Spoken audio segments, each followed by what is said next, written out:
Ooh, let's do some algebra review. Solve 4k plus 7 parentheses negative 4 minus 2k NBA video game equals negative 2 parentheses k minus 2. Well, whenever we have parentheses on each side of the equation, we should probably distribute right off the bat. So let's do that. 4k is not affected. 7 times negative 4 is negative 28. 7 times negative 2k is negative 14k. That's going to equal, distribute again, negative 2 times k is negative 2k. That's a lousy basketball game. Joke. It's a great basketball game. Negative 2 times negative 2 is positive 4. All right. After we distribute, we should probably try to combine like terms on either side. So I have 4k over here. I have minus 14k, and that gives me negative 10k. Nothing happens with negative 28. Nothing happens with negative 2k, and nothing happens with 4. I have k on both sides of the equal sign. I have a negative 10k over here and a negative 2k over there. It doesn't really matter which one I get rid of, but I always like my k ending up on the left. So let's do the opposite of this guy and add 2k to both sides like so. Negative 10k plus 2k is negative 8k. Drop down the minus 28. Drop down the equals, drop down the positive 4. Now it's a two-step equation. Okay, in order to get k all by itself, negative 8 is attached, but the first thing we want to do is do the opposite of negative 28 and add 28 to both sides, like that. That gets us negative 8k equals 32. One more step. In order to get k all by itself, we do the opposite, well, not the opposite, we do the inverse of negative 8, which is divide negative 8,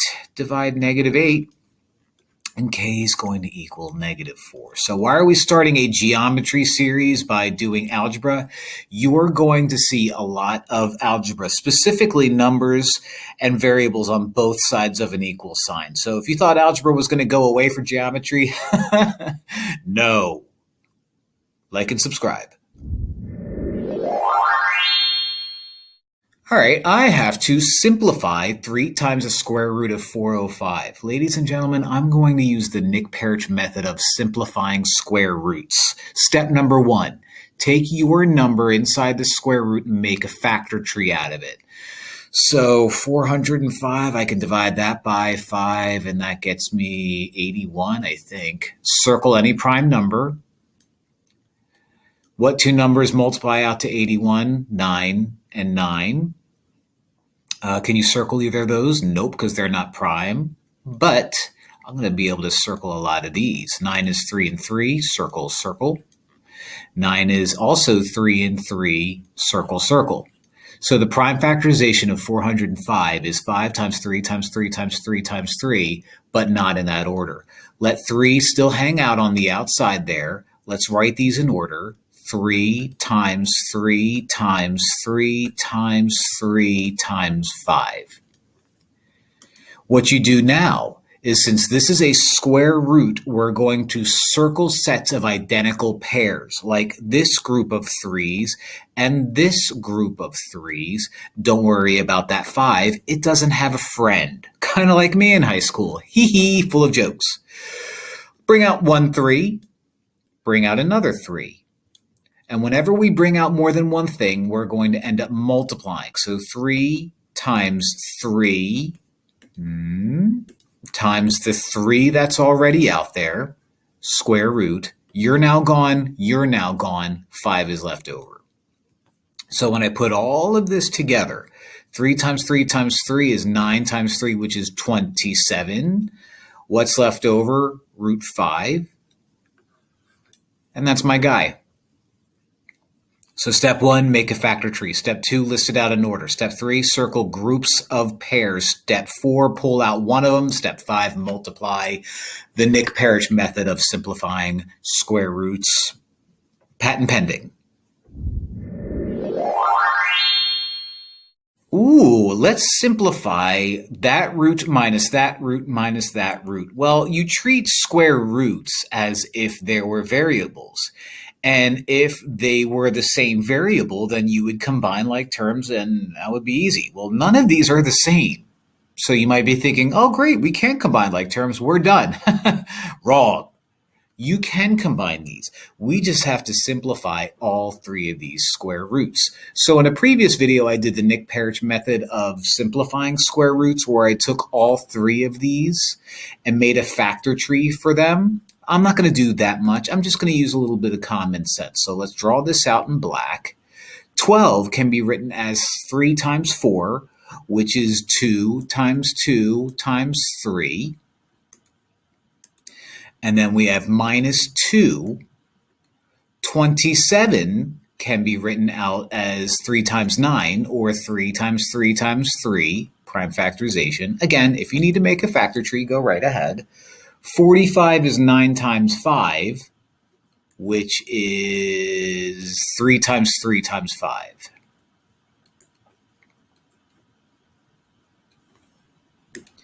Now that we have the prime factorization written out, circle pairs and bring one of them out.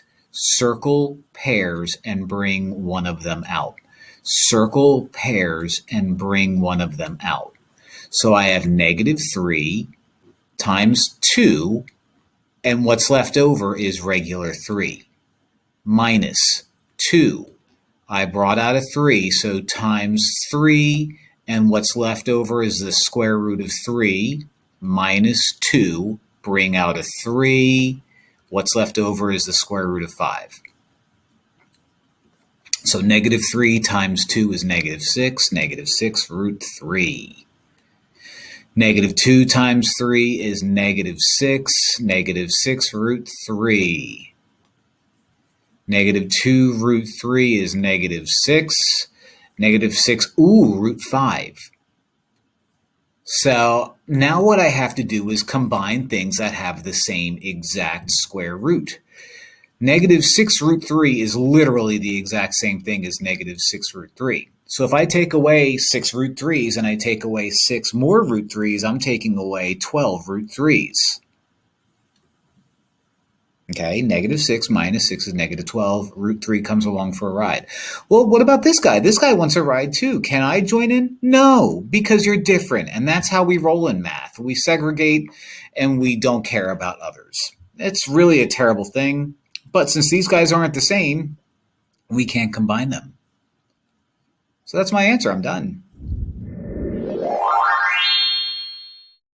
Simplify the square root of 15 times parentheses root 3 plus root 10 close parentheses. Well, common sense tells us that we should do good old distributive property.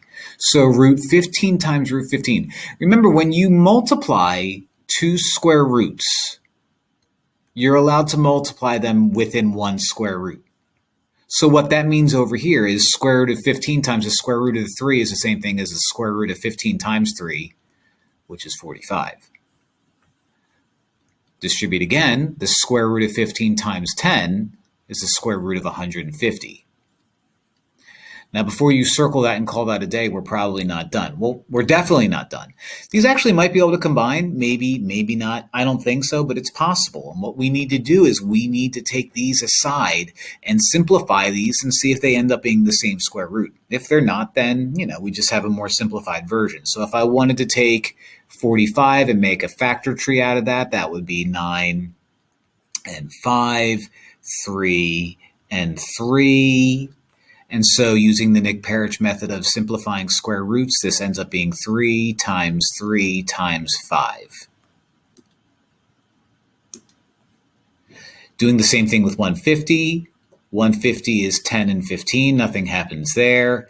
10 is 2 and 5. Circle them both. 15 is 3 and 5. Circle them both. And plus 150 within a square root is going to be 2355. 2 times 3 times 5 times 5. Now the next step is for each one individually, we circle groups and bring it out. So I circle a 3, bring out one of them, and what I have left over is the square root of 5. I circle 5s, bring out one of them, so plus 5, and what I have left over is 2 times 3, which is 6. So although I wasn't able to combine these, and I kind of knew that would happen, I still did my multiplication, and I still simplified as best as I could. Okay, so that's multiplying square roots, baby.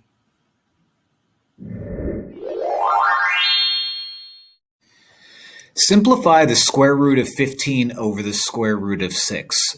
Two things happen here. Thing number one is if I give you something like the square root of A over the square root of B, I'm allowed to write that as the square root, one big square root of A over B. I'm allowed to do that. Why am I going to do that? Because I can write this out as the square root of 15 over 6.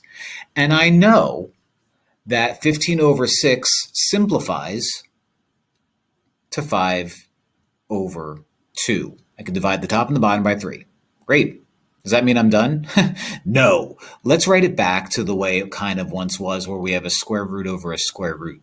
There's some stupid math rule that I still don't understand why, even though I've been teaching math forever, that says you're not allowed to have a square root on the bottom. You can't do it. So what we are going to do is a process called rationalizing the denominator. In order to make that square root go away, what we can do is multiply the bottom by the same exact thing. If I have a square root of 2 and I multiply it to the square root of 2, the square root of 2 times itself is the square root of 4, which is 2. However, we know that when we deal with fractions, we can't just multiply it by a number. We have to multiply it by a number that equals 1. So I'm going to multiply the top and the bottom by the square root of 2. That makes this root 5 times root 2, which is the square root of 10, over, again, I'm going to explain it, and I'm going to show you what I did, the square root of 2 squared. Okay, root 2 times root 2 is root 2 squared. Now a root 2 squared means that the root and the squares cancel each other out, leaving us with the square root of 10 over 2. Now, before you start thinking, oh, great, this can become 5. Nope. The square root of 10 is a square root. The whole thing lives within this square root. 2 is no longer a square root, so these guys have nothing in common with each other now, and you can't just simply divide. What I do have is I have a fraction where I don't have a square root in the denominator anymore, which means it's a legal problem. Okay? And there you have it. Dividing square roots. Fun.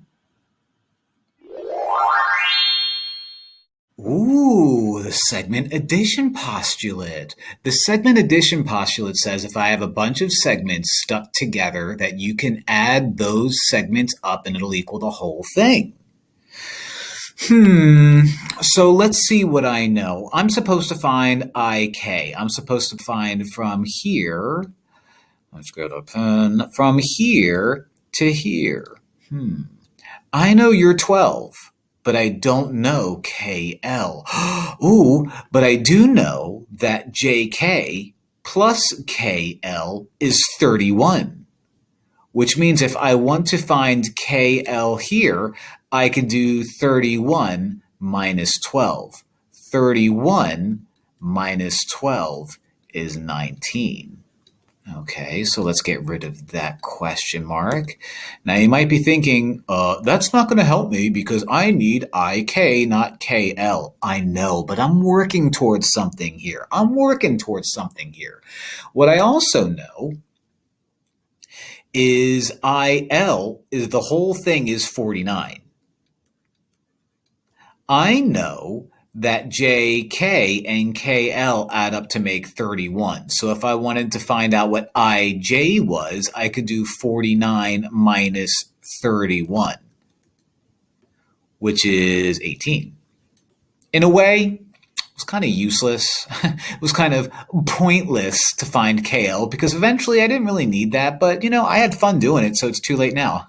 Am I done? No.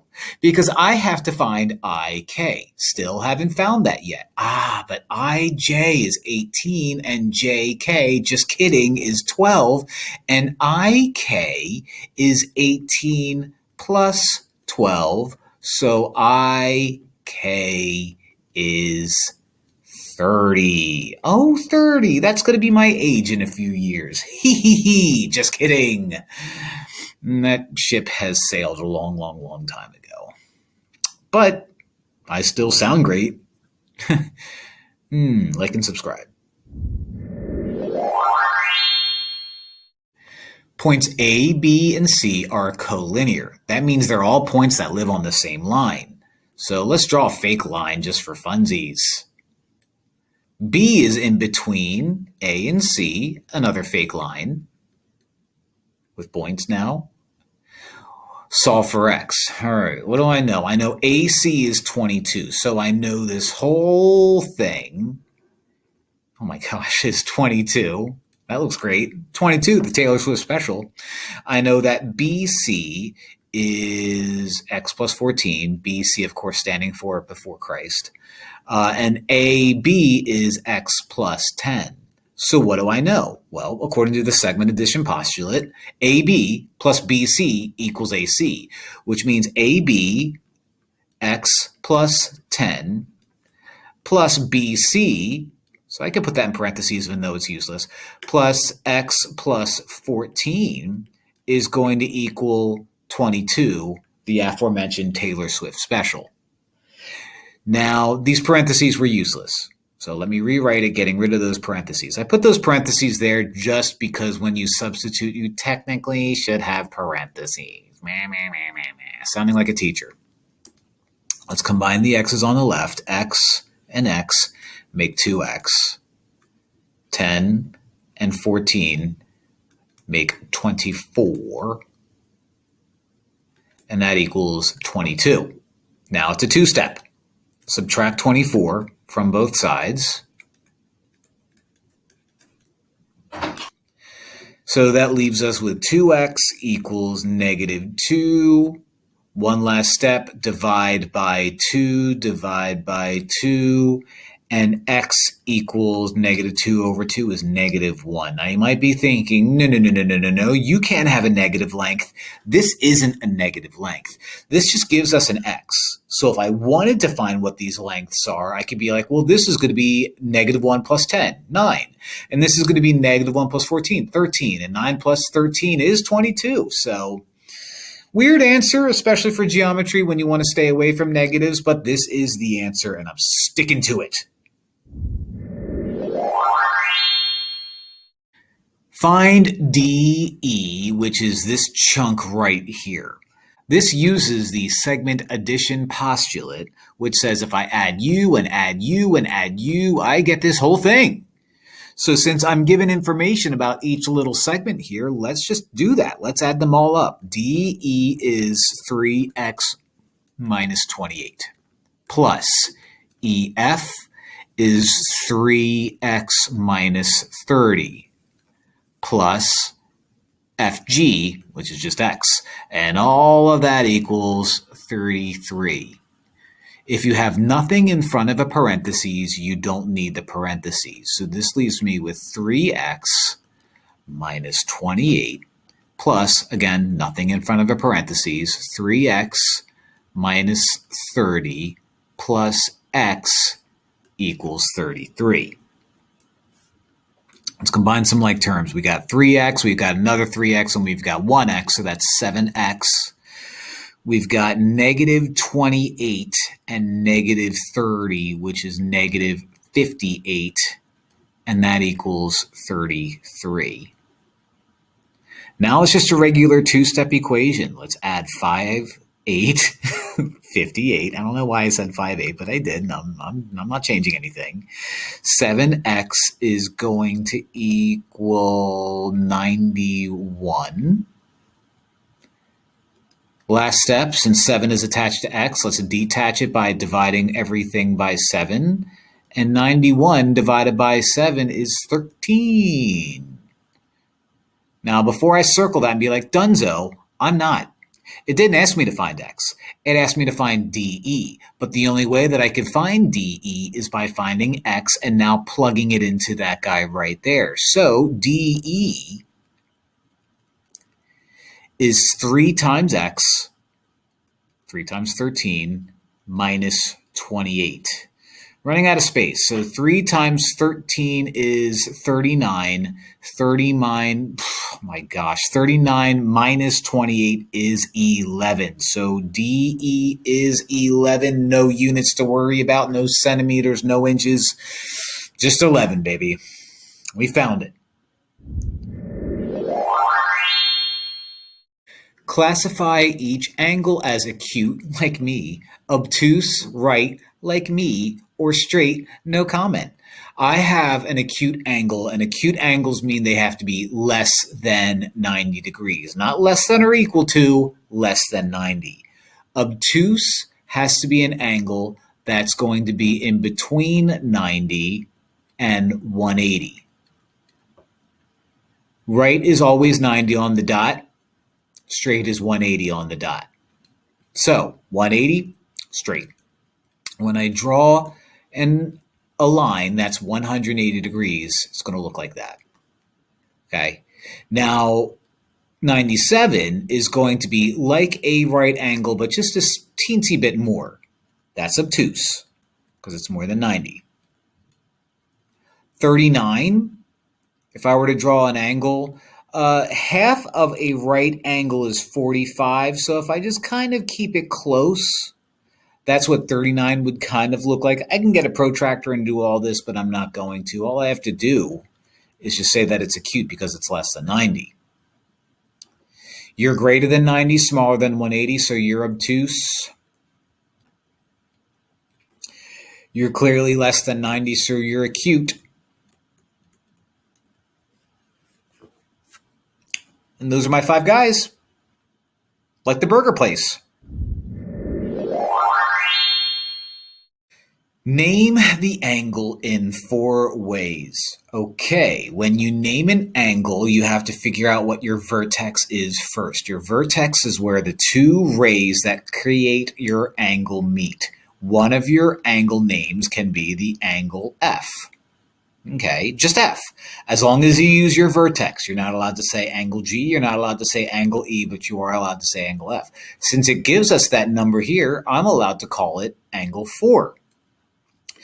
Now, there's 2 other ways that you can name it. We include points G and E along with this. So one way that you could also name this is write this out as GFE. If you use 3 letters, you must always have your vertex in the middle of those 3 letters. And if you're thinking, well, why did you start out with G? Couldn't we start out with E? Yup. As long as you put F in the middle, it doesn't really matter. So all 4 of these are ways that you can name this angle right here. What's key is noticing that your vertex is F. Everything is pretty much based off around it. We also had a number. That works too. This means the measure of angle IHQ. So find the measure of angle IHQ if the measure of IHG is 176 degrees and the measure of QHG is 130 degrees. This is going to use what's called the angle addition postulate. The angle addition postulate says if I have 2 angles like this one right here and this one right here, glued together, I can add them up and equal that whole thing right there. What I know is IHQ is, I don't know, actually. That's what I needed to find. So we'll call you X. IHG, let's use a different color. IHG is this whole thing. So IHG is 176 degrees. QHG, this guy right here, is 130. So X plus 130 is 176. X plus 130 is 176. Why? Because the two smaller angles add up to make this big green angle here. All I have to do for this guy is subtract 130 degrees from both sides, and x is going to equal 46, my current age. Now, I'm not going to call it x. I just used x as a variable. So what I'm going to do is go back to the original thing that it asked me to find. The measure of angle IHQ is 46 degrees. Okay? Angle addition postulate with really basic numbers, nothing crazy, no wacky problems. You could solve this without using an x. You could solve this using common sense just by saying, isn't it just 176 minus 130? Yep. But I got a little bit more involved because more time doing these problems means more YouTube money for me. And I'm all about lining those pockets, baby. That's why I keep talking at the end of these videos sometimes. Maybe those precious extra seconds will help feed my family. Also, I'm not 46. I'm a little younger than that. A little. Like and subscribe. The measure of angle GFN equals 4x plus 10. The measure of angle NFE, not to be confused with NFTs, is 14x plus 3. The measure of angle GFE is 157. Find the measure of angle NFE. All right, let's label some stuff. GFN is 4x plus 10. So let's sneak that in there. Okay. NFE, thank goodness, is going to be 14x plus 3. GFE, this whole thing is 157 degrees. Which means I can set up an equation that says 4x plus 10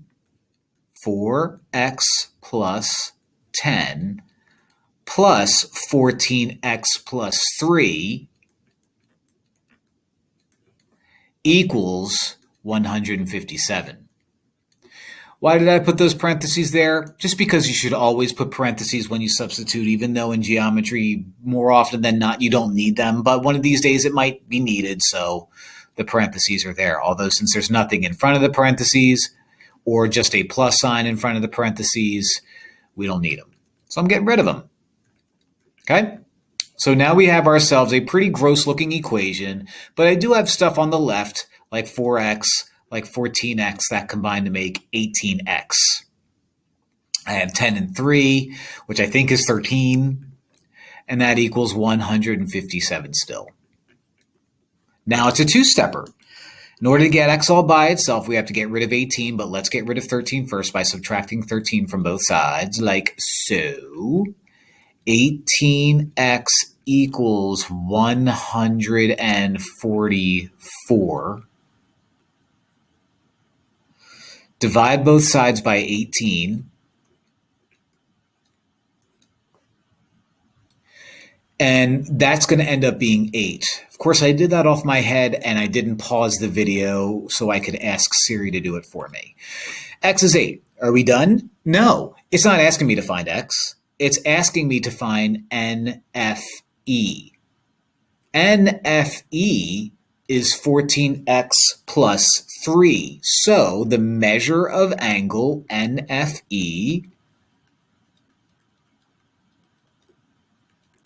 is going to be 14 times x, which is now 8, plus 3. 14 times 8 is, of course, 112. Again, I didn't ask Siri and pause the video. I just did it in my head. 112 plus 3 means the measure of angle NFE. I keep wanting to write NFL, but I didn't. It's 115. By the way, the NFL does not sponsor any of my math videos, but if they're interested, just let me know, NFL. Let me know, Goodell. I'm a big Eagles fan.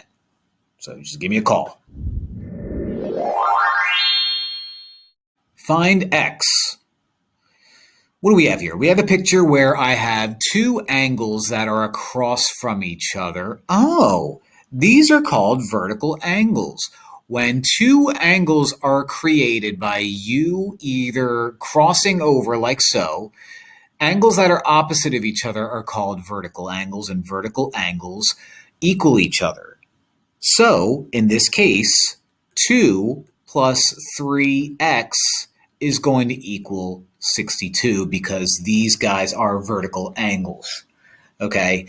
So let's get rid of the parentheses. Let's add some color and get rid of the parentheses. Don't need the parentheses. I just put them there because they were over here.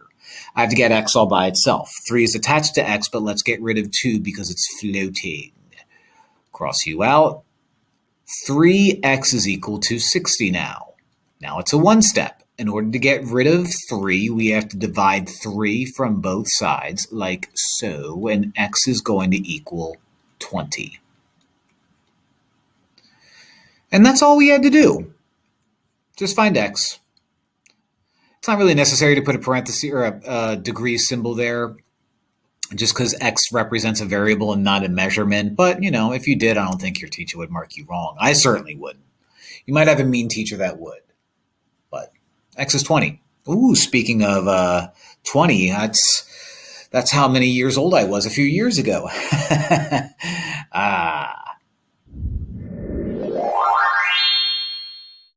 Find x where this angle right here is 29. This angle right here is x minus 24. And this huge angle is 296. Now, do these guys add up to make 90? No.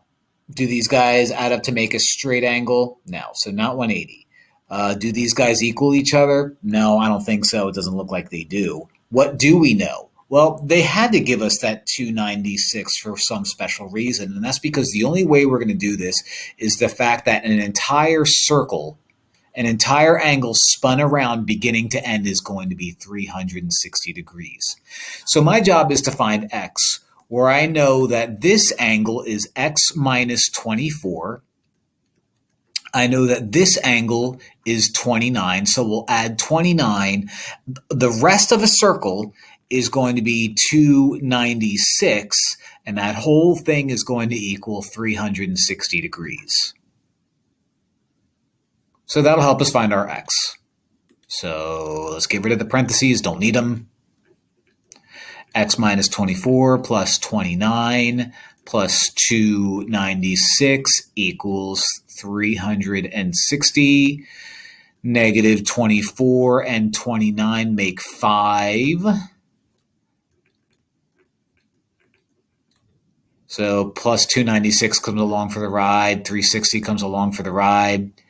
These guys combine to make 301. So 360 is still living there. I now have a one-step equation where all I have to do is subtract 301, subtract 304, and x equals 59. 59. So there you have it. That is the angle addition postulate in action. Fun. Assume the lines are parallel and let x, that guy, equal 59 degrees. Classify, didn't mean to do that, x and y, then find all of the angle measures. Well, here's x, here's y. They are related because they are considered corresponding angles. Corresponding angles are angles where if I were to take this, rip it off, and put it down here, it's literally the exact same angle. Now, by saying they're the exact same angle, since x is 59 degrees, that means y is also 59 degrees. Now, x and this guy right here are vertical, which means that 2 is 59 degrees, and y in this guy right here are vertical, so that means they're 59 degrees. So that makes life a little easy to remember.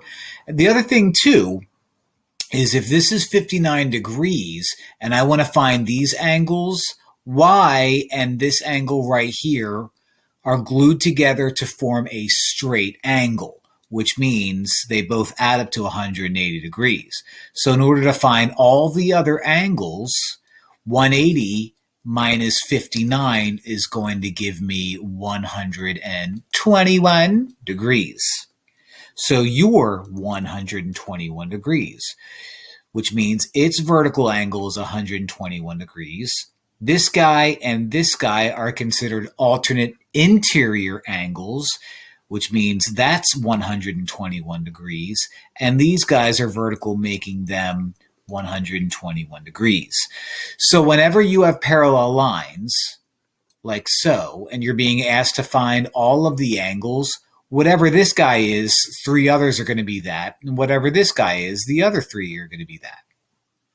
So there you go. Solve for x, then find each angle measure. All right, so we have parallel lines. That's pretty important. We have an angle on the very top left and an angle on the very bottom right. Now, these two angles have a name as far as the way they're related, and they're called alternate exterior angles.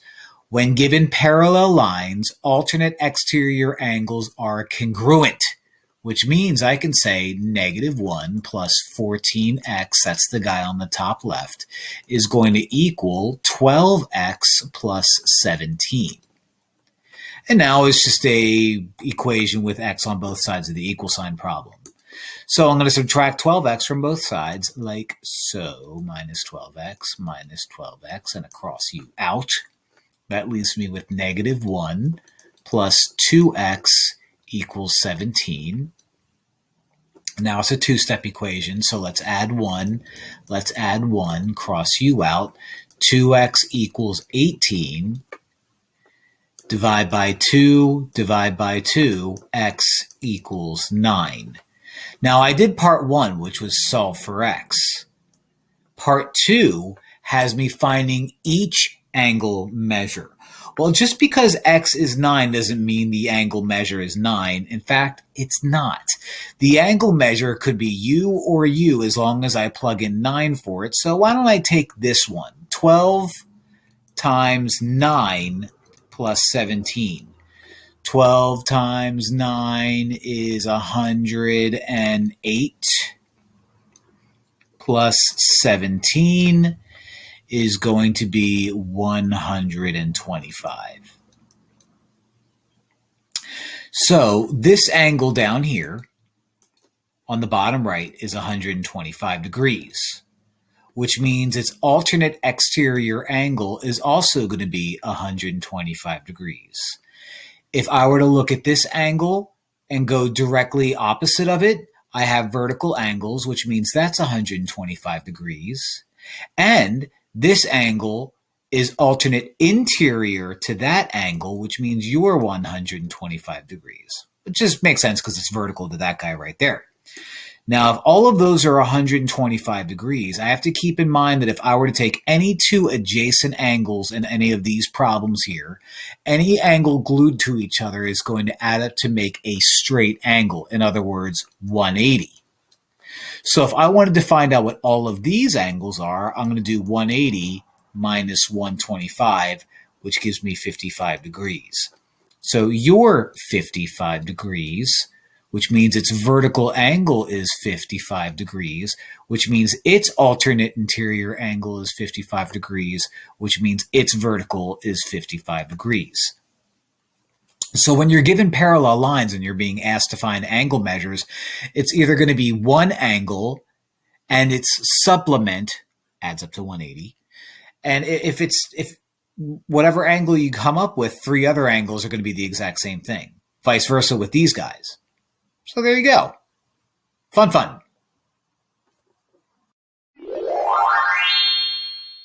Plot each point on this coordinate plane right here. Well, I have a good chunk of the alphabet, so I'm just going to go and get started. Remember, when you graph a point, it's given to you in XY form. X, when it's positive, goes right. When it's negative, goes left. Y, when it's positive, goes up. And when it's negative, goes down. So to graph A, which is 7, 10, I go right 1, 2, 3, 4, 5, 6, 7, up 1, 2, 3, 4, 5, 6, 7, 8, 9, 10. And you're A. B is don't move, go up 4. So start at the origin, don't move up 1, 2, 3, 4. B. C is go, it's a negative, which means I go left 1, up 10, so all the way up to 10. That's my C. D is go left 1, 2, 3, 4, 5, 6, go down 1, 2, 3, 4, 5, 6. That's D. E is go right 10 and then don't move, so right 10, don't move. That's E. F is go right 9, up 7. So right 9, up 7. I think I counted that off correctly. That's my F. G is left 3, down 4. So 1, 2, 3, down 1, 2, 3, 4. That's my G. H is left 4, down 9, so 1, 2, 3, 4, down 1, 2, 3, 4, 5, 6, 7, 8, 9. That is my H. I is 4, 1, so right 1, 2, 3, 4, up 1. That's my I. And J is right 1, 2, 3, 4, 5, 6, 7, down 9. So 7, negative 9 lives right there. That's my J. So quadrant 1, pretty well represented. Quadrant 2, not so much. Quadrant 3, quite a few dots. Quadrant 4, not so much. I had a dot on the x-axis and a dot on the y-axis. So that's how you graph points on a coordinate, also known as a Cartesian plane. Of course, points, half of the name of this video series that I've created just for you. Like and subscribe. State each coordinate. Let's go in alphabetical order. Now we know, before I go crazy here, we know that a point is given to you as an x and a y. Positive x means you have gone right. Negative x means you have gone left. Positive y means you have gone up. Negative y means you have gone down. So whenever I look at my points, I'm going to be like, well, how did I get from 0, 0 to there? Left up would mean negative, positive. So let's get that out. Well, I'll leave that there for a few minutes. I'll leave it there until I can get rid of it. So A was left all the way to 10, up 2, so negative 10, positive 2.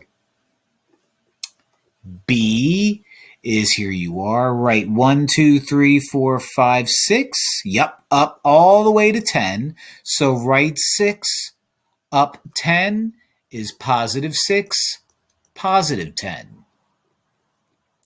C, where are you? Here's C. C is left 8, down 3. So C is left 8, which is negative 8. Down 3, which is negative 3. Now I'm going to get rid of you. And don't forget the parenthesis. Parenthesis.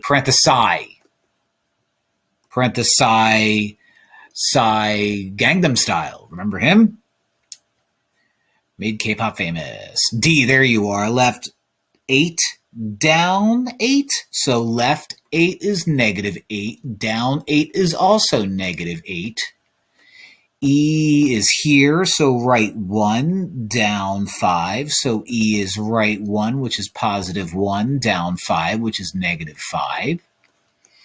F is right next to it, so you go right 2, down 1, 2, 3, 4. So F is right 2, positive 2, down 4, negative 4.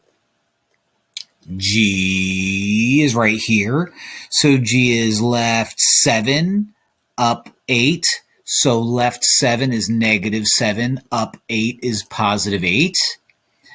H is right 2, up 5. So H is positive 2, positive 5.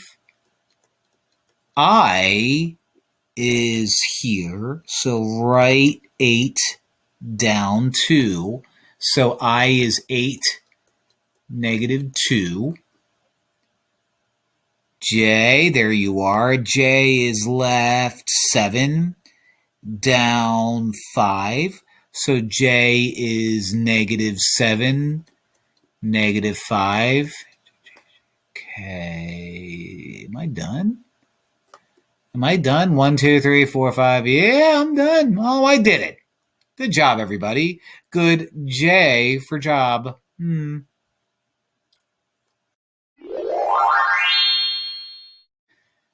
State the quadrant or axis that each point lies on. Well, let's draw ourselves a little coordinate plane and state that the quadrant 1 axis lives on the top right, and then you go counterclockwise. So quadrant 2, quadrant 3, quadrant 4. Now, when you're looking at points, quadrant 1 has me graphing by going right 1, up 1, or right however many, up however many. And so that's going to be positive, positive, positive x, positive y. If I go left, up, that's quadrant 2. Going left is a negative x value, but going up is still positive y. Going left down puts me in quadrant 3. That's a double negative. And quadrant 4 has me going right, which is a positive x, down, which is a negative y. So T is negative 3, positive 5, has me going left 3, up 5, quadrant 2. U has me going right 1, don't move. So going right 1, don't move doesn't put me in any quadrant, but instead having me live on the x-axis. So 1, 0 is on the x-axis. Something like 0, 1 would be the y-axis, but I didn't x-u that. See what I did? I used slang. Negative 5, positive 5 is the same as this. Negative, positive, quadrant 2 again. So those are your quadrants, those are your axes, and those are the points that live with them. The end. Find the midpoint. Now we're doing this graphically. The midpoint is exactly what it sounds like. It's a point in the middle of a line segment. We have an end point here at negative 4, 1, and we have an end point here at 1, negative 4. All right, so the distance between this guy to this guy is 4, so the midpoint is going to be somewhere in the middle of it around here. This goes from positive 1 to negative 4, which means the distance here is 5. So somewhere in between is going to be my midpoint. Now, we like to call midpoint M. And it looks like if I were to list out what this point is, I would go negative 1 to get there, down 1.5. So my midpoint is going to be negative 1, down negative 1.5. Now, if you're thinking, you sounded a little insecure about that, sir. Is there a way we could do that algebraically, like math and stuff? There sure is. That's the next video. Make sure you watch that too. But this is just graphically. And we were able to look at the middle of everything by kind of eyeing it up, and that looks about right to me because it is right. So there's your midpoint. Find the midpoint, no graph, and instead I have 2 points, 5, 2, negative 4, negative 3. The midpoint formula says let's take one of these points, doesn't matter which one's which, and call it x1, y1.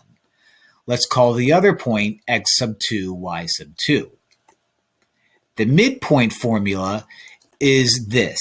It's a big point, and the x value is going to be x sub 1 plus x sub 2 all over 2. And if you're thinking, that's like the average, it is like the average. Average means middle. Okay. Y sub 1 plus y sub 2 all over 2 gives me the midpoint for the y value. Now it's just a matter of plugging stuff in and doing a little bit of math. All right, so x sub 1 is 5 plus x sub 2 is negative 4 all over 2. Y sub 1 is 2 plus y sub 2 is negative 3. All of that over 2. 5 plus negative 4, or 5 minus 4, is 1, so 1 over 2. 2 plus negative 3, or 2 minus 3, is negative 1 over 2. So we'll slide that negative out there because I don't have enough space to draw another thing underneath. And so that's my midpoint. You know, the kids tell me that this is really mid. And I'm like, it sure is. Mid means like average, I guess. I don't know. I'll check Urban Dictionary. Like and subscribe. Find the distance between these 2 points. All right, so I got that point right there. I've got that point right there. I really can't get out a ruler and measure out how long that is. It's neither horizontal, it's neither vertical. Plus, I don't want a ruler because Jesus is the only ruler that I care about. Or the president. Or the King of England. But more Jesus. So what I can do is I can do this. I'm going to draw a perfect line, as you can see me making right there and right there. And what I've just created is a poorly drawn right triangle. I know that this length is 1, 2, 3, 4, 5, 6, 7, 8, 9 spaces long. And I know that this one is 1 space long. And if I'm trying to find the missing side of a right triangle, I'm going to use what's called the Pythagorean theorem right there. There you go. Now, what's A, what's B, and what's C? Well, in a right triangle, the longest side is always going to be C, and the longest side is always going to be the one opposite of the right angle. Which one's A, which one's B? Doesn't matter as long as the longest side is C, because you're just going to square them and add them anyway. So let's call 9A, let's call 1B. So when I plug it in, I have 9 squared plus 1 squared equals C squared. I have to get C all by itself, but first I can do a little bit of PEMDAS over here. So 9 squared is 81. 1 squared is, let me get out my calculator. 1 times 1 is 1. And then that still equals C squared. 81 plus 1 is 82. That equals C squared. Square root both sides. Remember, if I want to undo a square, I square root both sides. And so C equals the square root of 82. Now, depending on what teacher you have, they might be like, well, I need you to find out the decimal to the nearest whatever. So the square root of 82 is like 9 point something. If you have a teacher that says you need to break this down and turn that into something times the square root of something, you can't do anything here. 82 is 41 times 2. You can't break that down any further and bring stuff out. So we're done. C is the square root of 82, or 9 point whatever it is. But that's what we did. We used the idea of a right triangle to find out the distance of that dot to that dot, which ended up being a little over 9, which makes sense. Dollars and cents.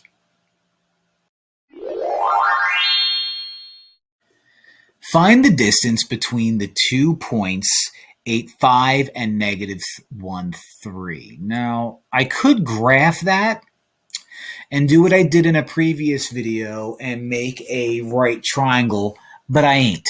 I'm going to use what's called the distance formula. The distance formula says I'm going to take a big square root. I'm going to do in one square root x sub 2 minus x sub 1, square it. I'm going to add y sub 2 minus y sub 1, square that. That's the distance formula. I'm going to label u x sub 1. I'm going to label u y sub 1. I'm going to label u x sub 2. I'm going to label u y sub 2. Now, if you're looking at that and saying, man, that awfully looks like Pythagorean theorem, but with points instead of lines and sides, you're absolutely right. It is the Pythagorean theorem. So a lot of similar stuff is going to happen here where we square things and maybe square root it. Maybe something nice happens, maybe not. I don't know. But this is the distance formula. And if you look online and say, oh, I saw online that this is supposed to be x sub 1 minus y or x sub 2. Doesn't really matter because whether this is positive or negative, once you square it, it's going to be positive anyway. Who friggin' cares? So D is going to equal a big square root. Inside the first parentheses, I have x sub 2, which I called negative 1, minus x sub 1, which I called 8. Square that, plus y sub 2, which is 3, minus y sub 1, which is 5. Square that. Inside the square root, I have negative 1 minus 8, which is negative 9 squared. See what I mean? This is just going to become positive anyway. Plus 3 minus 5 is negative 2 squared. Okay, let's bring that up here. The square roots are getting smaller. Negative 9 times itself is positive 81. Negative 2 times itself is going to be 4. And that gets me the square root of 85. I'm trying to think, can I break that down any further? No, I'm trying to think like if I go and make a factor tree and try to rip it apart, that gets me, 17 and 5, so that does me no good. So this is it. I'm stuck. I'm stuck at an ugly number. Now, if you had a teacher that said, well, what is that as a decimal? It would be 9 point something, because I don't know what the square root of 85 is, but I do know that the square root of 81 is 9. So something that's bigger than 85 is going to be something that's bigger than 9. So 9.2, blah, blah, blah, blah, blah. But whatever your calculator says, I'm not a calculator. I'm a human. I'm a human being, and I have needs, and I need you to smash that like button. All 3 of you watching this, thank you. Find the slope of each line. The slope is the rise over run. Positive slope look like that. Negative slope look like that. What is that? You're straight up and down. Now, any slope that's up and down is undefined. Up and down is undefined, and left to right is 0. Do we see any left to rights here? No. But this is undefined. Why, you ask? Well, if I were to do rise over run and be like, all right, well, let's pick the 2 points that they gave me. Fine. Up 1, 2, 3, 4 over, don't move. So 4 over 0. What's 4 over 0? Undefined. You can't do it. Now, left to right would be 0, because if I were to go like, right 5 or up 0, right 5 or whatever, 0 over 5 is legal. You get 0, but it's not what we're doing. Get out of here. This is a negative slope, so negative. My rise, it doesn't matter which way you go from dot to dot. So I'm going down 1, 2, 3, 4. So down 4. And I'm going to go over 1, 2, 3, 4. Negative 4 over 4. I wonder if I can simplify that. I can. Negative 1. Your slope doesn't have to be a fraction. It can be, but it doesn't have to be. This is a positive slope. My rise is 1, 2, 3, 4, 5, 6. So my rise is 6. My run is 1, 2, 3. So 6 over 3 is positive 2. So if you're like, I hate the points that they gave us. Why couldn't they just give us this point and I can go up 2 over 1? You can, and I just did. So stop complaining. Stop talking like that. Ridiculous. But this is how you find slope graphically. Easy peasy lemon squeezy. Find the slope of each line. Well, it's giving us lines in slope-intercept form. So if I remember my Algebra 1, slope-intercept form says that when y is all by itself, the number in front of x is my slope. So wait a minute, there's no y here. The heck? Well, if I were to graph this, x equals -1 would be a vertical line. What's the slope of a vertical line? Undefined. So the slope of this guy, where there is no y, is undefined. Now over here, y is all by itself. When y is all by itself, the number in front of x is my slope. So the number in front of my x is 3 over 2. So my slope is 3 over 2 like that. Okay?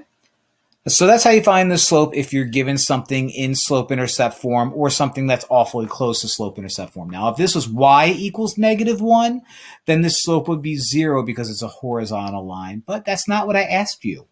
So stop it. Write the equations of 5 lines that are parallel to y equals x over 2 minus 6. Parallel lines have the same slope, but different y-intercepts. Okay, so I'm going to view this from the viewpoint of y equals mx plus b, where y is all by itself. The number in front of x is my slope, and the number floating around is my y-intercept. Now, this is not written like that. This is not a number in front of x. This is x over 2. So why don't I rewrite this as, instead of saying x divided by 2, I take half of x. So I have half of x minus 6. So what I need to do is write out 5 of these guys that have 1/2 in front of x and something that's not -6 floating around. So how about y equals 1/2 x, leave it, plus 0. That's 1. How about y equals 1/2 x plus 68? There's 2. Y equals 1/2 x minus 61. Ooh, tricky there. See, if I put minus 6, that doesn't count because it would be the same line and that's not parallel. But minus 61, that's just fine. How about y equals 1/2 x plus 423? And how about y equals 1/2 x minus 667? Oh, the possibilities are endless. But here's 5 of them. And literally the possibilities are endless. I could make a video where I could ask you 500 of these. And you would just be so excited that you would watch the whole thing. And I appreciate it if you did. Because that's what puts money in my pockets, baby. Parallel lines. Classify each triangle by angles and sides. If you want to classify a triangle by angles, you're looking at 3 words. If you see a 90-degree angle, it's considered a right triangle. If all of the angles are less than 90, it's acute, like me. And if one of the angles is greater than 90, it's obtuse. Now, if you're like, should it be all the angles are greater than 90? Look, if all 3 angles are greater than 90, you're going to have triangles with angles bigger than 180. That's not possible. Knock it off. Now, if I wanted to name these based off of the sides that it has, if all 3 sides are different, you're looking at scalene. Okay? All 3 sides are different. If I give you a triangle where 2 of the sides are the same, it's isosceles. I always am afraid I'm going to spell that wrong, but I'm a math teacher. Who cares? If all 3 sides are the same, like so, it's equilateral for equal sides. Equilateral. Equilateral. All right. So those are my 3 things. So let's take a look at what we have here. This first triangle right here, I have 2 sides that are the same, which tells me that it's isosceles. And one of my angles is a 90-degree angle, So it's isosceles and right. Yeah, there you go. No numbers needed for this one. For this one, I'm going to look at my sides first, and I see that side is different from that side, which is different from that side. So all the sides are different. If all the sides are different, that means we have a scalene triangle. Looking at all three angles, 57 degrees, 44 degrees, 79 degrees, all of these are less than 90, which tells me that it's a acute triangle. And last but not least, we have this triangle over here, where this side is different from that side, but oh, these two sides are exactly the same. So we have ourselves another isosceles. What makes this one different from this one is that angle is greater than 90, which means this triangle is obtuse. So the types of triangle that we didn't hit, we hit a right, acute, and obtuse, but we didn't hit an equilateral. And if you're thinking, well, equilateral and isosceles, isn't isosceles a type of equilateral or vice versa? There are many ways that you could name these, but this is as specific as we can get. Okay? So there you go. Find the measure of the missing angle. All right, so what do I have here? I have myself a triangle right here. The sides of these sides of the triangle just kind of keep on going forever. What can I do? What can I do? Well, I do know that the insides of a triangle, 1, 2, and we'll call you x, are going to add up to 180. So let me do that. 30 plus 20 plus, I'm calling it x, is going to equal 180. 30 plus 20 is 50, so 50 plus x equals 180 minus 50 minus 50, and that tells me that this angle right here, x, is 30 degrees, or 130 degrees, which is what I meant to say. So let's get rid of x, because x is just some arbitrary letter that I used. So if x is 130 degrees, how is that going to help me find this question mark? Well, this question mark is vertical from 130, which means this question mark is the same as 130. So the missing angle is going to be 130. So a lot of times when you're asked to find missing angles and it's not as straightforward as you want it to be, you have to kind of build like a puzzle until you get to what you want. And what I wanted was found by doing the interior angle sum formula, which was that guy, finding out that it's 130. And so this question mark, vertical from it, is also going to be 130. So that's my answer.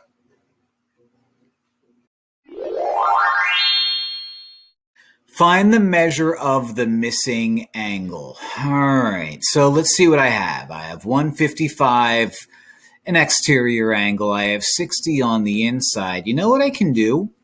I don't have a ton of information, but I do know that 155 is attached to what we'll call x.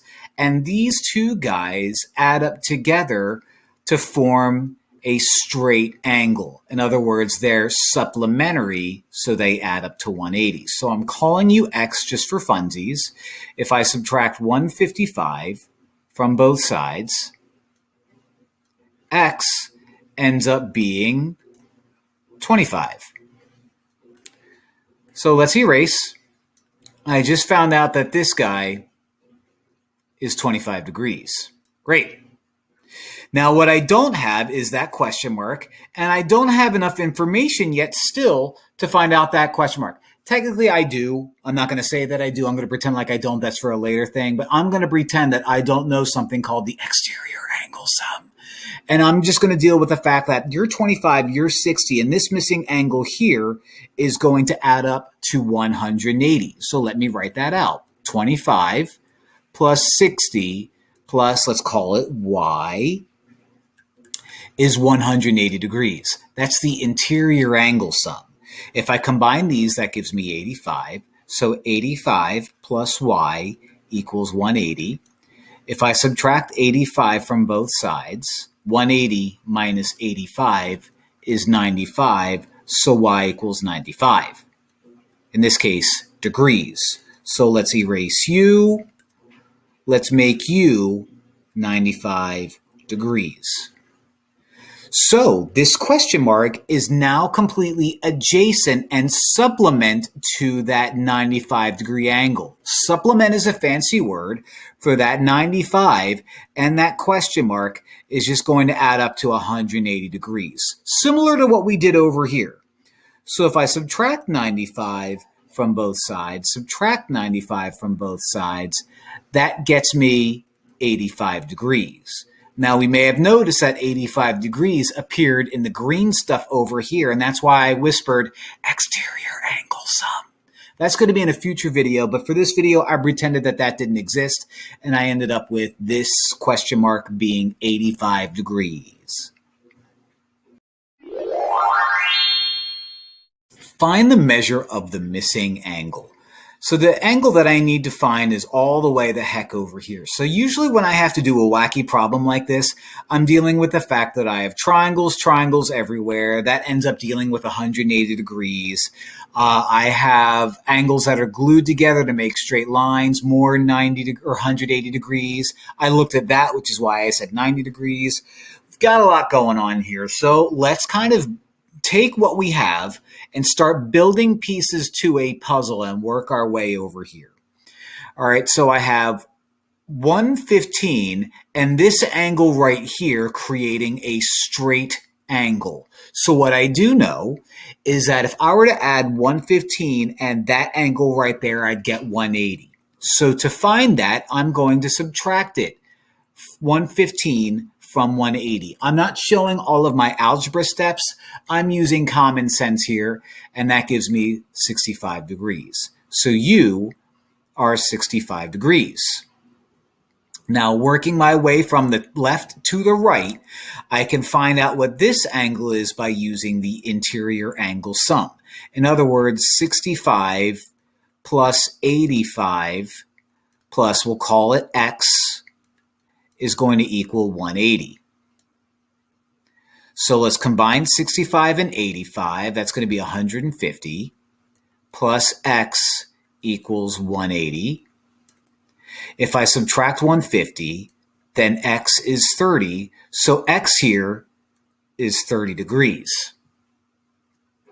Okay, so still haven't gotten to my question mark, but again, I'm starting from the left and building my way to the right.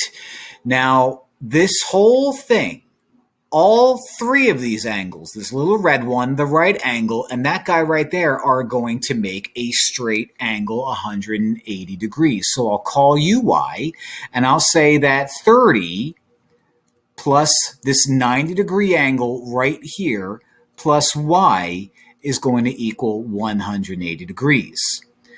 Combine the 30 and the 90, and that's 120. So 120 plus y equals 180. Subtract 120 from both sides, subtract 120 from both sides, and y is going to equal 60. So this guy right here is 60 degrees. Q. Still not at the question mark yet. So what color didn't I use yet? Purple.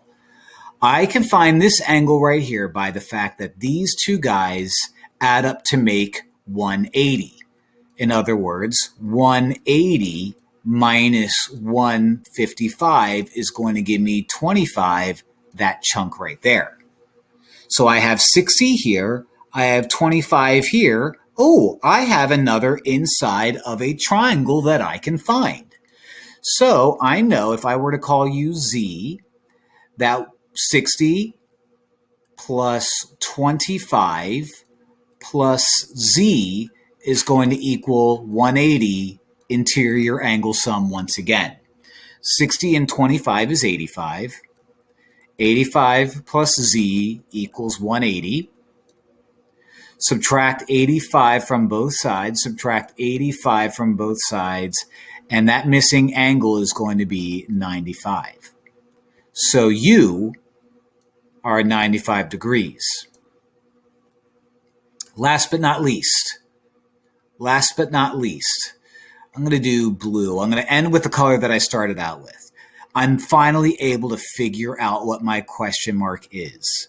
My question mark is going to create a straight angle with 95. In other words, 180 minus 95 gets me my question mark. And so 180 minus 95 is 85 degrees. So it took a while, but it's just like building a puzzle with the fact that we know that two lines that are created, or two angles rather, that create a straight angle is 180, and the interior angles in a triangle is also 180. So lots of 180s, kind of like me changing my mind. Am I right? Because of the 180s? Like and subscribe. Find the measure of the missing angle. Missing angle's way over here. So what am I going to do? I'm going to build off of the knowledge that I have over here, essentially work my way left to right until I can answer that guy right there. 75 is vertical to this guy, making you 75. Not so bad. 45 is vertical to that guy, making you 45. Not that bad. Now, no vertical here, but what I do have is this is the third angle in a triangle where I already have two of the angles. So if I were to pretend that you're called X, I can use the interior angle sum and do 45 plus 75 plus X equals 180. 45 plus 75 is 120. So 120 plus X is 180. If I were to subtract 120 from both sides, 180 minus 120 is 60. So this X down here is 60. 60 degrees. All right. That's 79. What can I do? It's not attached to a triangle. Oh, but you know what?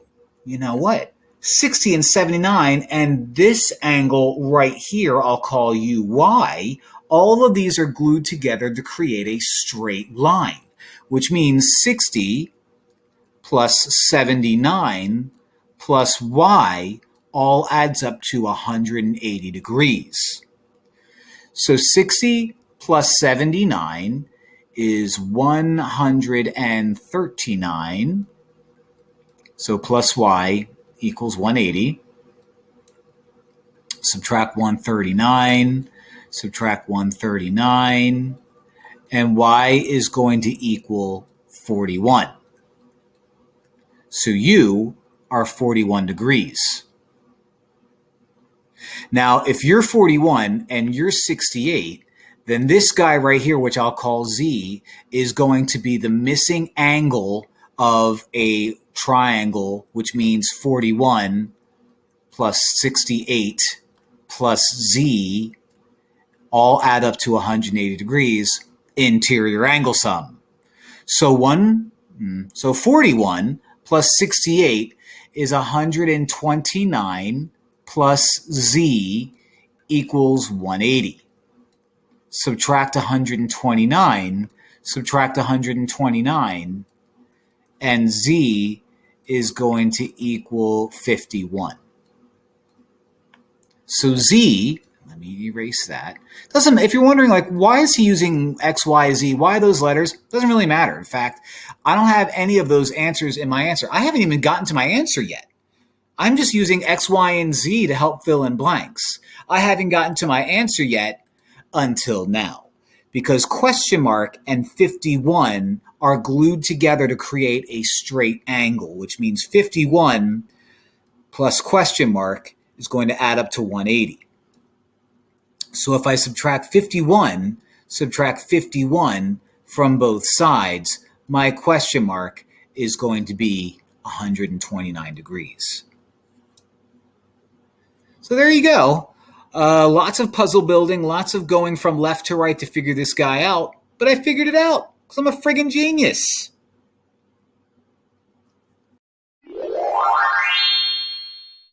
Find the measure of the missing angle. All right, we are now going to pretend that we know the exterior angle sum. An exterior angle is an angle that is kind of like created from one of the lines of a triangle going a bit too far. So I know that the exterior angle is going to be the sum of the opposite interior angles. So whatever angle C is not attached to, you add these up, A plus B, and that gets you my exterior angle. Why is that important here? Well, because question mark is an exterior angle. And question mark is going to be the same as 35 plus 95. Because those are my interior angles that are not attached to the question mark. 35 plus 95 is 130. So my question mark is 130 degrees. And that's it. I'm done. Find the measure of the missing angle. All right, what I have here is an exterior angle. I know the exterior angle is equal to the sum of its opposite interior angles. So that's what I'm going to set up. I'm going to say my exterior angle, 18x plus 5, is going to equal the sum, 46, plus -1 plus 8x. Looks a little sloppy. Maybe should have put parentheses, but you know what? Too late. Too late. I have 18x plus 5 on the left. That hasn't changed yet. On the right, I have 46 plus -1, or 46 minus 1, which is 45 plus 8x. Let's get rid of the x because I have an x on the right side and on the left side. So let's get rid of the one on the right side because I know that's going to make this a perfect 10x, which is a sweet term. 10x is a type of sugar. Look it up. Also called confectionery sugar. Or confectioner's sugar. I don't know. I don't do carbs. So I have 10x plus 5 equals 45. Minus 5. Cross you out. 10x equals 40. Divide both sides by 10. And x equals 4. Now, the directions that I have say find the measure of the missing angle. I made this problem, and I think I just made a mistake, so I'm not going to find that measure there. You know what? I am. I created this mess. I have to fix this. So let's find out what this guy is right here. Let's find it out. Okay. What do I know? I know that this guy is 18x plus 5, and that if I were to add these two guys up, they add up to make 180. So what I have is 18x, but you know what? X is 4. So 18 times 4 plus 5 plus this question mark is going to equal 180. 18 times 4 is 72. 72 plus 5 plus, I don't know, equals 180. This makes 77. 77 plus, I don't know, equals 180. And if I subtract 77 from both sides, I'm out of room. Then the missing angle that I have is going to be 103 degrees. Now, some of you are like, why did you do it that way? Couldn't you say this plus, I don't know, equals 180 and then plug in 4 for that? Yes, I could, but I didn't. There's two ways that you could do it. And once again, I think that was a typo that I said find the measure of the missing angle. I'm pretty sure that was from a previous problem and I didn't delete it, but I went with it because it was fun. I had a great time. I hope you did too. The answer is 103, which is 2 more Dalmatians than my favorite movie about Dalmatians. 101 Dalmatians. Subscribe to Disney Plus right now. Find the measure of angle YDC. YDC is this guy right here. Okay, so I have to find out what this angle measure is 15x plus 5. All right, well, I don't know what x is. Ooh, but you know what? This is an exterior angle. These are opposite interior angles. And the exterior angle is always going to equal the sum of its opposite interior angles. In other words, 80 plus 6x plus 6. Now, I probably should have wrapped parentheses around 6x plus 6, but I know I won't need them, so I didn't. Fight me. The left side doesn't change. 15x plus 5 doesn't change. On the right side, I can combine 80 and 6 to make 86, and then I add 6x to that because that hasn't changed. Now I have a variable on the left and a variable on the right. Let's get rid of 6x because why not? I could subtract 15x from both sides, but this keeps things positive, and I'm a cheery guy, so I plan on doing that. 15x minus 6x is 9x. Drop down the plus 5. Drop down the equal sign. Drop down the 86. Let's subtract 5 from both sides, and I get myself a nice little 81. Perfect.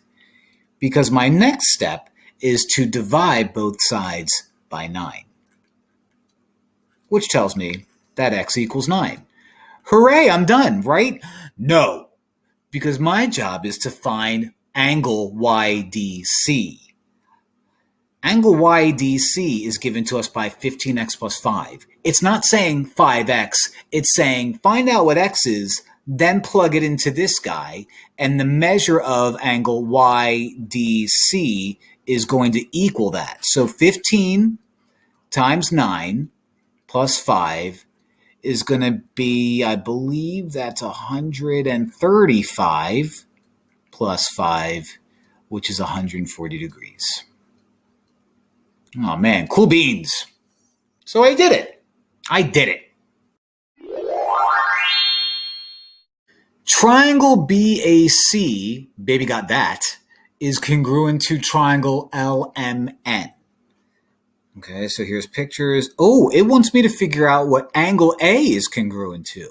Two ways that you could do this. Angle A is telling me that it has two little hoopy things, which matches up with that M over there, which also has two little hoopy things, which means angle A is congruent to angle M. The other way that you could figure this out is A is the second letter here, and M is also the second letter here. And the only way that you could say two triangles are congruent to each other is if you line them up the exact way that they're supposed to be lined up. So I can look at this and say that C and N are congruent, and B and L are congruent. Without looking at the pictures, I could tell you that side AC is congruent to MN, so on and so forth. But that's all we're doing here. I'm giving you two congruent triangles, and I'm saying, look, A corresponds to which one over there? M. That's it. I'm done. Write a statement that indicates that the triangles are congruent. So when you're writing out a congruency statement, you're going to say triangle blah is congruent to triangle blah. It's important that it doesn't matter which letter you start out with. So if I start out with D, I have to make sure that the order I put it in has the thing that corresponds to D. D has 3 lines attached to it. I guess that's an I has 3 lines attached to it, so D and I correspond to each other. So over here, if we pick a different letter, and it doesn't matter which letter that you pick, it doesn't matter the order if it's just a triangle. So if we go with C, C has 2 hoopy things attached to it, so does H, so C and H correspond to each other. Last but not least, I only have one letter left, so I have B, which matches up with G, B, and G. And we can say that triangle DCB corresponds and is congruent to triangle IHG in that order. Now, the reality is we have an infinite amount of, not an infinite, like 4 or 5 ways, that maybe 6 ways that we can write this out. I can write this out as CBD is congruent to HGI, or I could do BCD is congruent to GHI, as long as D matches up with I, C matches up with H, and B matches up with G. It's all good as long as you put things in the corresponding order. State if the two triangles are congruent. If so, how? So we are going to look at 2 methods of triangle congruence. We are either going to deal with SSS, and SSS says if I have 3 sides of a triangle here that match up with 3 sides of a triangle over there, then these guys are congruent. SSS, and I'm also going to look at SAS. This is where you have to be a little bit more careful. SAS says that if that side is congruent to that side is congruent to that side, the angle in between, the included angle, has to be congruent too. Okay, SAS were the angle in between. So these are the two methods that we're going to look at. So I see a side matching up with the side. I see another side matching up with another side. And you might be thinking, that's two sides, and I don't see any hoopy things for angles. Neither of them. Incorrect. Don't forget about this included side right here, homie. A side is equal to itself. That's reflexive property. So this guy is SSS. Or if you're a snake, it's my favorite geometry joke. So if you're thinking, oh, okay, I wonder if the same thing's going to happen here. Probably. We have a side matching up with the side. We have an angle matching up with an angle, and the included side here. Side, angle in between side, side, angle in between side. This is SAS. Right.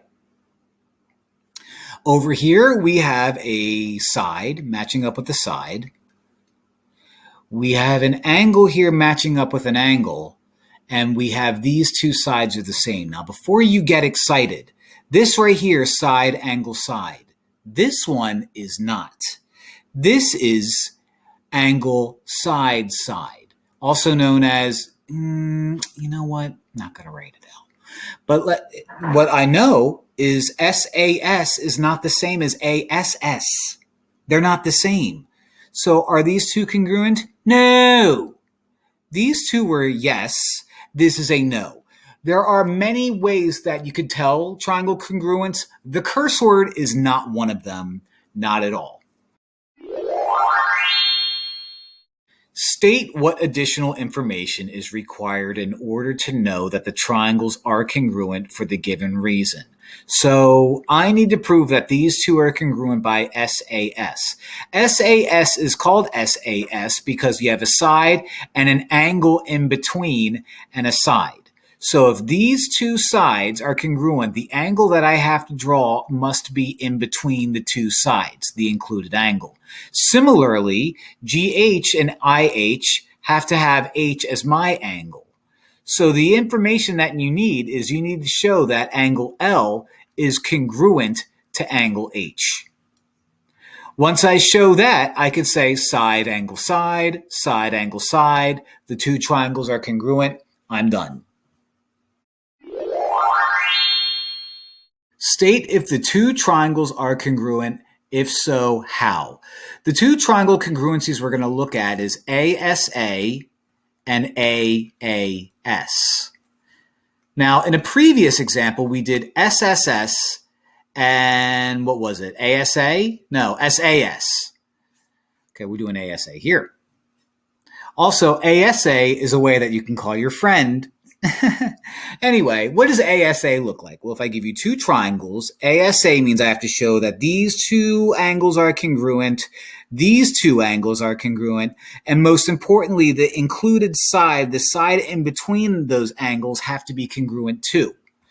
AAS says if I have two triangles, I can have an angle and an angle, an angle and an angle, but a side that is not in between be congruent. So the difference between ASA and AAS is the order of the letters, where ASA says the side is in between the angles and AAS says that the side is not in between the two angles. So what do I have here? I have these two angles are the same. I have these two angles are the same, but I don't have a side. Oh, wait a minute. Yes, I do. It's the included side in between. These sides are the same exact side, which means they're equal. So I have angle, side, angle, ASA. What do I have over here? I have a side, I have a side, I have an angle, I have an angle. No other pictures. I don't have an included side. Oh, but you know what I have? Vertical angles.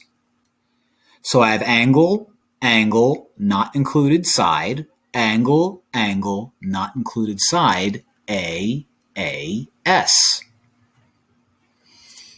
All right, I have a side and a side. No angles. Nothing's attached to each other. There's no right angle thing. I can't even prove anything. Are these two angles or triangles congruent? I don't know. But do I have enough information to say if they are or aren't? Nope. So these two guys are congruent. This guy is not because I only have two sides and nothing else.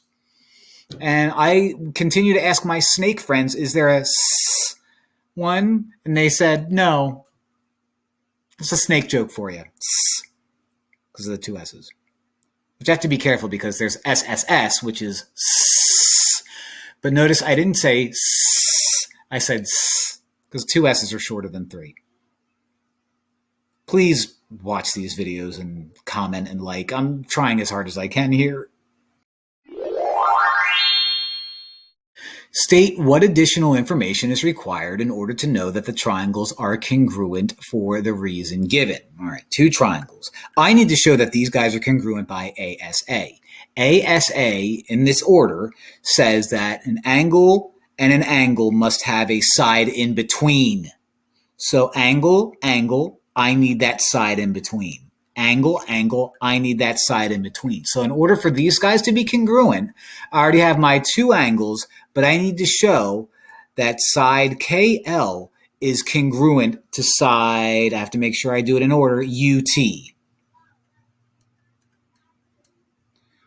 Now, a lot of you are like, why did you put TU and why did you put UT? Why did you stutter for a second there? Because K matches up with U and T matches up with L. I have to make sure I put it in order.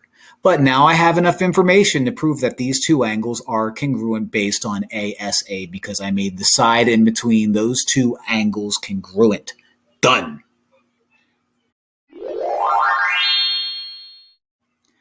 State if the two triangles are congruent. If so, how?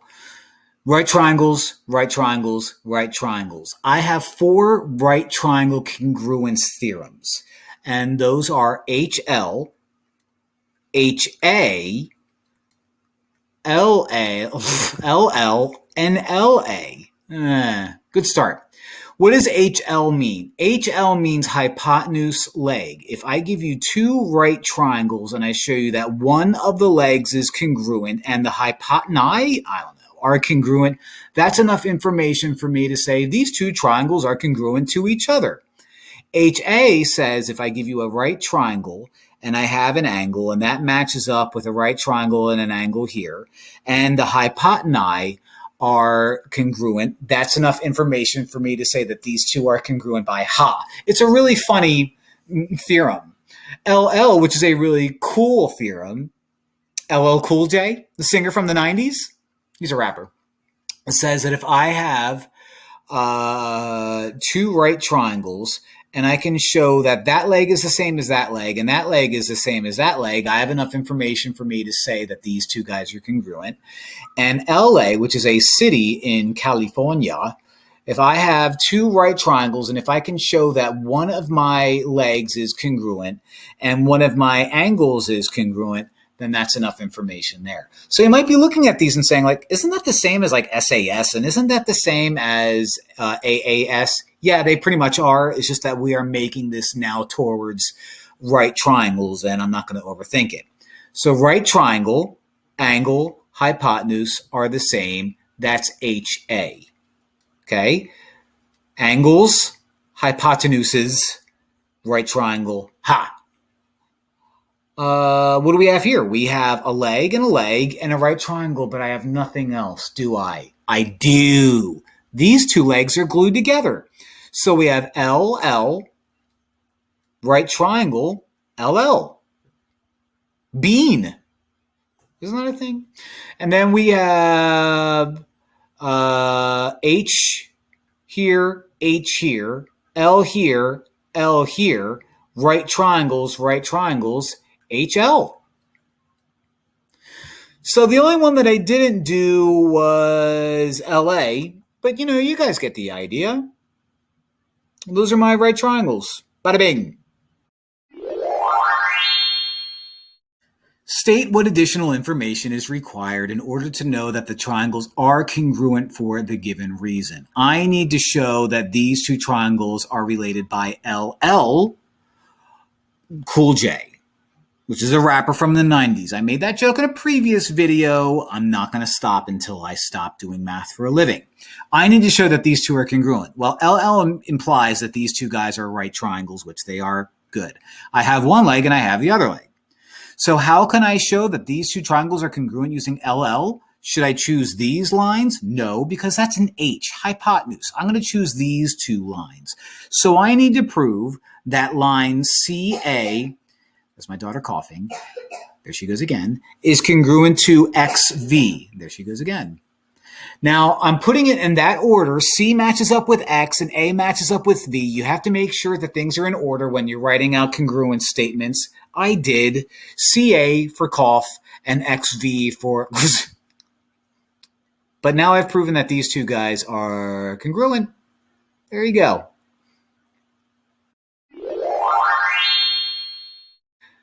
Find the value of x. What do we have here? Well, these two angles are the same. Oh, if the angles are the same, that means this is an isosceles triangle, and these two opposite sides are the same. These are called the base angles. Okay, and when the base angles are the same, that means their opposing sides are also going to be the same as each other.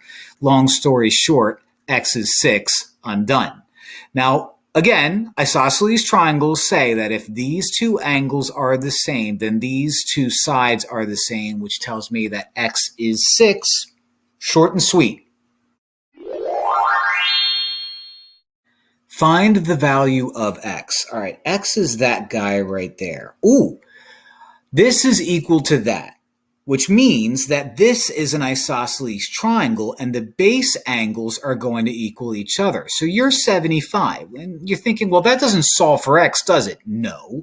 But what I do know is if that angle is 75 and that angle is 75, then x is the missing angle in a triangle. I can use the interior angle sum and say 75 plus 75 plus x equals 180. 75 plus 75 is 150, so 150 plus x equals 180. Subtract 150 from both sides, subtract 150 from both sides, cross you out, and x is going to equal 30, or 30 degrees. It's very tempting to look at this and have exterior angle thoughts, which I guess is, no, not really possible. You don't want to do that. They just added that line to throw you off a little bit. Don't be fooled, which I believe J-Lo once told you to do that. Don't be fooled by the rocks that I got. And I'm here to tell you, don't be fooled by the exterior angles that I've got. I'm still Mr. Parrish from the block.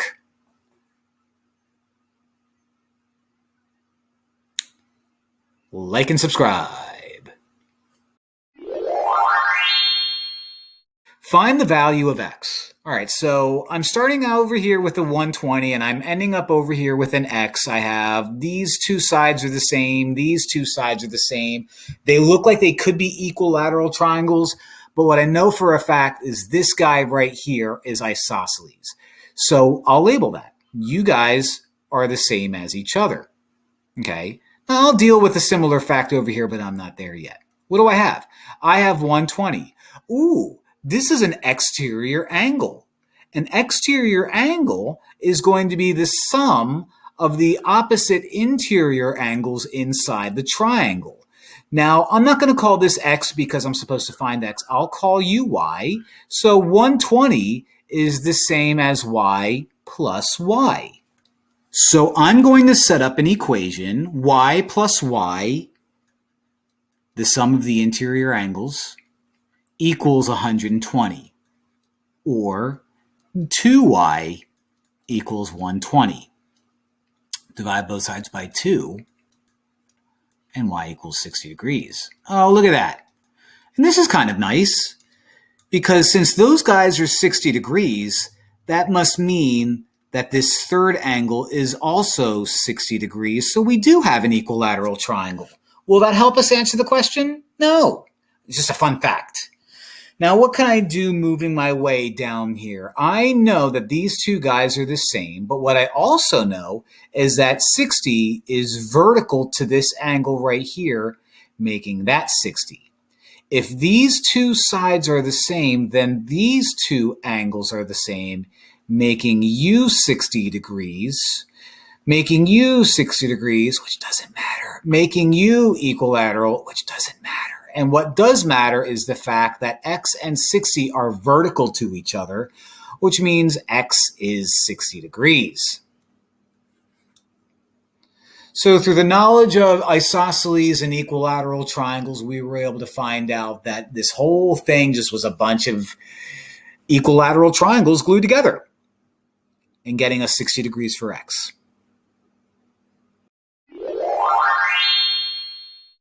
Find the value of x. All right, the measure of angle 2 is 13x plus 3. There it is. And I have 146 way the heck down here. So I kind of have to make my way down to that. I'm sort of making my way downtown, but making my way from 2 to 146, that's a different story. You know what I'm going to do? I'm going to make my way up. I'm going to move on up to the east side. So let's do this. What I know is this creates a 180 degree angle. Okay, this glued to that makes supplementary angles. So I can say 180 minus 146 is 34 degrees. So this guy right here, let me clean that up, is 34 degrees. All right. What do I have here? I have myself an isosceles triangle, which means this angle and this angle are exactly the same, 34 degrees. Which means this is 34 degrees. Why? Because these guys are vertical, and since this is also isosceles, you're 34 degrees. So after all of that, what I know is angle 2 and 34 add up to make 180 degrees. So 13x, which is angle 2, plus 3, plus 34 add up to make 180 degrees because they're supplementary. Combine like terms, that gets me 13x plus 37 equals 180. Subtract 37, subtract 37. 13x equals 143. Divide by 13, divide by 13, and let's put it up here. X equals 11. Not degrees. I shouldn't put degrees there. I shouldn't, because x is just some number. And x equals 11. Very tricky. If you were to try to go from the top right to the bottom left, it would be an absolute nightmare. So I guess, what we want to do, the strategy is start with the number and then make our way towards our x, which in life, don't we want to make our way away from our x's? Who's with me? Ex-girlfriends and boyfriends. Like and subscribe. Find KJ. Found it. We're done. Just kidding. All right, this is a mid-segment. A mid-segment is a line in a triangle that connects a midpoint of one side to a midpoint of another side. By definition, the mid-segment of a triangle is half of the base of the triangle. In other words, KJ is half of AC. KJ is half of 18. KJ is 9. So pretty simple. Mid-segment, nothing to lose a whole lot of sleep over. I did it. Solve for x. All right, x is just some arbitrary variable. What I have is a triangle. WRX, R is a midpoint because these two are congruent, and Q is also a midpoint because these two are congruent, which means QR is a mid-segment. By definition, a mid-segment is 1/2 the measure of the base. So we could say QR is 1/2 the measure of YW. QR is given to us as 2x minus 3. That's going to equal 1/2 of YW, which is x plus 9, and I'm going to put that in parentheses because you need it. Now it's just an equation with x on both sides of the equal sign. We do distributive property like so.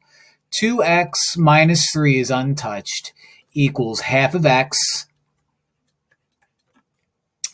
plus 9. Let's get rid of 1/2 of an x, so minus 1/2 x minus 1/2 x. 2x's minus 1/2 is 1/2, or I'm going to write out 3 over 2x. Drop down the minus 3, drop down the equal sign, you're now gone, drop down the positive 9. Now it's a two-stepper. So I'm going to add 3 to both sides, add 3 to both sides. 2/3 x equals 12.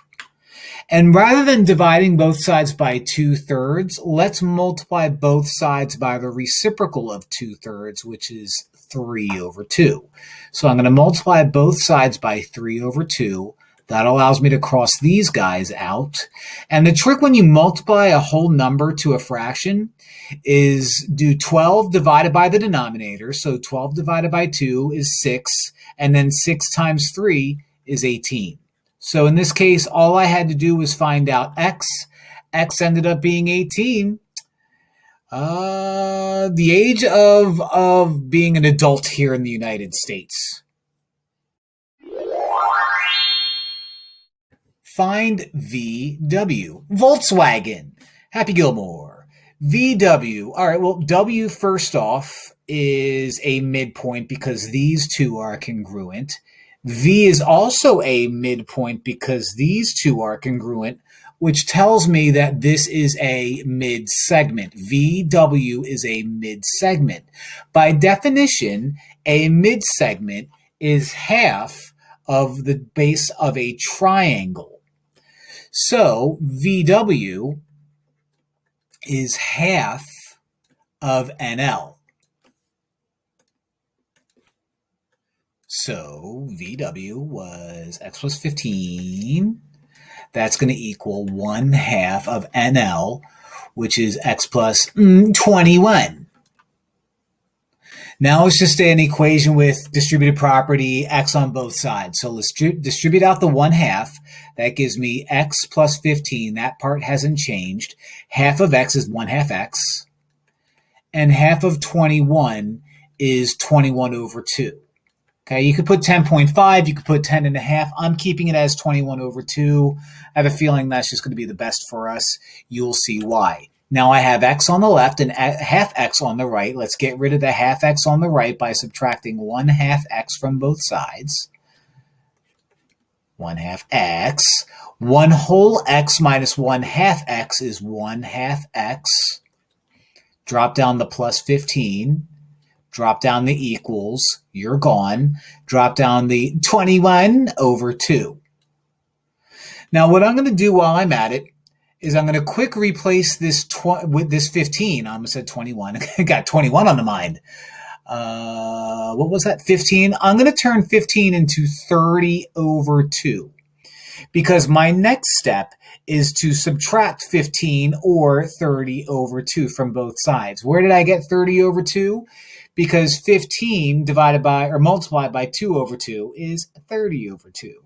Just a little bit of multiplication. So I'm going to subtract 30 over 2 from both sides. Subtract 30 over 2 from both sides. Cross you out.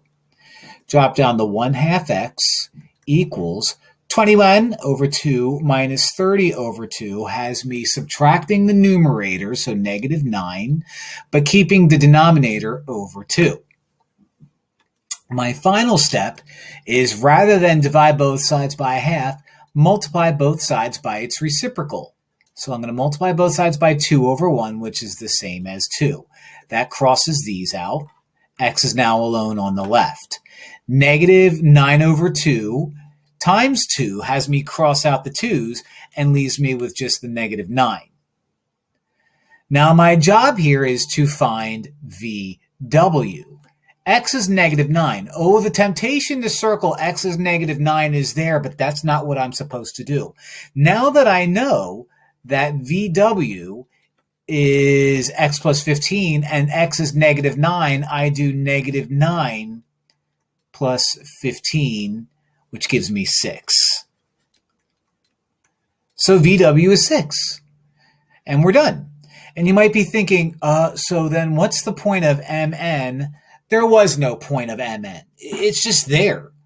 So thanks. Thanks for nothing, MN. Thanks for nothing.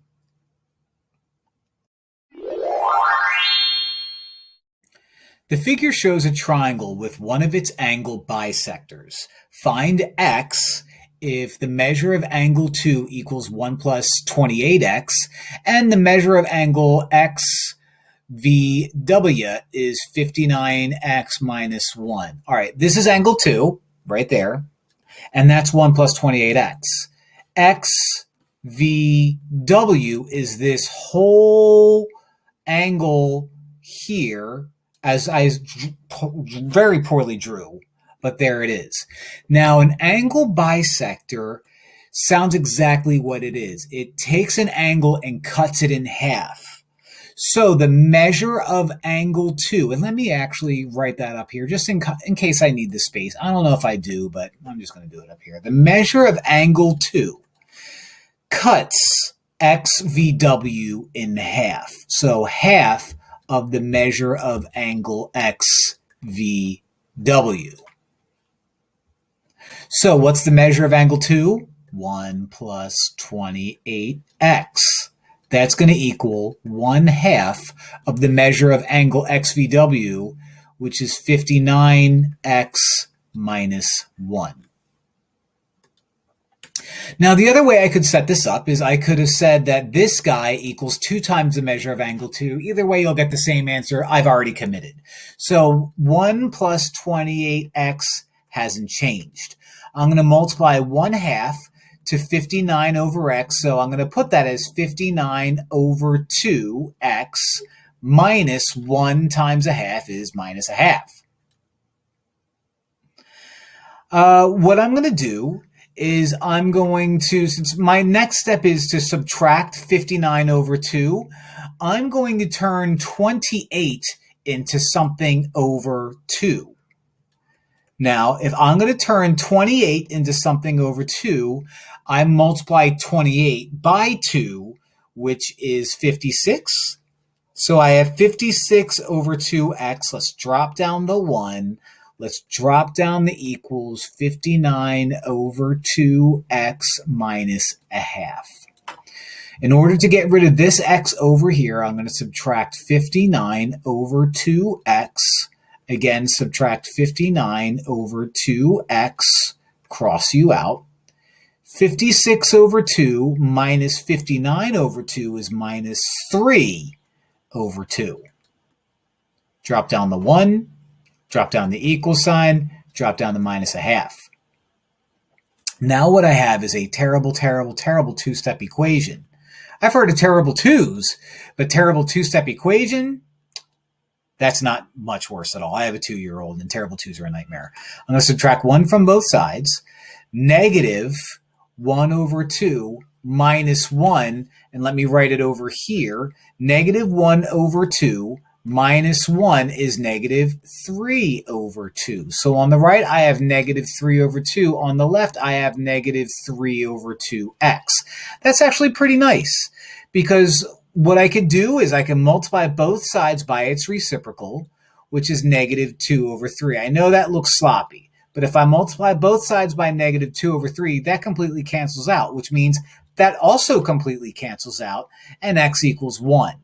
Now my job is to find x. X equals 1. I don't have to do much more than that. It wasn't pleasant looking, but that's what I got. The end. Find PV if PW is 7. Now, I had to add the little lines here because I forgot to put the rest of the directions. These are all angle bisectors. You're an angle bisector, you're an angle bisector, you're an angle bisector. If you have the three angle bisectors of a triangle drawn out, they meet at a spot called the incenter. Now, the neat thing about the incenter is that the distance from the incenter to each side, as long as the sides are perpendicular to that distance, that's just how the definition works anyway. They have to be perpendicular from a point to a side. It's got to be perpendicular. It's just a rule. All of these guys are going to be congruent to each other. So PW is 7, which means PV is also 7, which means PX is also 7. I didn't tell you that, but that's just a rule. This is sometimes called the incenter theorem.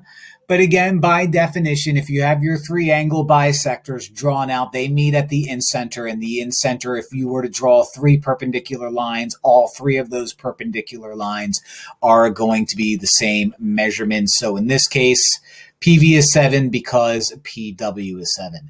And for those of you who live in southeast Pennsylvania, Perk Valley and Plymouth Whitemarsh, PX, nothing. XP, experience points. Like and subscribe. The figure shows a triangle with one or more of its medians. All right, so what's a median?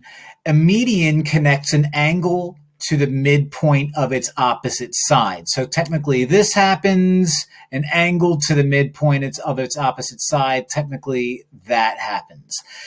Find LJ, which is you, if IJ is 6. All right, not so bad. This whole side is 6. The whole side is 6. This is the midpoint, which means LJ is going to be half of the entire side. Half of the entire side. So LJ is going to be half of 6, which means LJ is 3. Dunzo funzo. Find K if xt equals and KB equals One of the things that I forgot to mention in the directions is all of these are medians. Okay, all of these are medians. And what a median does is it takes the midpoint of one side and connects it to the opposite angle. It doesn't mean that these are angle bisectors. It just means that these guys are the same. Now, is that what I have to do? I have to find KT. So this is even worse. KT is this line right here. And KB is this guy right here. The whole thing. Now, this is called a centroid. Doesn't really affect anything. I just wanted to call it a centroid.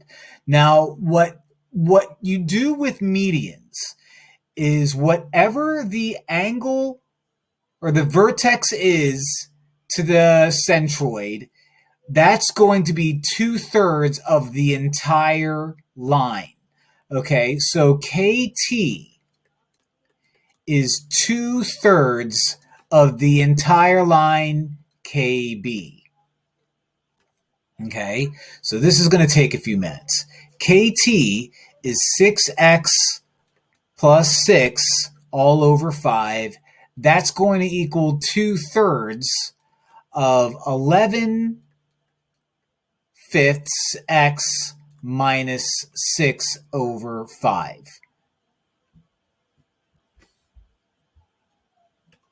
Now, what I'm going to do to make my life a little bit easier is I'm going to combine these two. Is it necessary? No, but I'm going to combine these two. I have 6x plus 6 over 5. Nothing's changed there. 2/3, nothing's changed there. 11x minus 6 all over 5. 11x minus 6 all over 5, like so. Now what I can do is I'm going to multiply 2/3. So 2 is going to be multiplied to everything there. 6x plus 6 over 5, still unchanged. That's going to equal 2 times 11, which is 22, the Taylor Swift special, minus 2 times 6, which is 12, all over 3 times 5, which is 15. Now what I'm going to do is I'm going to crisscross applesauce. That's why I combined things in the first place. I'm going to multiply 15 to 6x plus 6. 15 times 6 is 90, so that becomes 90x, and I'll write it up here, plus 90. I'm distributing 15 to both of these. 15 times 6x is 90x. 15 times 6 is 90 equals. I'm going to crisscross applesauce again. 5 times 22 is 110x. 5 times negative 12 is negative 60. And now I have variables on both sides of the equal sign. So why don't I subtract 110x from both? Minus 110x minus 110x. That gets me negative 20x plus 90 equals negative 60. Let's subtract 90. Let's subtract 90. And that gets me negative 20x equals negative 150. Divide both sides by negative 20. Divide both sides by negative 20. And x equals positive 7.5. Ooh. Not fun at all. But that's medians. They're just not fun. Find the coordinates of the centroid. The centroid is found by basically connecting the midpoints to all of the angles. No, so there's a lot of mid stuff going on here. So it would make sense that what you do is you take all the x values. So I will label them by calling them x sub 1, x sub 2, and x sub 3. You add all three of them up and divide by 3. It's basically finding the average. Do the same thing with the y values. Y sub 1, y sub 2, y sub 3. Add them up, divide by 3. All right, so let's find out our three x values. That x value is negative 5, so negative 5 plus that x value is 0. I think I can handle that. Plus that x value is 2. So negative 5, 0, 2 divided by 3. My y values are 0. This goes all the way up to 6, so plus 6. And this is 0 again because that point is 2, 0. Divide u by 3. Negative 5 plus 0 plus 2 is going to be negative 5 plus 2, which is negative 3 over 3. 0 plus 6 plus 0 is 6. I think I can handle that. 6 over 3. Negative 3 divided by 3 is negative 1. 6 divided by 3 is 2. And that's my answer. So negative 1, 2. As you can see, again, it's found by connecting all of the angle, I don't want to say angle bisectors because that's not true, all of the midpoints to their opposite angle. So midpoint, opposite angle, midpoint, opposite angle. Right in the middle there is your centroid. There you have it. Find the coordinates of the centroid. All right, the centroid is basically connected by taking a bunch of midpoints and connecting it to its opposite angle. Now, there's no picture, and you might be thinking, what the heck does that mean? Don't even worry about it. What you do is you take the three x values. So if I were to label these x sub 1, y sub 1, x sub 2, y sub 2, very slope formula E, but I have x sub 3, y sub 3. You find the centroid by adding all of the x values, x sub 1, x sub 2, x sub 3, and divide it by 3. Do the same thing with the y values, y sub 1, y sub 2, y sub 3, divided by 3. So that's going to be 3 plus negative 5 plus 0 divided by 3. And that's going to be y sub 1, which is 4, plus 0, plus 0 divided by 3. 3 plus negative 5 is negative 2, plus 0 is still negative 2. So this gives me negative 2 over 3, so I'll just write that out as negative 2 over 3.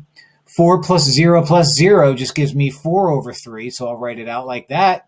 And that's my guy. And if you're like, well, those are fractions, that ain't good. It ain't wrong. No one likes fractions, but there's nothing wrong with that answer. So we're done. State if the three numbers can be the measures of the sides of a triangle. This uses what's called the triangle inequality theorem. And the triangle inequality theorem says that if you add any two sides of a triangle, it has to be greater than that third side. So if I were to label a triangle, just any arbitrary triangle, x, y, z, x plus y has to be greater than z. X plus z has to be greater than y. And what didn't I do? Y plus z has to be greater than x. So if I call you x, y, and z, we could put all of those to the test. X plus y is 8 plus 2 has to be greater than 8. Yep, checks out. 10 is greater than 8.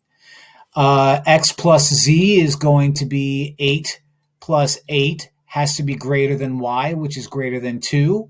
18 is greater than 2. That checks out.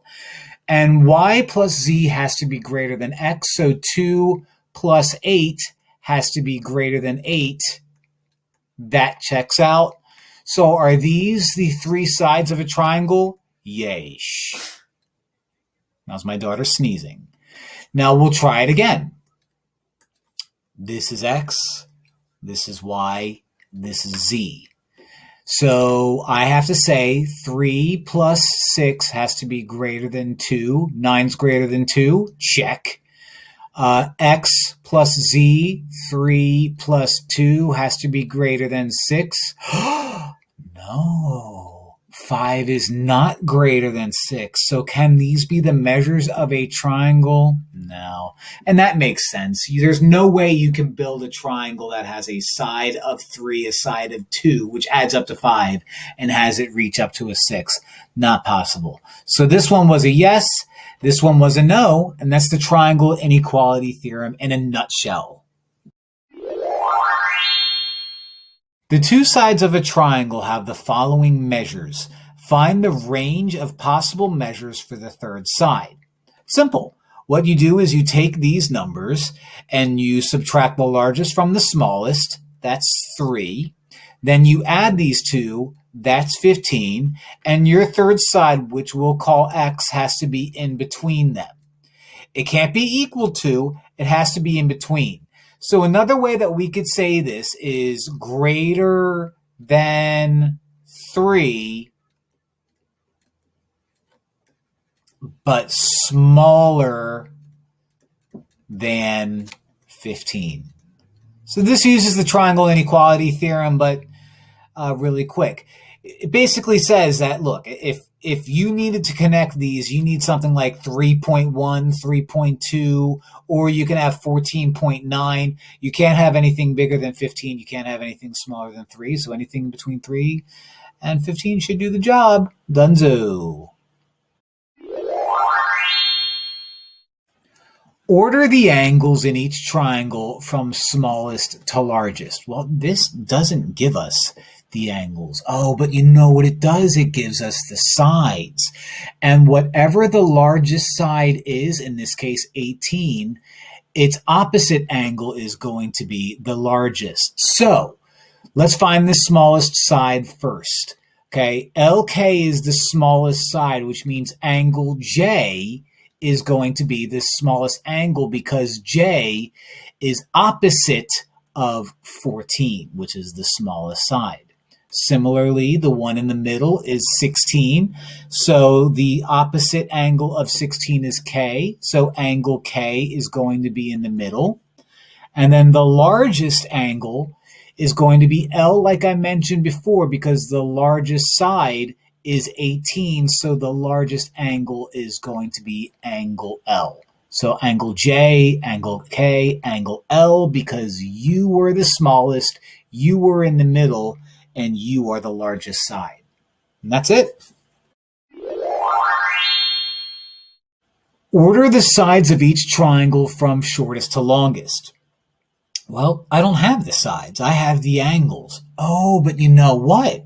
What I can do is I can find the shortest angle, which is 55. And whatever the shortest angle is, the side opposite that is going to be the shortest side. So, since my shortest angle is, or my smallest angle is angle F, the shortest side is going to be side GE. So let's find the medium angle, 62, barely, but that's the medium angle. The side opposite that is side GF, so we'll say side GF for girlfriend. And last but not least, the biggest angle is 63, so the side opposite of that is going to be FE, so my longest side is FE. So there you have it. Whatever the shortest angle is, its opposite side is the shortest side, and so on and so on. And we are done. EC is the altitude, not to be confused with attitude, which is something all three of my daughters have. Just kidding, except I'm not. Altitude.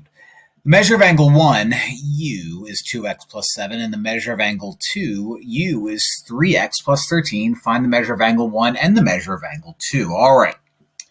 What is an altitude? An altitude is a fancy word for height. Now, if you're going to measure the height of anything, it has to be straight up and down. So since EC is the height of this triangle right here, EC has to be straight up and down. And since this is a right angle, of course, that implies this is a right angle, which implies that the measure of angle 1 plus the measure of angle 2 are 90 degrees when added together. They're complementary.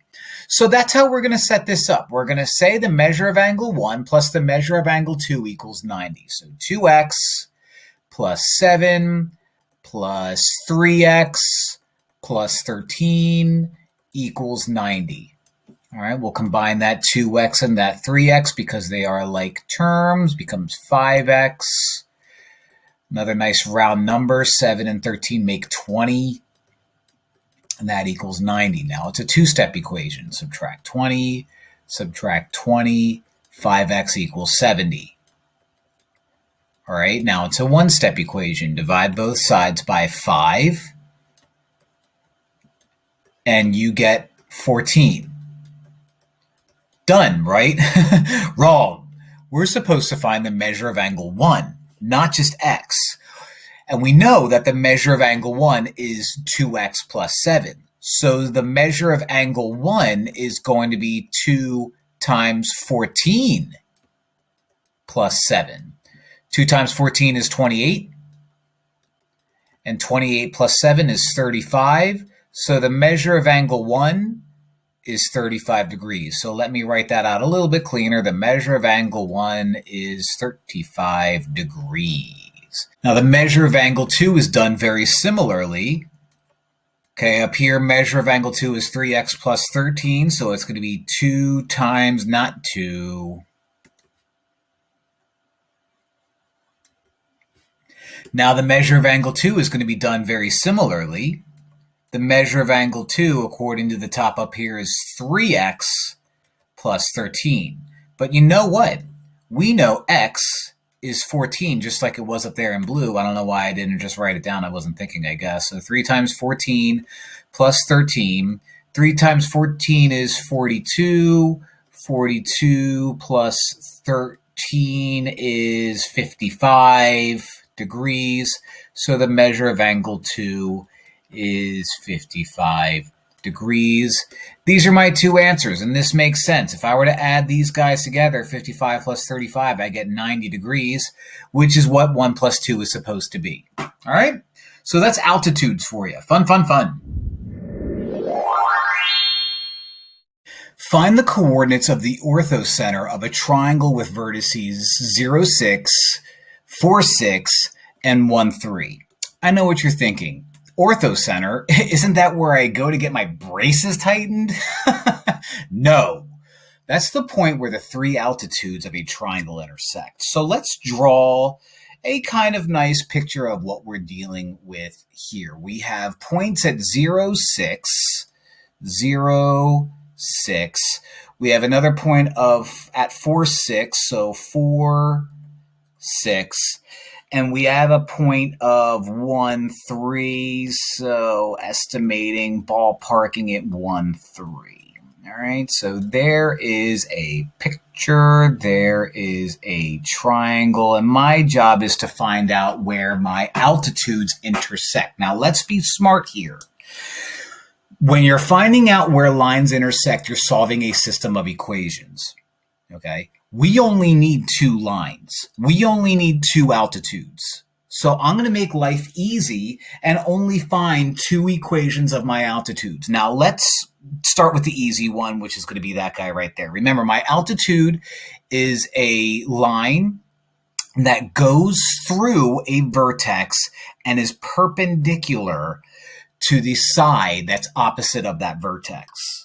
So in order to find the equation of this red line, and I'll call it red, in order to find the equation of this red line, I need a line that's perpendicular, okay? So it's perpendicular to 0, 6 and 4, 6, and it has to go through 1, 3. Okay. There. Now, what do we see? Well, if it goes through 0, 6 and 4, 6, it's horizontal, which means something perpendicular to it is going to be vertical. And the equation of a vertical line is x equals a number. Well, what number is it going to be? Well, if it goes through 1, 3, then it's going to go through my x value, which is 1. So great, I already have one of my equations already. I hope finding another equation is just as friendly. No, not at all. I can pick any altitude I want. Let's pick U. So we're going to call it purple because of colors. And if you're colorblind, then it's gray. We need one that's perpendicular to these 2 points right here. So perpendicular to 0, 6 again, and perpendicular to 1, 3 this time. This one is going to go through the point 4, 6. So I need to come up with a slope perpendicular to a line connecting these 2 points. So in order for me to do that, I have to find the slope of that. So remember, you find the slope by doing 3 minus 6, the y values, 3 minus 6 over 1 minus 0. 3 minus 6 is negative 3. 1 minus 0 is 1, so we have negative 3. Now that is the slope of this line right here, which looks right. Looks pretty accurate. But so the slope that I want is perpendicular to negative 3. So something that's perpendicular to negative 3 is going to be the opposite reciprocal of negative 3, which means we take that 3, we make it 1/3, and make the opposite of negative, which is positive. So the slope that I want is 1/3. So if I use point slope form, which I'm going to do, y minus y sub 1 equals m times the quantity x minus x sub 1, I can come up with the equation of a line with a slope of 1/3 and now goes through the point 4, 6. So I'll label you x sub 1 y sub 1. You're my m. Let's plug it all in. Y minus 6 equals 1/3 times the quantity x minus 4. Now, before you're all like, all right, well, let's distribute and add 6. No need. This is an equation, and that's good enough for me. Now, what I'm doing is I'm solving a system of equations where my two equations are this guy boxed in here and this guy boxed in here. My x value is already solved for, so life is not that bad right now. And what I can do is I can rewrite this equation and just simply substitute 1 for x. So y minus 6 equals 1/3 1 minus 4. Y minus 6 equals 1/3 times -3, because 1 minus 4 is -3. Y minus 6, 1/3 times -3 is -1. Add 6 to both sides, and y is 7. Nope, y is 5. I was going to say 7 wouldn't make sense. That would fall out here. 5 seems to be a whole lot nicer. So, since x is 1 and y is 5, that tells me that my orthocenter, the point where all of my altitudes intersect, is going to be the point 1, 5. So this problem on a frustrating difficulty scale was up there towards the 10. Not impossible. I mean, fortunately, this was horizontal. If it wasn't, then maybe we would go up to a scale of 10 out of 10. But I'll give it a 9, just like me. A solid 9.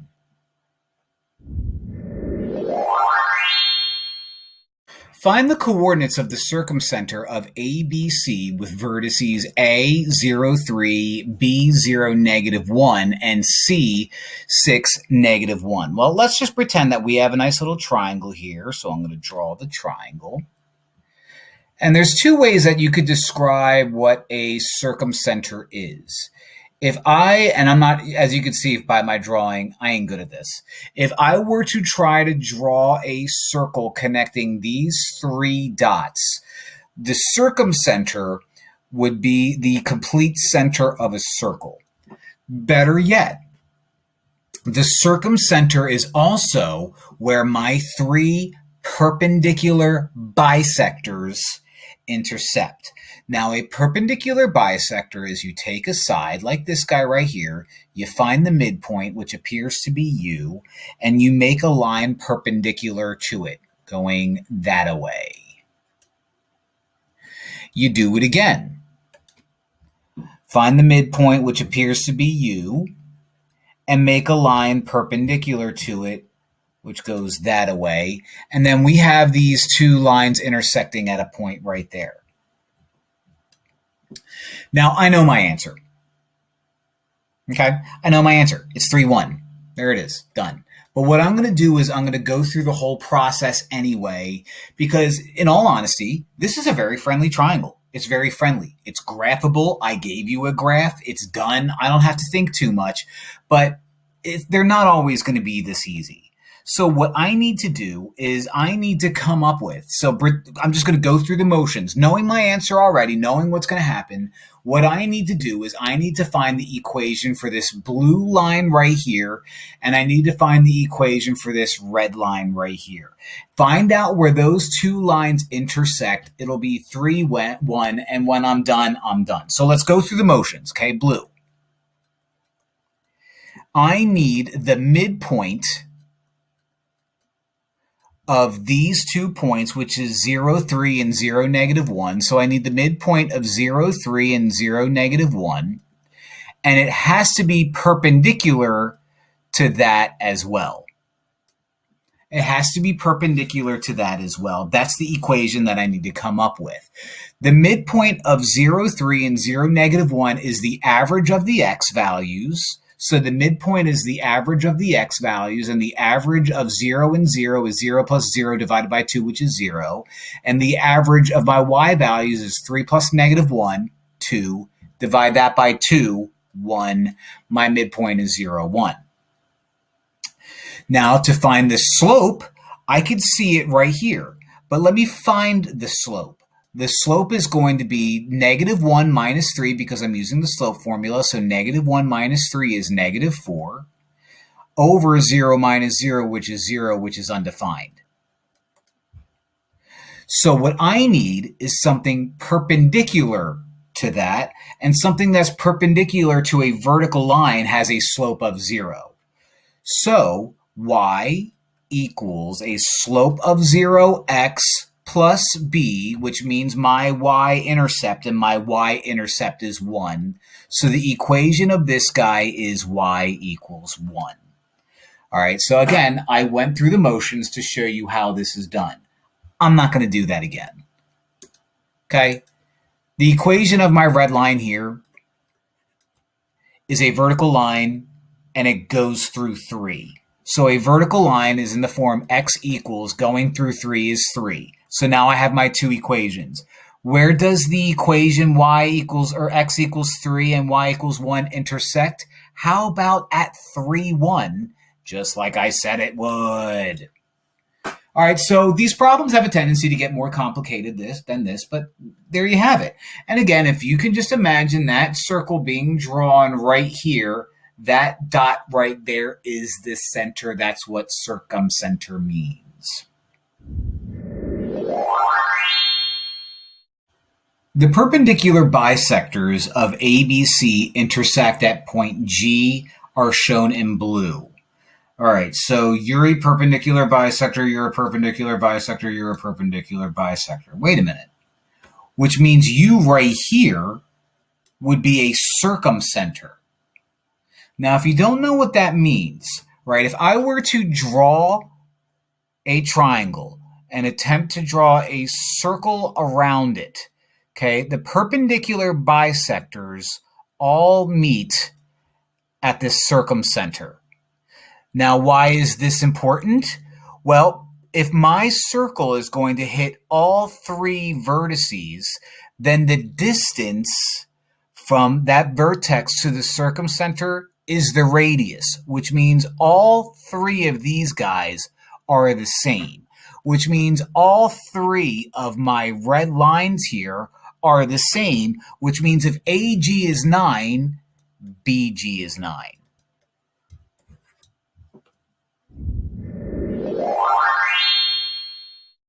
P is the circumcenter of XYZ. PX is 4x plus 3, so where's PX? Your PX. And PZ is 6x minus 11, find PY. Okay.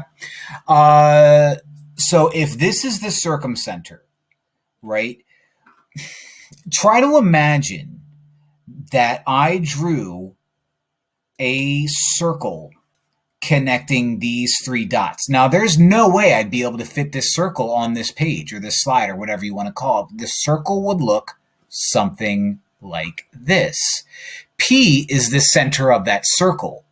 So if P is the center of this invisible circle, that means P goes to X, P goes to Y, P goes to Z. All of those are a radius of the circle, which means all of these red lines are the same. So PX is the same as PZ. So if PX is the same as PZ, then 4x plus 3 is equal to 6x minus 11. Now I have an equation with variables on both sides of the equal sign. Minus 4x minus 4x. You become 3 equals 2x minus 11. Add 11, you become 14 equals 2x. Divide by 2, x equals 7. Circle my answer? No. It's telling me to find PY. I'm not given any information about PY. None. But you know what I am given information about? PX. I'm also given information about PZ. So if I just find out PX or PZ, find out what that is, I get PY. So let's do PX because the numbers look friendlier. PX is going to equal 4 times x. X is now 7, so 4 times 7 plus 3, which is 28 plus 3, which is 31. And if px is 31, py is going to be 31. And that's my guy.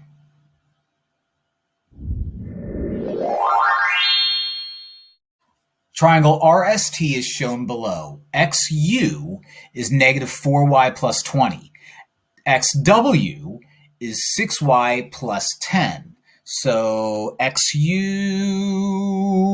is this guy. Oh my gosh, that guy right there.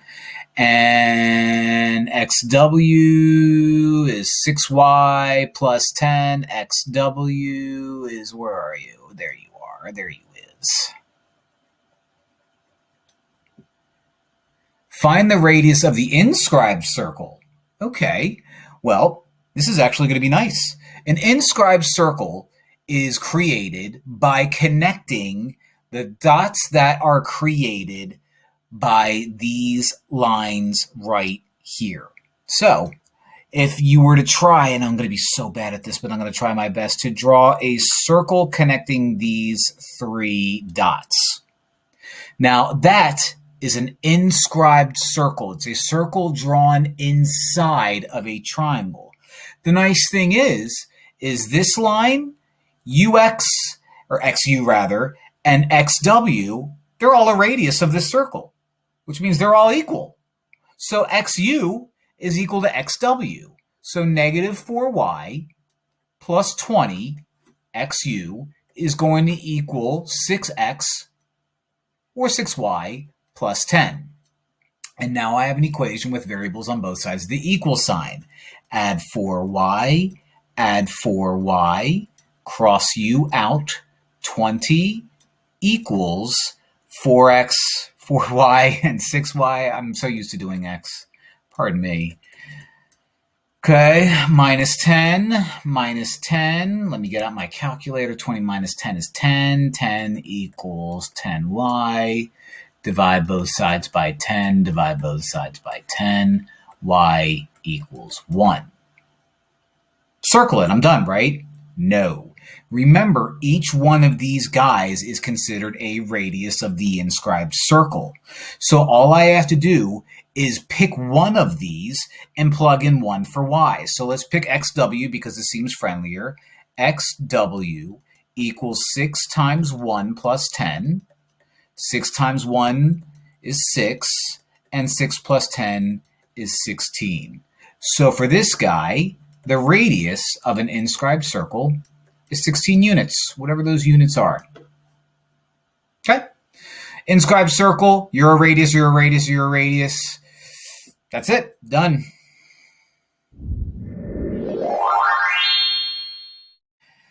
In the figure, UV is a perpendicular bisector. So you're UV, you're a perpendicular bisector. It doesn't really look like it, but it is. Of SW, I see it.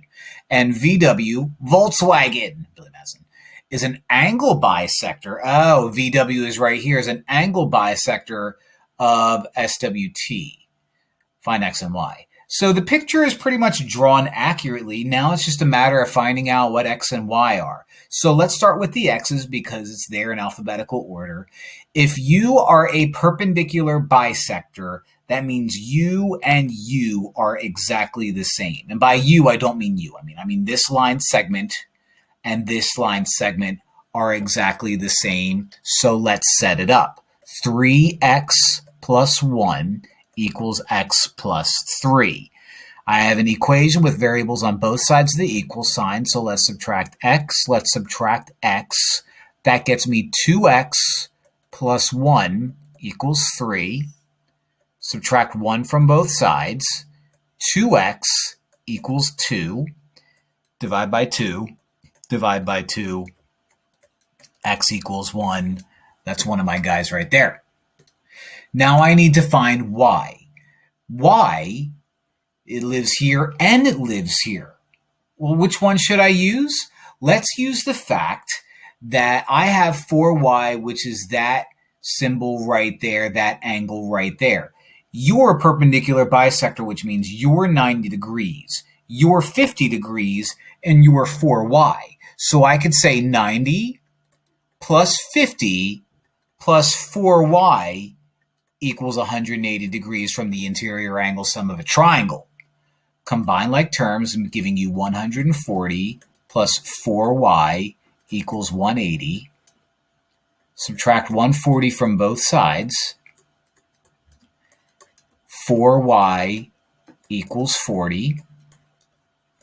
Divide both sides by 4.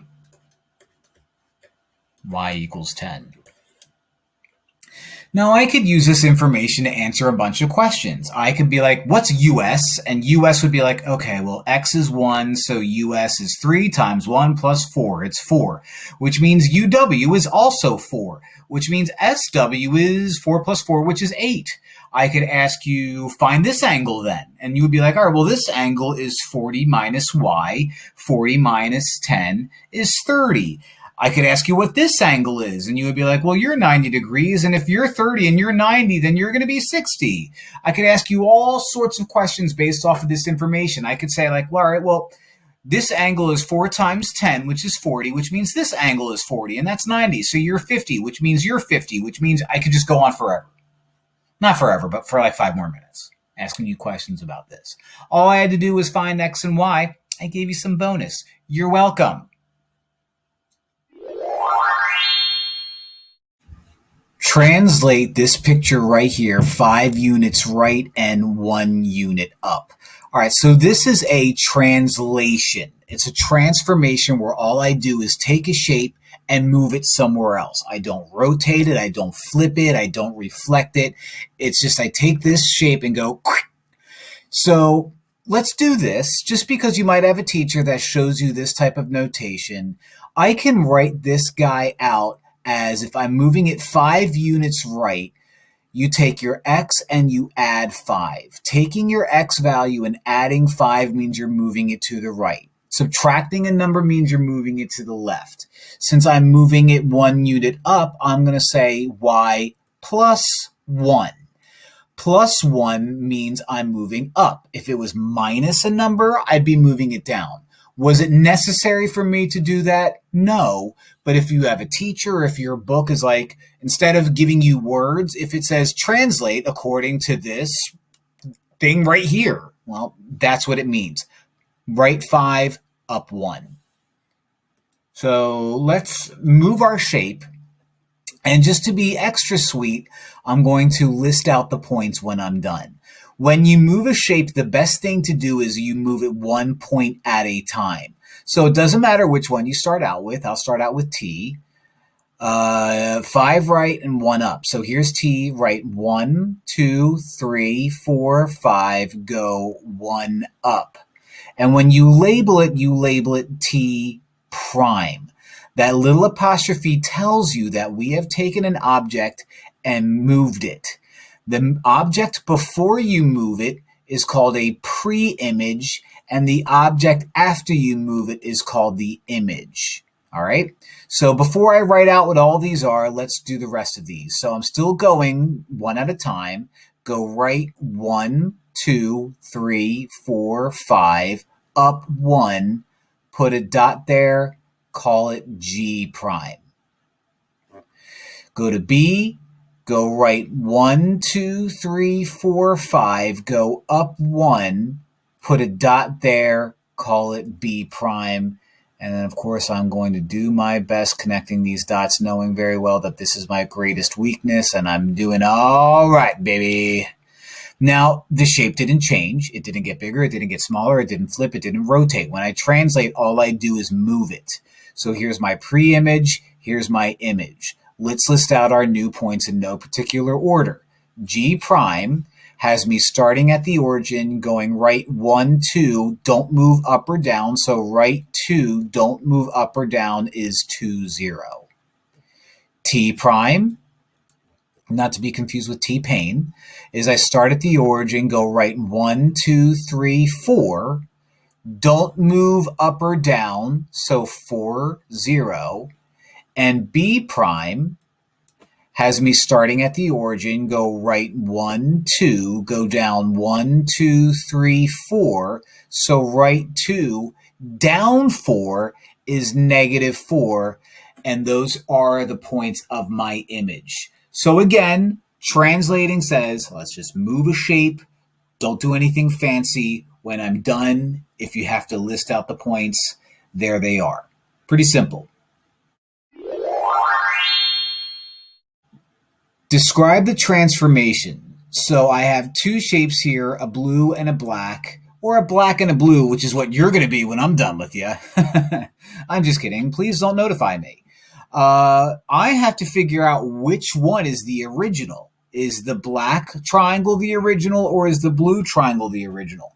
Well, if you look very closely, the blue triangle has little apostrophes on them, which means the original, also known as the pre-image, is the image in black. So I'm going from the black triangle to the blue triangle. I'm going to give this in two answers. One answer in words and one answer in notation form. And if you're wondering, why both? Do we have to do both? Nope, but I don't know what your teacher's going to have you do, so I'm going to make sure I have it written out in both ways. So we pick a point, doesn't matter which one, we pick a point and see what happens. I'll start at Z, and in order to get from Z to Z prime, I go right 1, 2, down 1. So right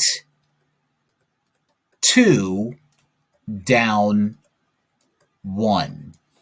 That's one way that you can write this out using words. And many teachers would be like, perfect, good, you're done.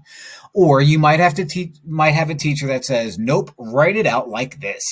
All right. Well, right 2 is if you're going left or right, you use your X value. And right 2 is in the positive direction, so we add 2. If it was left 2, we would minus 2. If you go up or down, that's the Y value. And down 1 is minus 1. Up 1 would be plus 1, but since this is down, this is minus 1. So again, two answers that are exactly the same. I wrote them both down so that you can see what they both look like, just in case you have a teacher that forces you to do one instead of the other. But that's how you describe a transformation. And in this case, this was a translation from one shape to its image. Rotate 90 degrees clockwise about the origin. Rotate. That means we're spinning things around.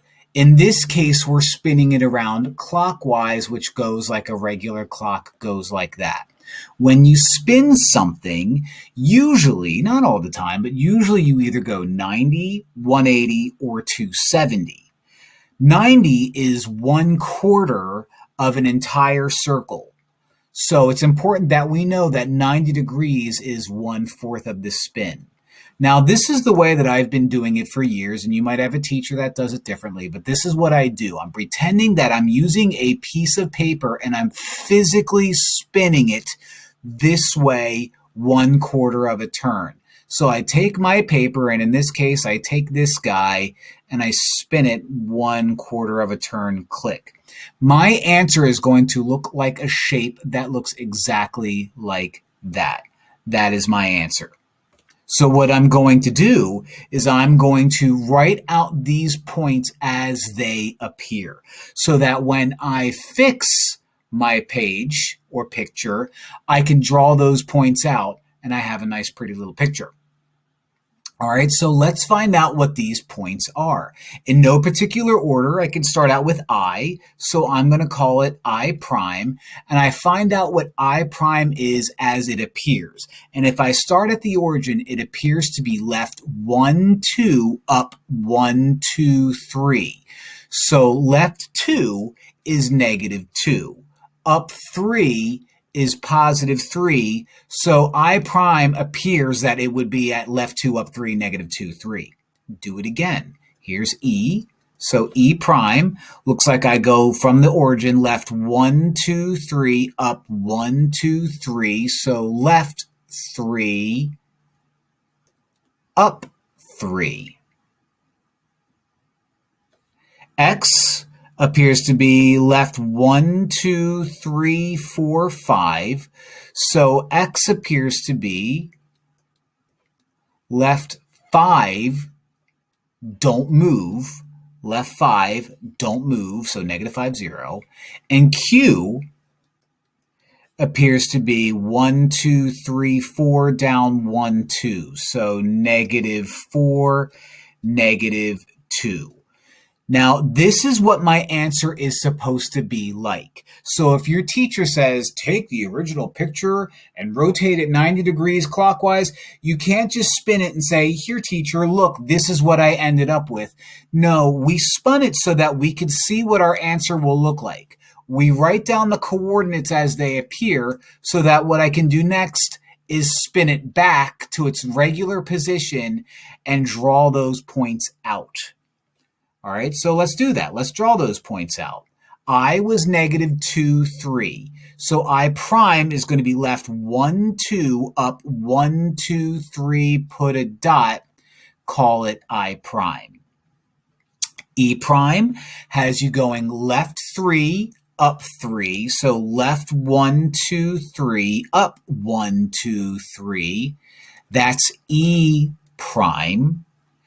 X prime has me going from the origin, moving 5 to the left, and then don't move at all. So 1, 2, 3, 4, 5, don't move at all. And Q prime has me going left 1, 2, 3, 4, down 1, 2, right next to my original I. So this was my pre-image. And now what I'm doing is I'm connecting the dots to make my regular image, and I'm always so bad at this. Let me try this one again. So bad at that. No, not happy. No, not happy. So if you had oh my gosh, not happy at all. So if you had the capacity to draw like a normal person, unlike me, you would realize that, oh, these shapes are exactly the same. They didn't change at all. No, they didn't. What they did is they rotated, and this guy spun 1/4 turn that way and looked like that guy. So that's how I do rotations. Take your page, spin it in the appropriate direction, write down the dots as they appear, fix your page, and draw out those dots, connect them better than me, and you're done.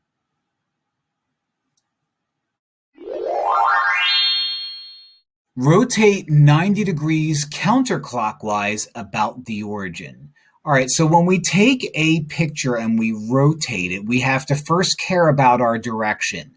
Counterclockwise is the opposite of clock. Clock go this way, so counterclock go that way.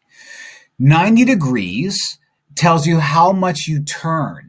So the whole spin would be 360. So 90 out of 360 is a quarter of a turn. 180 would be a half a turn, in other words, upside down, and we don't care about the direction there. 270 would be 3/4 of a turn, but here we have 90. So the method that I do is I take my picture, or in your case, you would take your page or the page that you're working on or the printout that you're working on, and you literally spin your page in this direction 1/4 of a time. And what that looks like is you take your paper and you lay it sideways in this specific direction. So my answer is supposed to look like this triangle, quadrilaterally looking thing standing up. I know my answer is supposed to look like this. So what I'm going to do next is I'm going to write my points as they appear. So it's good that I don't have numbers on here so the negatives and positives don't throw me off. This A appears to be to the left and up. So I'm going to write out my prime as if I'm going to the left and then up. So let's get specifics. In order to get from the origin to A, I go left 1, 2, 3, up 1, 2, 3, 4. So A prime is left 3, up 4. -3, +4. In order to get to D, I go from my origin left 1, 2, 3, 4, 5, up 1. So D prime was left 5, -5, up 1, +1. In order to get to M, I go left 1, 2, 3, 4, 5, down 1. So M prime is left 5, down 1, negative 1. And to get to W, I start at my origin and I go left 1, 2, 3, 4, and go down 1. So W prime is left 4, down 1. Now that I know what my picture is supposed to look like, I can take my picture, my page, whatever it is that I'm working on, and put it back to normal, knowing very well that my answer is going to live somewhere around there. So let's draw these points out. I have A prime, which was negative 3, 4. So A prime, start at the origin, is left 3, up 4. There's my A prime. So I'm starting to build my new image. That's my pre-image. Here's my new image. D prime is left 5, up 1. So I'm going to go left 1, 2, 3, 4, 5, up 1. That was D prime.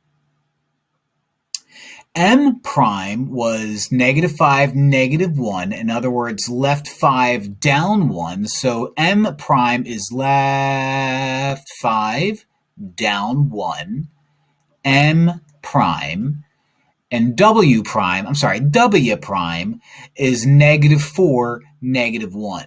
1, 2, 3, 4, 1. W prime. And now, of course, the part that I'm awful at, you connect the dots so you can see clearly that this is the exact same shape that you originally had, just flipped around a bit.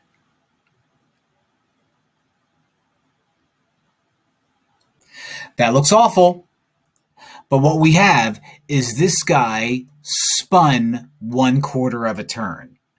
My shape, if I could draw better, doesn't change, doesn't get bigger, doesn't get smaller. It just spins around. Spins a right round, baby. It's from a song. But that's how you do rotations.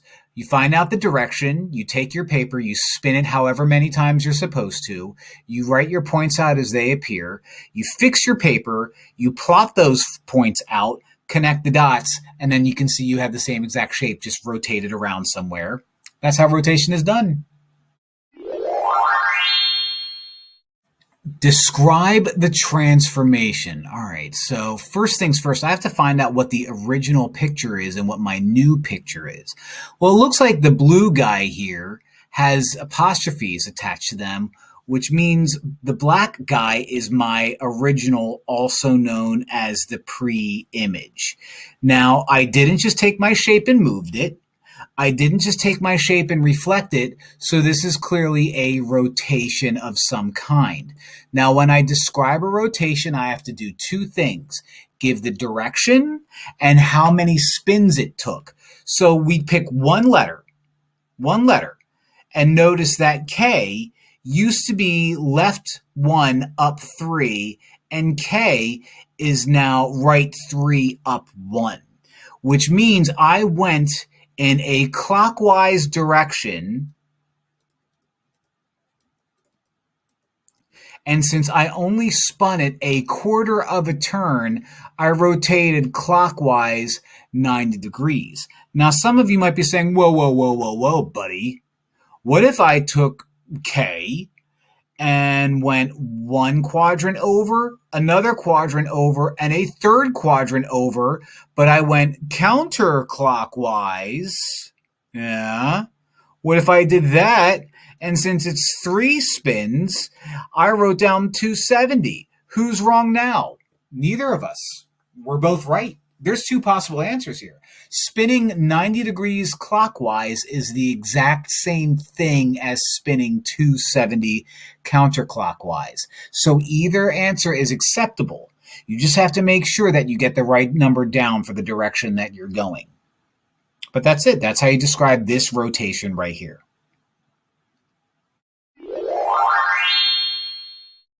Reflect across the y equals -2 axis.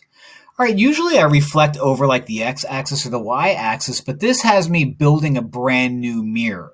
y equals -2 means I'm going to have a horizontal line that goes through -2. So let's go to the y-axis, since it's y equals. Let's go to the y-axis and go down to -2. There you are.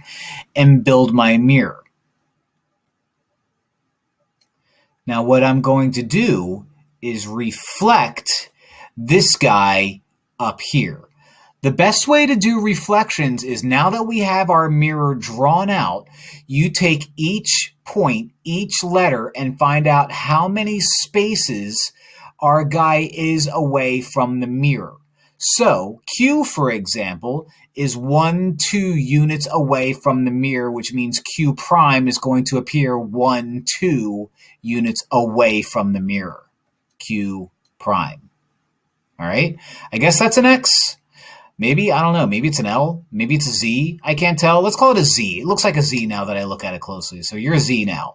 Z appears to be 1, 2, 3 units away. So 1, 2, 3 units away, Z prime.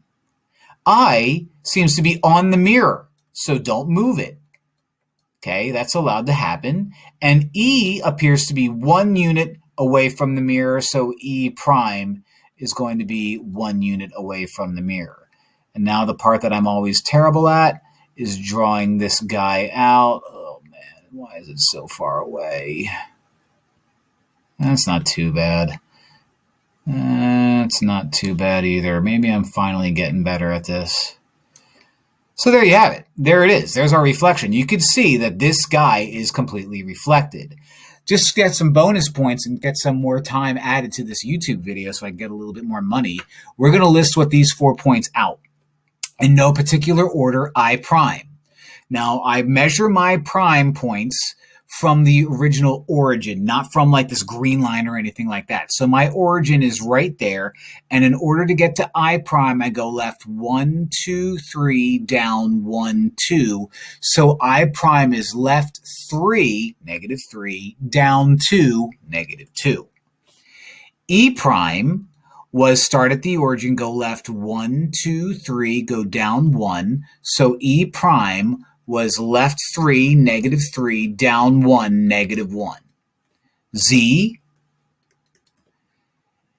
is going to be start at the origin, go nowhere left or right, and up 1. So Z prime is nowhere left or right, up 1. So 0, +1.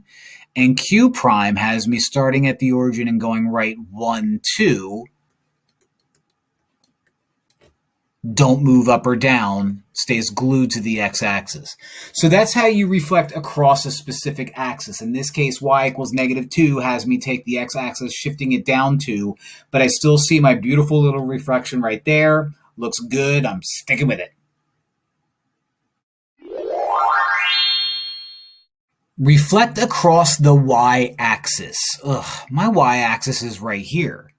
So what's going to happen with this picture is I'm going to reflect inside of a mirror. So basically what's going to happen is whatever shows up over here is going to be opposite over here, and whatever shows up on the left is going to be opposite over here. So there's going to be a little bit of sloppiness, but that's okay.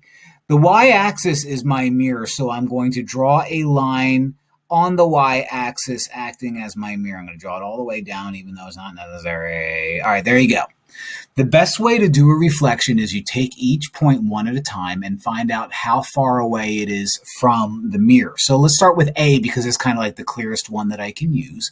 A appears to be 1, 2, 3, 4 units away from the mirror. So let's graph it 1, 2, 3, 4 units away in the opposite direction and call it A prime. Let's do it again with the other letters. We're going to run into each other. That's okay. W is 1 unit away from the mirror. So W prime is also going to be 1 unit away from the mirror. D is 1 unit away from the mirror. So D prime is also going to be 1 unit away from the mirror.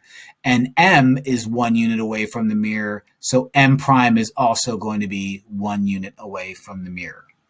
So we take that, we connect the dots the best that we can. And as you can see, we have the exact same image, just kind of flipped. Not flipped, reflected. I like to view these as when my art teacher wanted to be lazy in grade school, they would give us all pieces of paper and say, put a bunch of paint on the paper, fold it in half, and open it back up, and you have a butterfly. That's kind of like what we have here, a butterfly or angel's wings, whatever your religion is. Now, what I'm going to do is I'm going to list what these points are, just because you might have a teacher that asks you to. So D prime, I'm going to go to my origin, and the way I get to D prime is I go left 1, up 1, 2, 3, 4, 5. So D prime was left 1, negative 1, up 5, positive 5. A prime has me starting from the origin and going left 1, 2, 3, 4, and up 1, 2, 3. So left 4, up 3, that's A prime. Ooh, I'm going to avoid a curse word and put W next. I know it's spelled differently, but you never know who's watching these things. Start at the origin, go right 1, up 1, 2, 3, 4. So right 1, up 4 is W prime, and M, I wish it was a G, it could be dog. I go right 1, up 1, 2, 3, 4, 5. Right 1, up 5. And that's reflecting. Dog. Dom.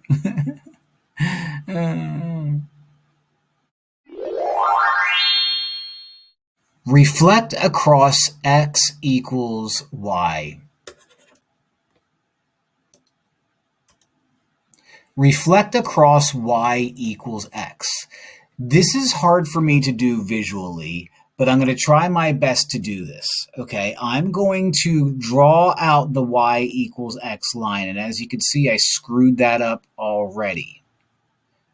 Now it's not looking so bad. This green, perfectly straight line is supposed to act as a mirror. So if you could take your head, so this is your head, and tilt it sideways just a little bit and pretend that it's lining up with that green line, you are going to see that this shape is going to flip over it. Now, it's hard for me to kind of line things up and find out where these points go. I know from regular reflections that I always count out how many dots I am away or how many units I'm away from the graph or from the mirror, and I just graph it on the other side, but that's hard to see. What I have here is y equals x. So this is what I'm going to do. This is a trick. Y equals x and x equals y. Let me list out my 4 original pre-image points. This might seem a bit too much and gratuitous, but I guarantee you, if there's anything I'm not, it's gratuitous. L, the original L, is don't move, go up 2, so the original L is 0, 2. The original H is left 2, up 1, 2, 3, so the original H is left 2, up 3. The original Q is left 2 and up 1, so the original Q is negative 2, positive 1. And the original P is left 1, 2, 3, down 1, 2, so the original P is left 3, down 2, negative 3, negative 2. What I need to find is clearly not these guys, but these guys. The points of the image, the reflection points. How am I going to pull these off without using my graph? Well, I'll tell you. If you look at the original equation that we're given, y equals x, this is telling us that y equals x now and x equals y. What does that mean? These guys just flip. 0, 2 becomes 2, 0. Negative 2, 3 becomes 3, negative 2. Negative 2, 1 becomes 1, negative 2. And negative 3, negative 2 becomes negative 2, negative 3. All I did was flip the points. I take these guys and graph them out. L prime, let's go to my origin, is right 2. Don't go up or down, L prime. H prime is right 1, 2, 3, down 1, 2. put a dot there, H prime. Q prime is go right 1, go down 1, 2, Q prime. And P prime is -2, -3. So go left 1, 2, go down 1, 2, 3. That's P prime.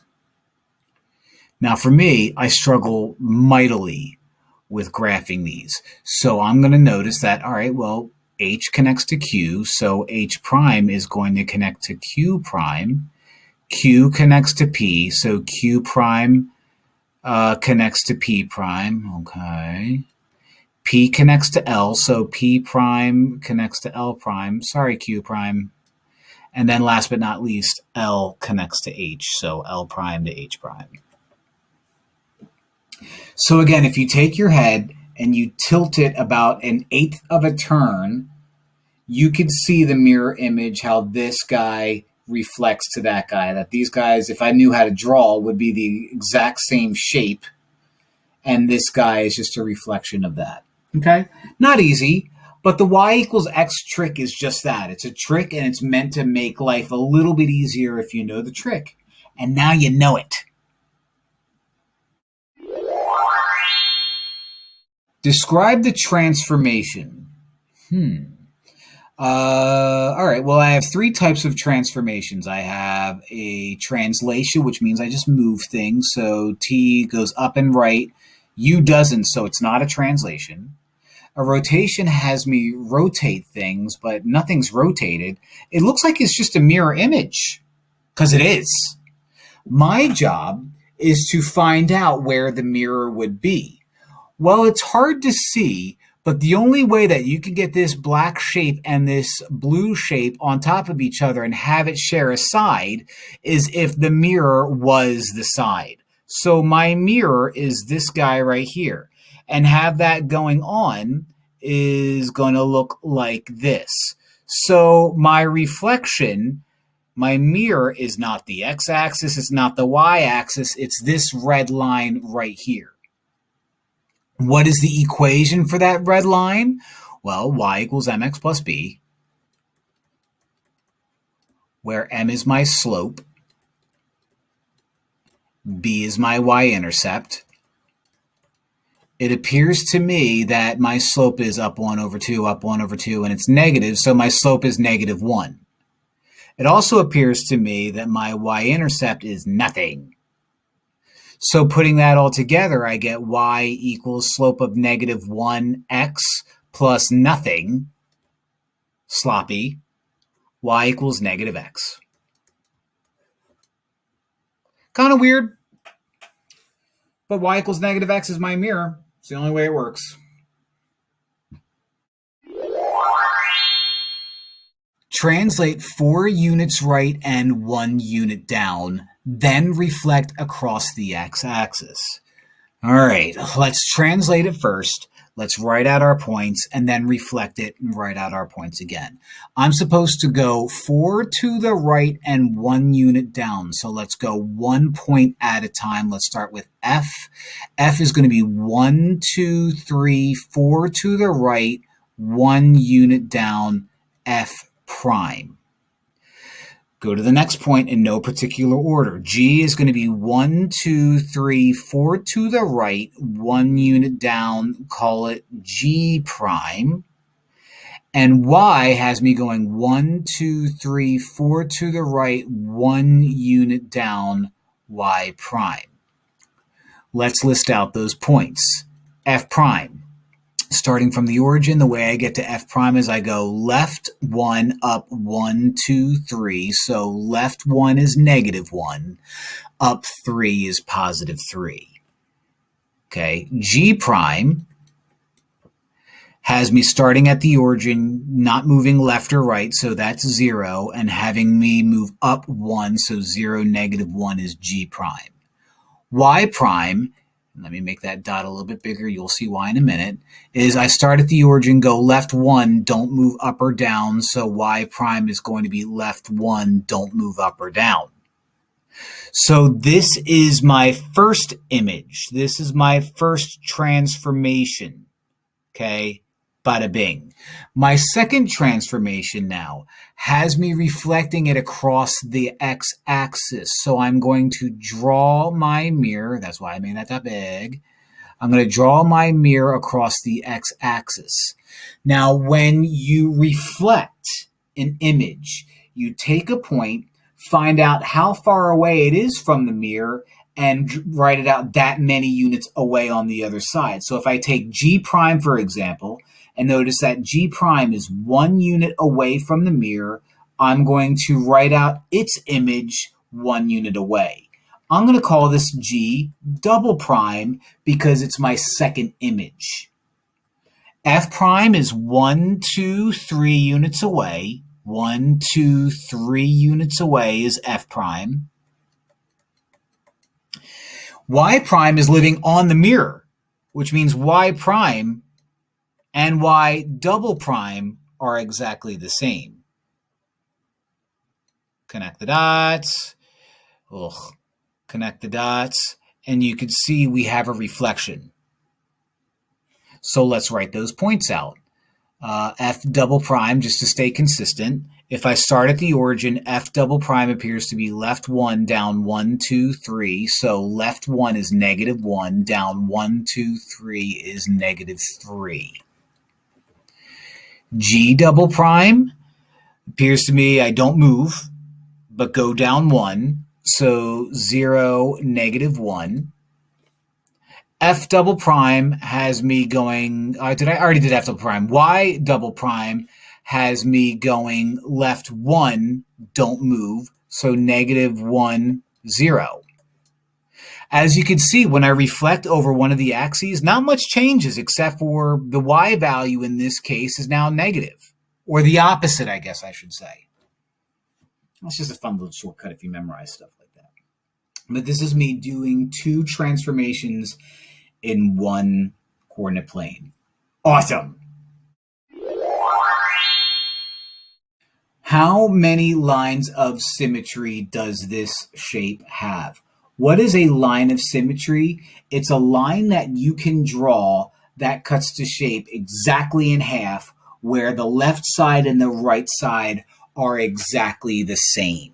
So when you have regular polygons like this, you should be able to look at this and be like, I should be able to cut this completely in half just like that.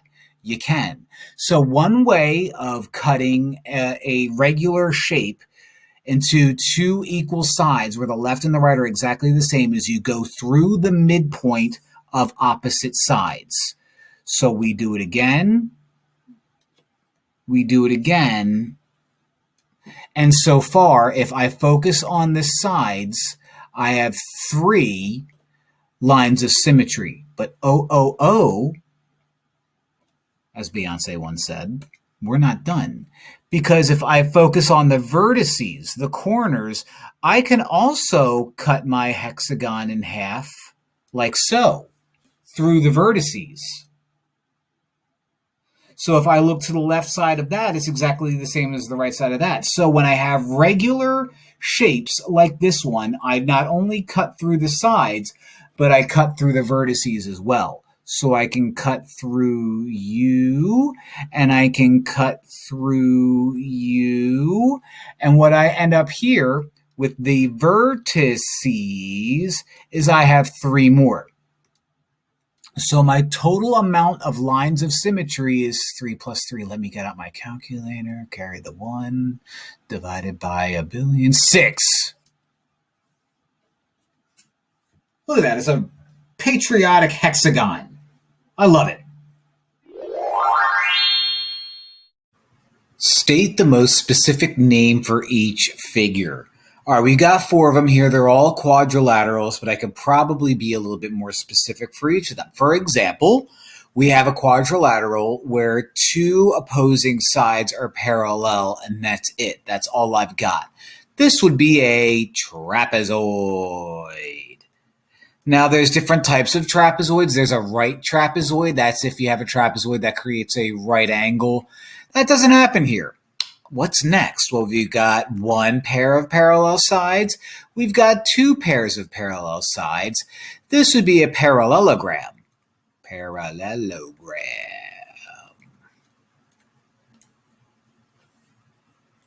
Okay. This guy right here. Congruent, congruent, congruent, congruent. Don't know anything about the angles. Don't know if they're parallel. But what I do know is all four sides are congruent, which means this would be a rhombus. A rhombus is what I took to school one time and went to a different place. Hee hee, joke. And then we have ourselves four right angles. Opposing sides are congruent and opposing sides are congruent. This is a rectangle. So a couple of the ones we didn't hit square. We didn't hit just a quadrilateral. We didn't hit kite. But, you know, I think those are pretty simple, pretty straightforward. Those are quadrilaterals. Fun. Find the measure of each angle indicated. All right, so it looks like in this case I only have to find angle G. Now what I have here is a 1, 2, 3, 4-sided figure, also known as a quadrilateral.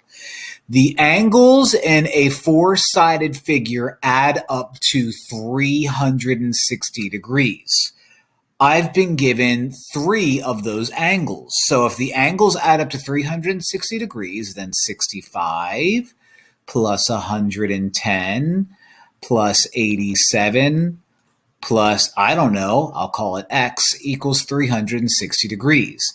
Let's combine like terms one at a time. 175 plus 87 plus x equals 360. 175 plus 87, 262, in that order, or not in that order. Did I do that right? That looks good to me. Plus x equals 360. In order to get x all by itself, let's subtract 262 from both sides. X equals 98. But we will say 98 degrees.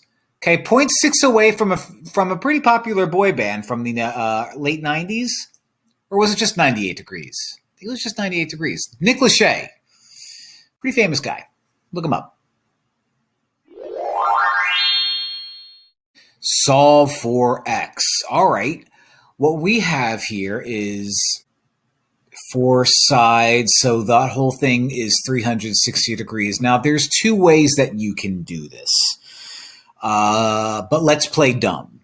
Let's just say that all I know is I have 4 sides, which means everything adds up to 360 degrees. Okay, so 104 plus 10x minus 4 plus, interesting, 104 again, plus 76 equals 360 degrees. So if we combine like terms, I have 104 minus 4 is 100, plus 104 is 204, plus 76, 204 plus 76 is 280. And then I have plus 10x equals 360. 2-step problem, subtract 280. Subtract 280, 10x equals 80. Divide by 10, divide by 10, and x equals 8, which is all I had to do. Now, there's another way that you could do this problem. And let me show you that other way of doing this problem. Okay, if these guys are the same, right, that implies that these guys are also going to be the same. Because what we have here, actually, you know what? Since I'm not given any markings, I'm not definitively given that information. Although, yeah, it's got to be the case. If these guys are the same, then these guys have to be the same. They have to be. So I have 10x minus 4 equals 76. If I add 4, 10x equals 80. Divide by 10, and looky there. 10, 9, 8, 76ers. And 2 ways to do that problem. Both ways you'll get 8. 8 is great. Solve for x, the figure is a parallelogram. Oh, this is nice. If the figure is a parallelogram, we know a couple things. These guys are parallel. These guys are parallel. Does that help us here? No. What else do we know? These guys are congruent, and most importantly, these guys are congruent, which means we could say 2x plus 15 is equal to x plus 15. Subtract x from both sides because we have x on both sides of the equal sign. 2x is minus 1x is just an x.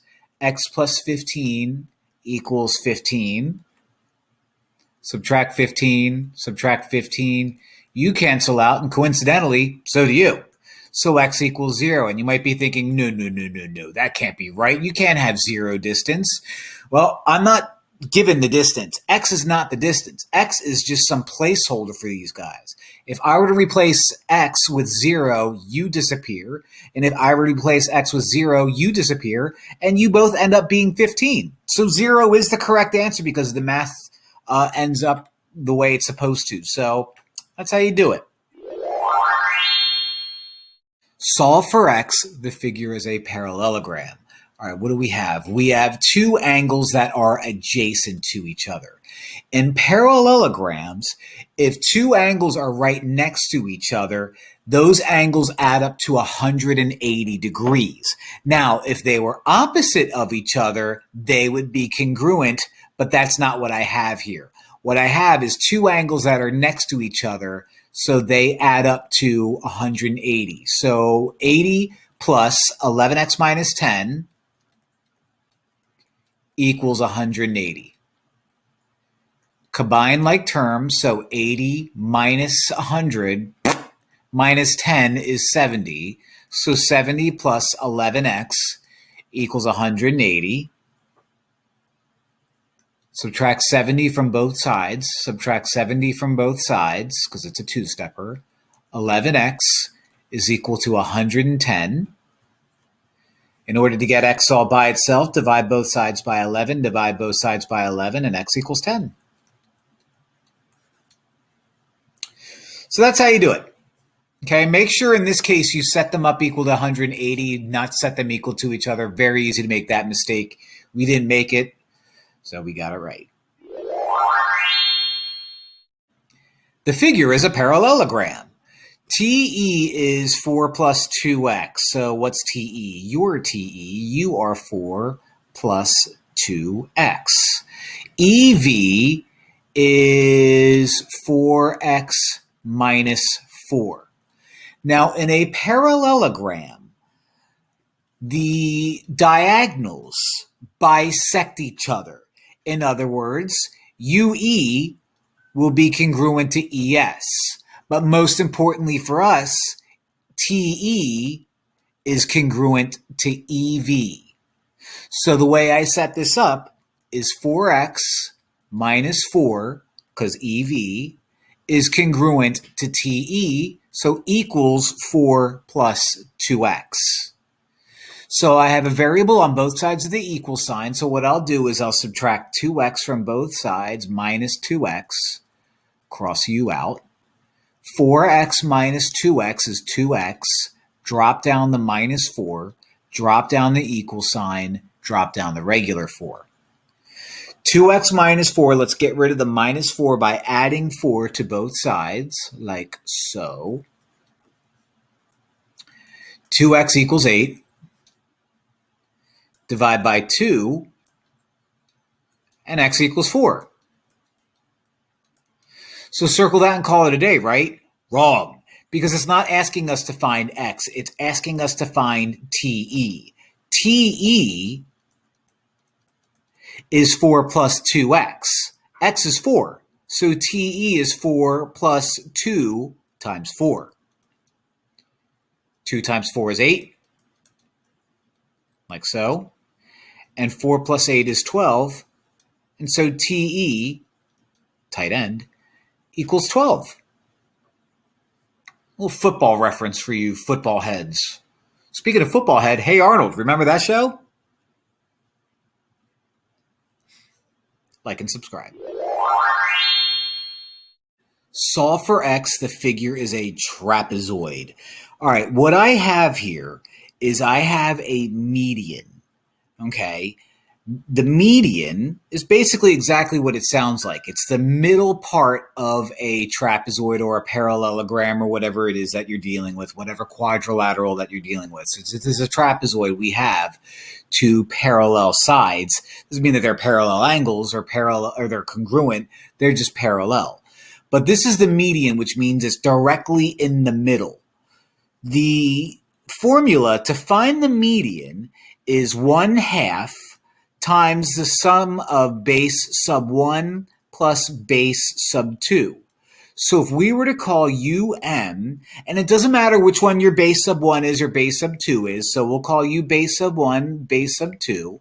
If I were to use this information to solve for x, I would say that the median, m, negative x plus 21, 9 plus m, equals 1/2 of base sub 1, which I called 17, plus base sub 2, which I called 11. So PEMDAS says let's do everything inside the parentheses first. So 1/2 of 17 plus 11 is 1/2 of 28. Negative x plus 21. 1/2 of 28 is 14. Now I have a two-step equation. Let's subtract 21 from both sides, minus 21. Negative x equals negative 7. And if negative x equals negative 7, then positive x equals positive 7. So there's our guy. And if we wanted to check our work, negative 7 plus 21 is 14. So this length would be 14, and 14 happens to be completely in between 11 and 17. It's the average, essentially. And that's what the median gives us, right in the middle. Solve for x, the figure is a trapezoid. Actually, let's be a little bit more specific. See how these guys are congruent? This figure is an isosceles trapezoid. And the rule for isosceles trapezoids is not only do they bisect each other, but the diagonals are actually congruent. If these weren't isosceles trapezoids, they wouldn't be congruent. But in this case, these two, EC and FD, are congruent. So since it gives us EC and FD, I could set those guys equal to each other. So EC is 20, FD is 5x minus 10, and I have a regular two-step equation. Okay, 5x minus 10, let's add 10 to both sides, cross you out. 20 plus 10 is 30. Drop down the equal sign, drop down the 5x. In order to get x all by itself, we divide everything from 5. And let's flip it around. I like my x on the left.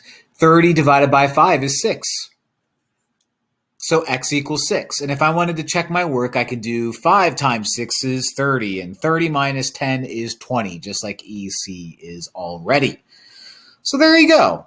Isosceles trapezoid because these two guys are congruent, which means the diagonals are also congruent. Bada bing! The figure is a trapezoid.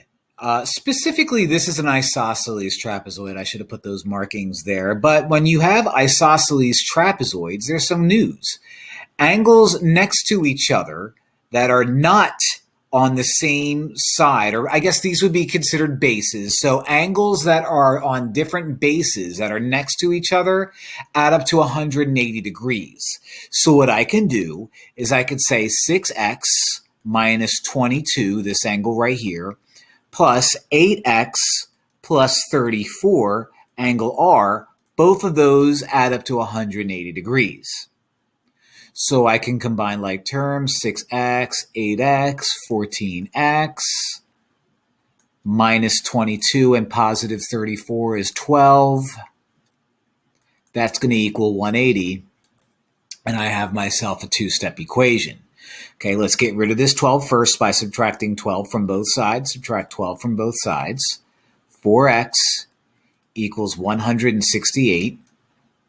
It's 14x, not 4x. But would that change things? Divide everything by 14. Divide everything by 14. and x is going to equal 12. Circle that and call it a day, right? Wrong. It's not asking for x. It's asking for the measure of angle r. And the measure of angle r is 8x plus 34. X is 12. So the measure of angle r is 8 times 12 plus 34. 8 times 12 is 96. 96 plus 34 is 130. So the measure of angle r is 130 degrees. Now, if you're like, oh, I don't believe you, then what you could do is you can plug in 12 to x up here and get 6 times 12, which is 72. 72 minus 22 is 50. So if this is 50 and that's 130, then those guys add up to 180 degrees, which is what I originally said it would. Okay? So that's how you add adjacent angles of a trapezoid if they're on different bases.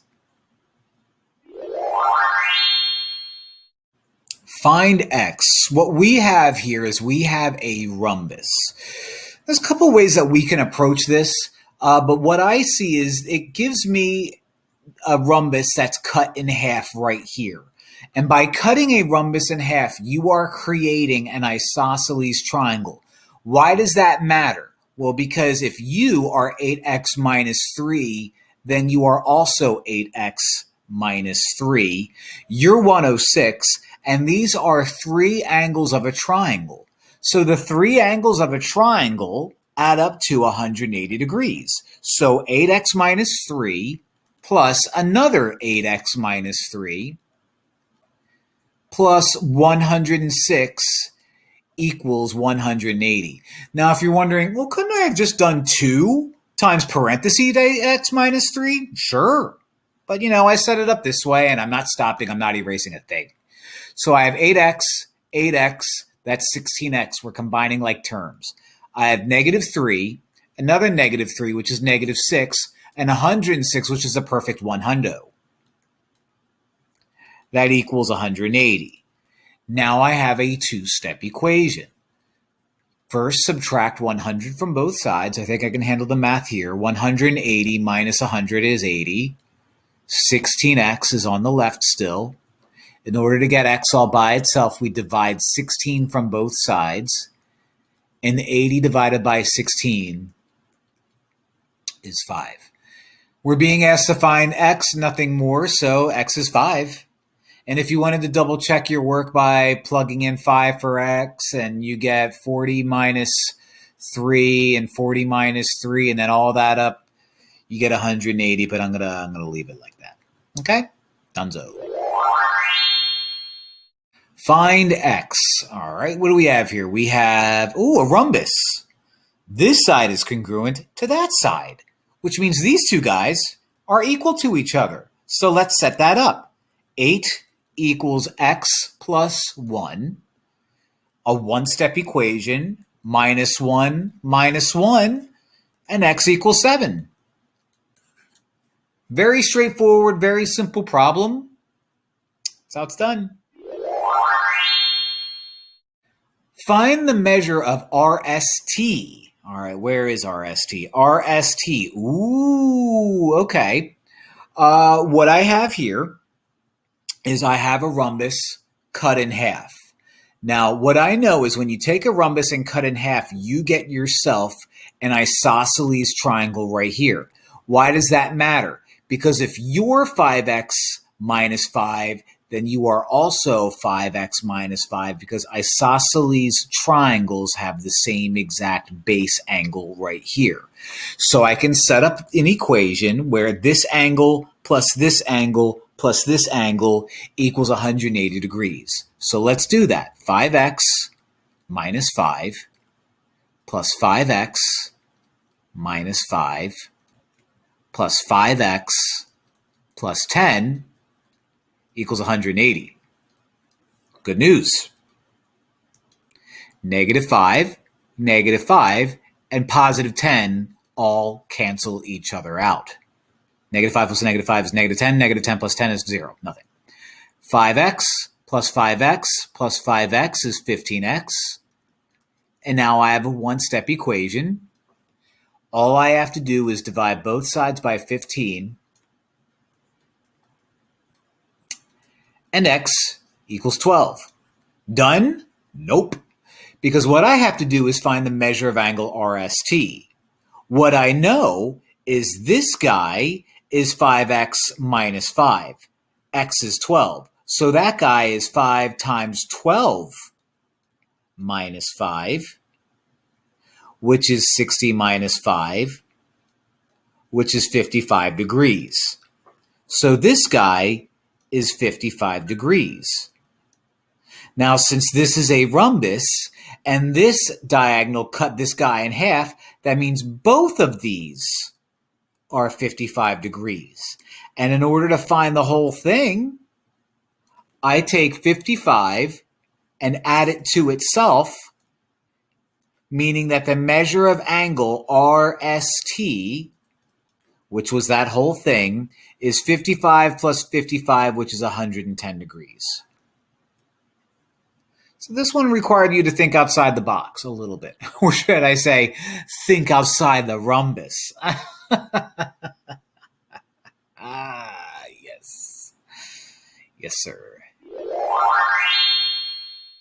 Find the missing measure. What do we have? We have these two guys are congruent. These two guys are congruent. Oh, adjacent sides are congruent. This is a kite. You can imagine putting a line here and a line here and pretending there's a string and a couple bows and you have yourself a kite. Now, what's important about this is these two guys are what's called the vertex angles, which means F and H are the non-vertex angles. So why do we care about the non-vertex angles? Well, because they're congruent. So if my job is to find out what F is, I know H is the same. So if I call you X, then I can call you X. Now, how does that help me? Right now, it doesn't. But what I do know is this is also a quadrilateral. And quadrilaterals add up to 360 degrees. So 66 plus X plus 70 plus X is 360. So let's set that up. 66 plus X plus 70 plus X is 360 degrees. Combined like terms, 66 plus 77 is 136. X plus X is two of them, so 2X. And now I have myself a regular old two-step equation. If we subtract 136 from both sides, minus 136, 2x is going to equal 224. Divide both sides by 2, and x equals 112. Now, we want to find out the measure of angle F. We called the measure of angle F x. So, the measure of angle F is x, which means it's 112 degrees. All right, so again, we add ourselves a kite. These two guys, the non-congruent angles are going to be congruent. They're called the non-vertex angles. And so we just set it up equal to 360 and got it. Dunzo. ME equals 20. Me is 20. I wish. What do I know about this shape? Oh, these two guys are the same, and these two guys are the same. We have a kite. The diagonals of a kite bisect each other, which means you guys are the same. Doesn't help me here. You guys are the same. That does help me here because it says that ME is 20. So if ME is 20, that means EK is 20. And MK, Mortal Kombat, is found by adding 20 plus 20. According to this calculator that I have right over here, MK is 40. Find x. What do I have? I have these two guys are congruent and these two guys are congruent. We have a kite. Now, what information am I given? I'm given 50 degrees right here and 8x plus 2. And these guys are created by taking CE, which is technically a diagonal of this kite. What do we know about the diagonals of kites? Well, the diagonals of kites bisect the angle that it goes through. And if things bisect angles, that means this angle and this angle are exactly the same measure. So I can say 8x plus 2 equals 50 because they're the same. So now I just start out with the two-step equation, minus 2, drop down the 8x. 8x equals 48. In order to get x all by itself, divide both sides by 8, divide both sides by 8, and x is 6. And that's all we had to do here was just find x. I don't have to plug it into anything. If I wanted to check my work and do 8 times 6, which is 48, 48 plus 2 is 50, it looks like I did it right. But yeah, the diagonals of kites bisect the angle. Pretty nice. Find the measure of angle Z. All right, there's Z. So what I have is I have the fact that 7x minus 4, 5x plus 20, they oppose each other, and I have 105. So this problem is not near as simple as I wish it was. This is what I know. These two sides are congruent. These two sides are congruent. This is a kite because the sides are next to each other, not opposing each other. Now, when you have a kite, okay, the angles in between the non-congruent sides are called non-vertex angles. And these angles are equal to each other. So this is what I'm going to do. I'm going to find x by setting these two equal to each other. Once I have x, that allows me to find out the measure of both of these angles. Does that arrive me at my answer yet? No. My job is to find that angle. So once I find out this angle will be the same. I have 105, and I would have 3 angles in a quadrilateral, and the 4 angles in a quadrilateral add up to 360. So I have to start out by setting these guys equal to each other first, finding out what these are, and then I can finally take care of Z. So 7x minus 4 equals 5x plus 20. I have x on both sides of the equal sign, so let's subtract 5x from both sides. Let's subtract 5x from both sides. 7x minus 5x is 2x. Drop down the minus 4. Drop down the equal sign. Drop down the 20. I can add 4 to both sides, like that. 2x equals 24. Divide both sides by 2, and x equals 12. Again, that's helpful because now that I have x, I can find out both of these angles. Now, they're both going to be the same, so it's not like I have to plug in 12 into both of these and solve them separately. No, if I just find the easier one, like this guy, and do 5 times 12, right? 5 times 12 plus 20, that gets me 60 plus 20. This is 80. So you are now 80, and you are also 80 because you two guys were congruent. Finally, I can figure out what Z is. So I will actually call this Z, and what I know is that this is a quadrilateral. And this angle plus this angle plus this angle plus this angle is going to equal 360 degrees. So 80 plus 80 plus 105 plus Z is 360 degrees. If I combine like terms, 80 and 80 is 160. 160 and 105 is 265. 265 plus Z equals 360. Subtract 265 from both sides. Subtract 265 from both sides. Z equals 95.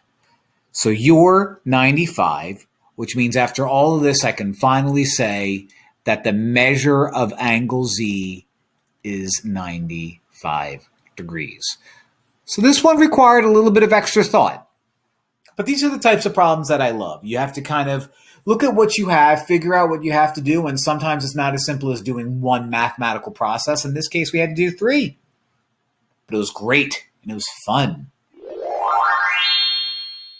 Find the area of this triangle right here. Looking at this triangle, it doesn't really look like it's as obvious as it is. But if I were to take this triangle and spin it around and make it look like this, where now I could say that this whole thing is 9 yards and this is 6.4 yards, it's a little more obvious what I have.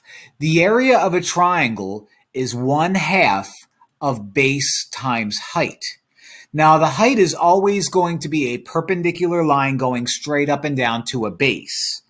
Here, I don't really see the height because you were like, oh, the height should be up from here to here, but it doesn't matter. Any way you spin a triangle, you can get your height. So by taking my triangle and kind of laying it flat so that the 9 yards is flat on the ground, I can see the 6.4 as going up and down. So you're my base and you're my height. So I could say that my area is 1/2 of my base, which is 9, times my height, which is 6.4. Okay, 1/2 of 9 times 6.4 is 28.8. Now, before I circle that and be very happy, we're talking about the area here. Okay, the area is always given in units squared. So I'm going to make sure I say square yards for this guy right here. Okay, depending on your teacher, you might have a teacher that's like, oh, I only care about the number. I really don't care about this part. But you really should say that the area is whatever units squared. Feet squared, yards squared, square inches, square meters, whatever it is. Okay? So that's how you find the area of a triangle. Sometimes you have to spin it around in your mind, which I did. Find the area of this trapezoid right here. All right, the area of a trapezoid is given to us by the formula 1/2 times the height, parentheses, base sub 1 plus base sub 2. This trapezoid is kind of lying flat already, and it gives us the height right there, and it's 5. Which one's base 1, which one's base 2? Doesn't matter. Doesn't matter at all. Okay? So the area of this guy is going to be 1/2 of 5 times base sub 1, which I called 6, plus base sub 2, which I called 3. All right, so 1/2 of 5 times 9. This is probably one that I can do without the use of a calculator. 1/2 of 45 is going to be 22.5. Yeah. Now, before you circle that and call it a day, it's asking for area.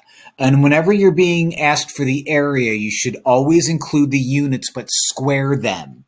Okay, so this is miles. So we're going to say 22.5 square miles. All right, don't ever just say 22.5. Don't say 22.5 miles. It's 22.5 square units. Okay? So we're done. Trapezoid. Write the name of each polygon. Now, polygons get their names by how many sides they have. So let's count the sides and name them. 1 side, 2 side, 3 side, 4 side, 5 side, 6 sides, 7 sides. A 7-sided figure is called a heptagon. Okay? 1, 2, 3, 4, 5, 6, 7, 8, 9, 10 is a decagon. 10. Decagon. Now, I'm marking the sides so I don't accidentally overcount. So these little marks doesn't mean necessarily that they're the same. I mean, in this case, they look like they are. I'll put little check marks now. 1, 2, 3, 4, 5, 6, 7, 8, 9 is a nonagon.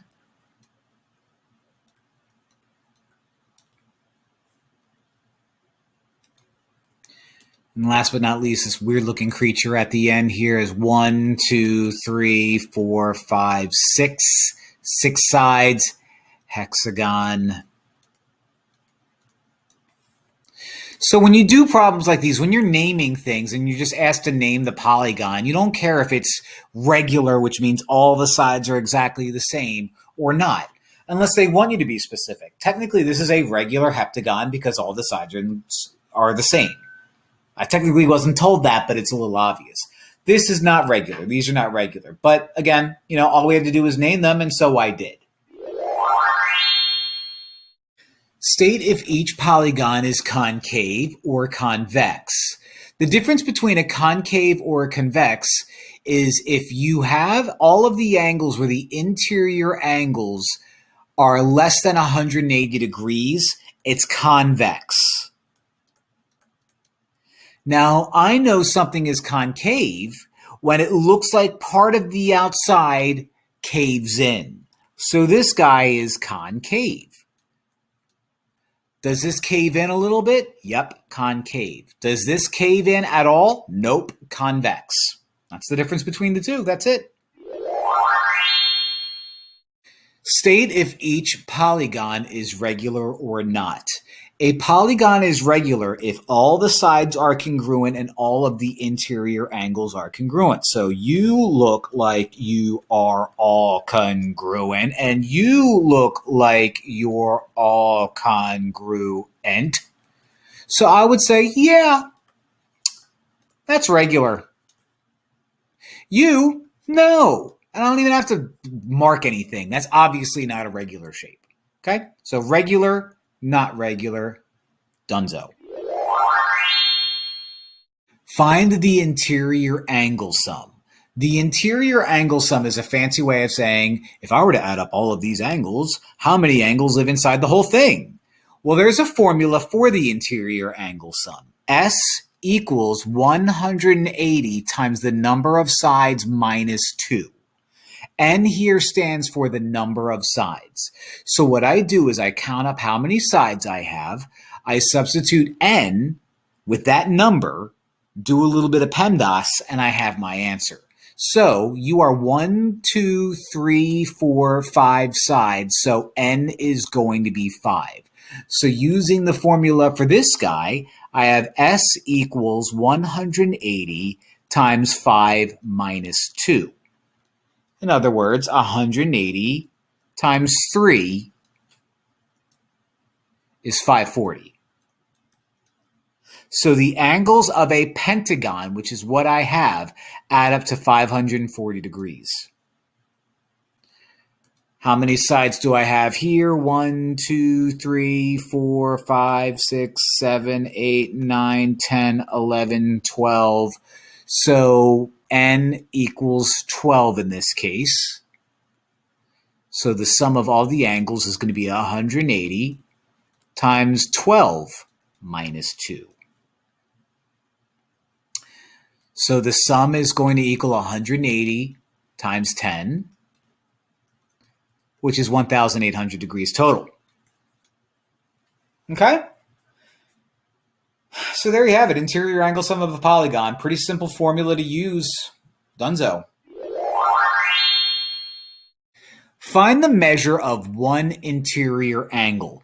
We are given a regular 1, 2, 3, 4, 5, 6, 7 octagon. So we are given a regular octagon where all of the angles are exactly the same. So this is what we have to do first. In order to find one of the angle measures, I have to find the angle measures of this whole thing, which requires us to use the interior angle sum formula, that guy right there. 180 times the number of sides minus 2. So S is going to equal 180 times 8 total sides minus 2. 180 times 6 is 1080. Like the snowboarding game for Nintendo 64. Now this is the degrees of everything. If all of these add up to 180 degrees. That means 1, 2, 3, 4, 5, 6, 8 of the same exact measurement, 8 of the same angle. So I will say 8A for angle equals 1080 degrees. Divide both sides by 8, and you end up with 135, which means each interior angle is 135 degrees. And the only reason why we were able to do it this method is because this is a regular polygon. If it's not a regular polygon, that's going to require a little bit of extra thought. But since this was regular, it made life a whole lot easier. So we're done. Find the measure of one exterior angle. All right, there's a rule that says the exterior angles, and if you're like, what's an exterior angle? If you were to take each side and keep going with the side, the exterior angle is the measure there. So if I were to do this all the way around, it's asking me, what's the measure of one of these? For every single convex polygon, the exterior angle sum is always 360 degrees. So what I have to do here is I have to find out how many angles there are. So the way I do that is find out how many sides there are. 1, 2, 3, 4, 5, 6, 7, 8, 9. So there's 9 sides, which means there's 9 exterior angles. So I will call an exterior angle X for exterior. And since there's 9 exterior angles and they all add up to 360, I'll say 9x equals 360. Divide both sides by 9, and x equals 40. So each exterior angle is 40 degrees. And we can kind of see that. I know we're not supposed to look at a picture and estimate, but we could see that if I were to put a bunch of these, they would each be 40. And if I were to glue them together, I would get 360 degrees. So that's my guy. Find the area of the regular polygon. All right, so the area of a regular polygon is found by multiplying 1/2 times the perimeter times the apothem. Now, if you're thinking, isn't apothem like a vermin that lives outside at night and is really gross looking? No, that's a possum. We're being asked to find apothem. So I like that joke. That's a good joke. What is an apothem? An apothem is basically a side bisector that's going to be perpendicular to that side and hits the center. So this right here is my apothem.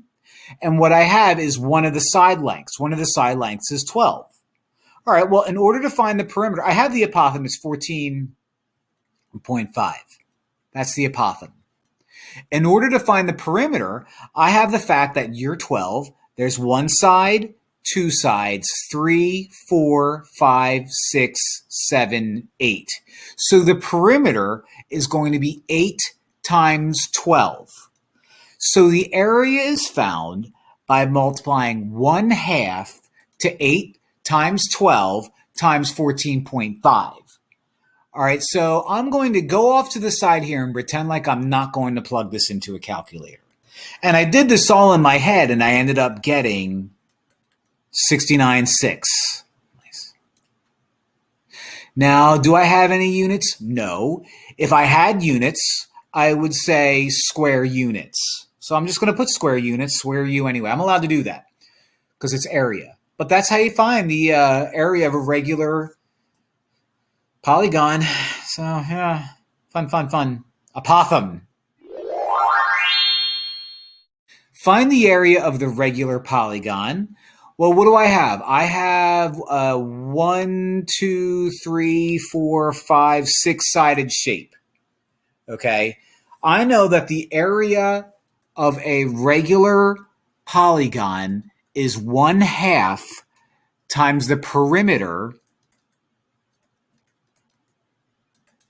times the apothem. Now, this is the apothem, so I know that you're going to be 5√3. gross. Perimeter.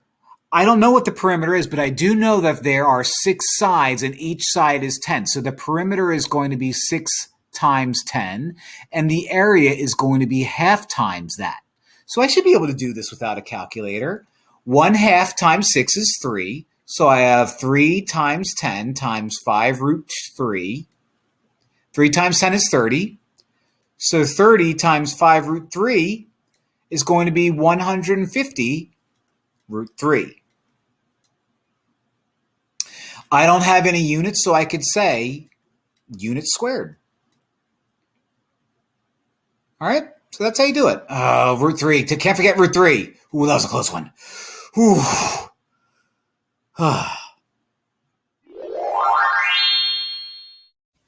Solve the proportion. A proportion is when you have one fraction equaling another fraction. And when you see this, it's a very simple method called crisscross applesauce. You take any diagonals and multiply them together. So 4 times r is 4r. Set it equal to the other diagonals multiplied together. 7 times 5 is 35. Now I have a one-step equation. Divide both sides by 4. And it looks like you're going to get a decimal here. You can write it out as a fraction, but you know what? The decimal's not that bad when you divide by 4. 32 divided by 4 is 8, so 32 and 3 more is going to be 3/4 or 0.75, however you want to write it out. But that's how you do proportions. Crisscross applesauce. Solve the proportion. A proportion is when you have one fraction equaling another fraction. When you have that, the method is very simple. Crisscross applesauce. Take any 2 diagonals and multiply them together. Now, since down here you have b plus 9, I'm going to write it out so that I have b plus 9 in a parentheses so I remember to distribute. Okay, after you do one set of diagonals, you put down that equal sign, and then you multiply the other set of diagonals. So 6 times b plus 5, and again, I'm going to make sure I put b plus 5 in parentheses. So this is a little more involved than a previous problem that I have, a previous video, the video right before this, where I have to do distributive property twice, and I'm going to have b on both sides of the equal sign. So 4 times b is 4b. 4 times 9 is 36. That's going to equal 6 times b, which is 6b, and 6 times 5, which is 30. Now I have variables on both sides of the equal sign. So why don't I do this? Why don't I subtract 4b from both sides? Because I like to keep my variable positive. It's not necessary that you do it this way. I'm just doing it. Okay, try and stop me. That gives me 36 equals 2b plus 30. B is not by itself. I have 30 in the way and I have 2 in the way. So I'm going to subtract 30 from both sides first. Okay, cross that out. 36 minus 30, I'm going to write that up here. 36 minus 30 is 6. And then now 2b is all alone on the right side. Divide both sides by 2. Divide both sides by 2. 6 divided by 2 is 3, so I'll move that over here so I can move the b to the left, and then the end b is 3. And if you wanted to check your work, you could do 3 plus 9 is 12, and 6 over 12 is a half. Cool. And 3 plus 5 is 8, and 4 over 8 is a half. Cool. And a half is a half. Cool. And I'm done. State if the polygons are similar. So I have 2 pairs that I'm going to do. In order to make sure that both polygons are similar, you have to do 2 things. You have to make sure that all of the sides are proportional.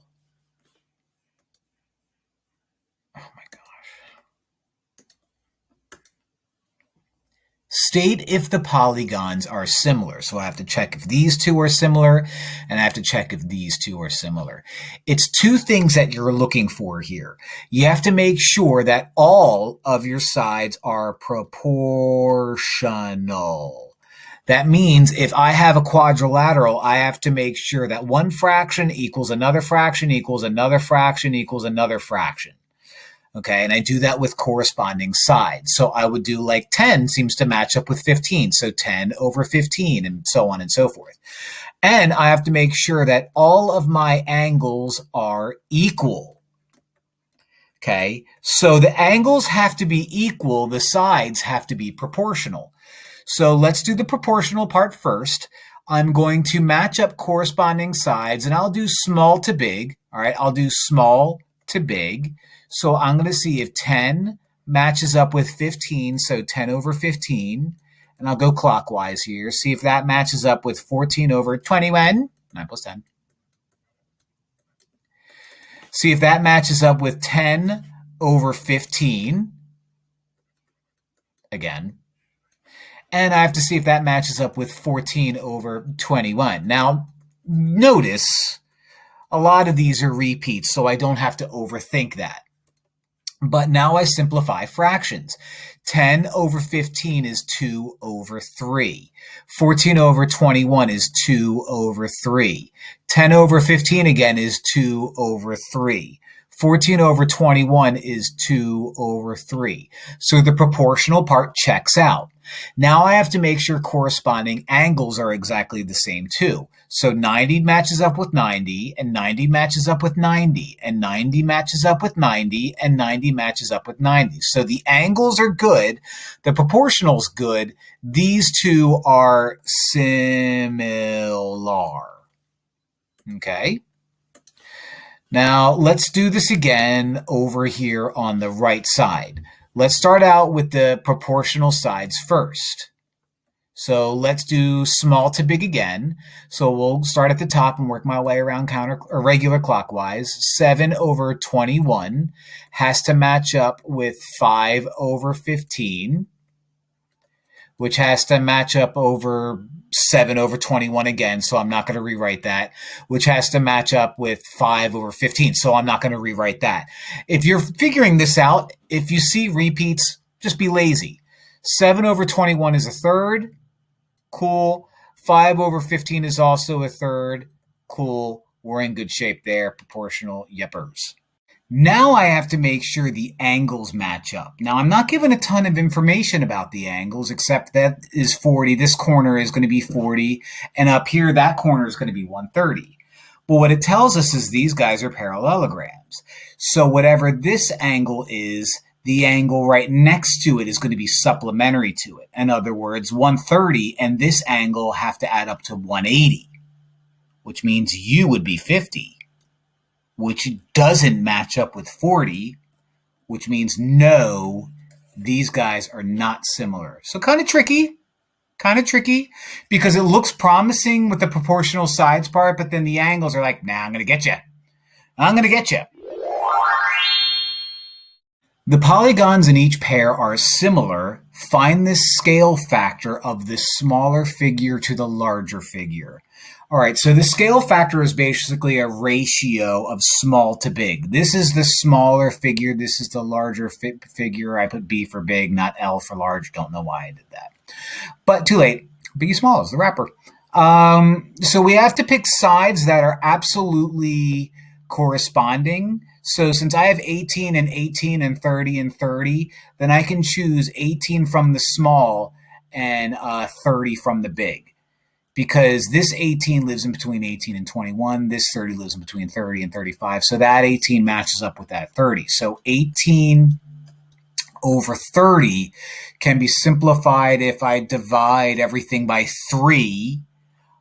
Or can I divide by 6? I can divide everything by 6. If I divide the top and the bottom by 6, that gets me 3 over 5. So some people might allow you to put the scale factor as a fraction. I think usually in geometry, it's given to you as the word 3 to 5, or depending on a different book, maybe it might give it to you as 3 to 5. It really all depends. Either way, we're doing small to big, so 3 to 5. If it was big to small, then it would be 5 to 3. But again, depending on whatever book you use, all of these work because it's all telling the same story, 3 to 5. The polygons are similar, find the missing side length.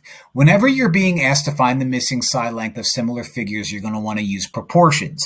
It doesn't matter which way you do it. I always like to make my proportions big to small. And then what you do is you make a proportion where you do corresponding side over corresponding side equals corresponding side over corresponding side. So if I look at this, 12 matches up with the 6 on the small. So I'm going to say 12 over 6. That's going to equal, I don't know, on the big one, so I'll put an X, over 5 on the small one. Now what we have here is a proportion. A fraction equals a fraction is a proportion. And the way you do a proportion is you find a diagonal and you multiply them. This is called crisscross applesauce. So I could do 12 times 5, which is 60.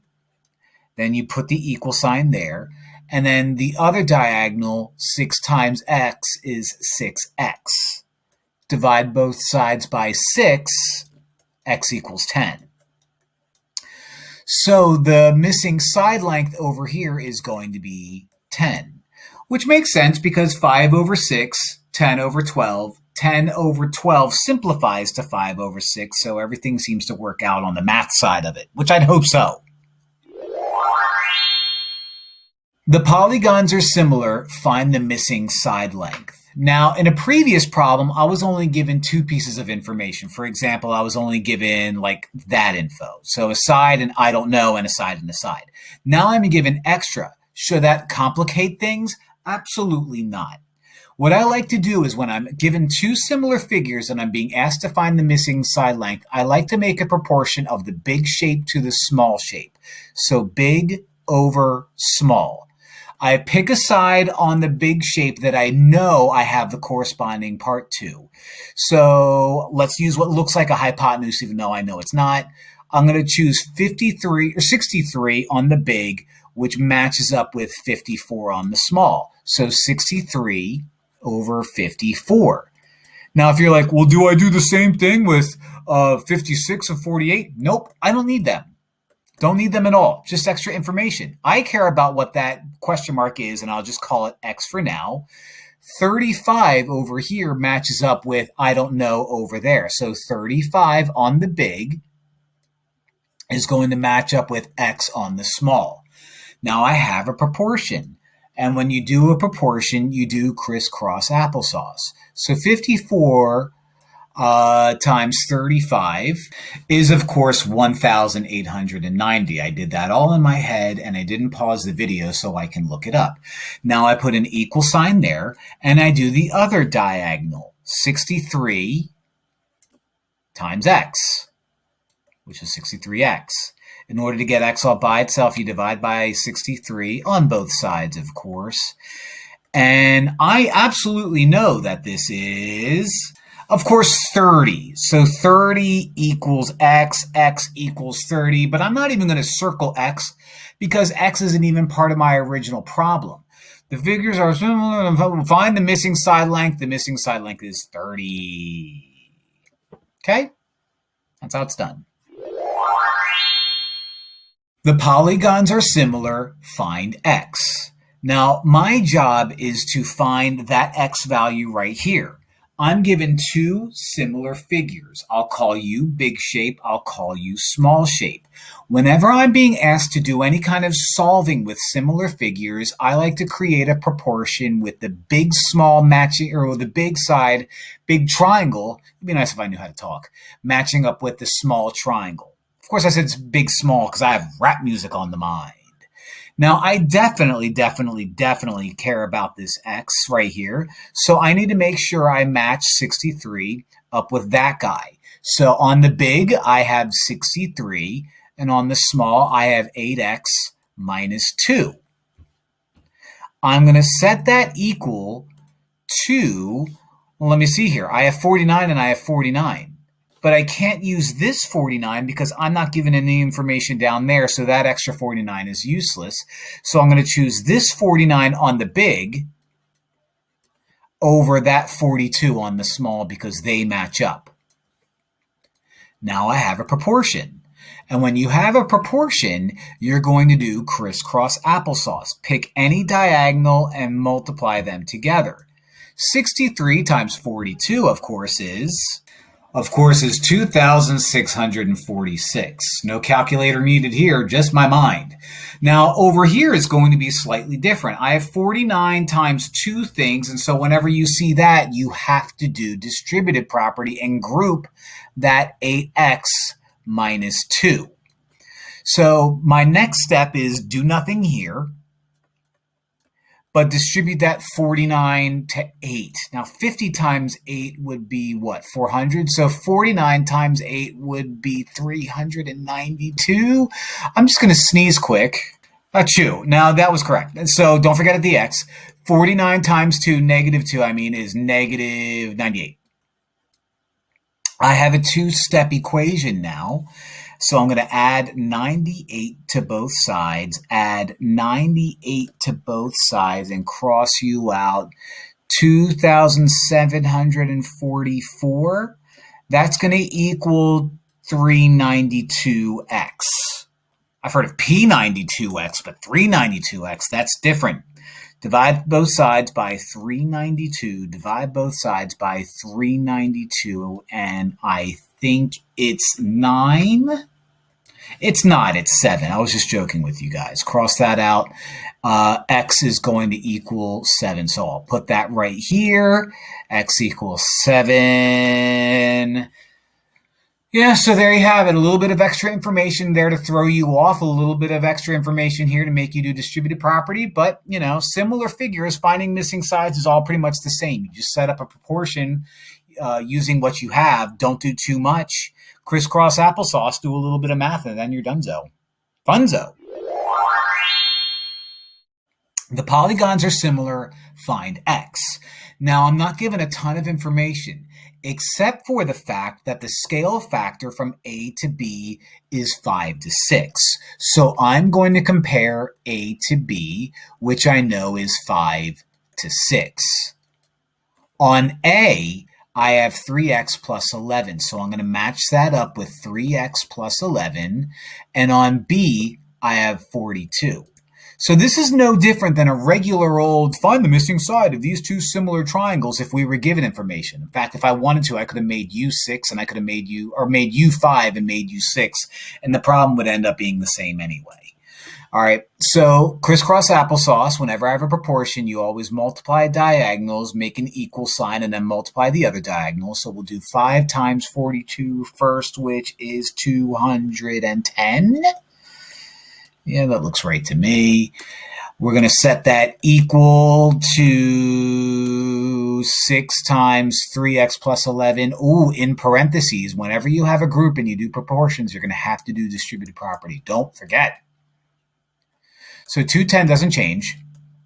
6 times 3x is 18x. And 6 times 11 is 66.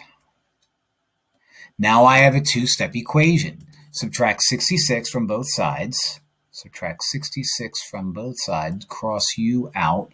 And you're looking at 144. That equals 18x. Now it's a one-stepper. Divide both sides by 18. Divide both sides by 18. And x is going to end up equaling 8.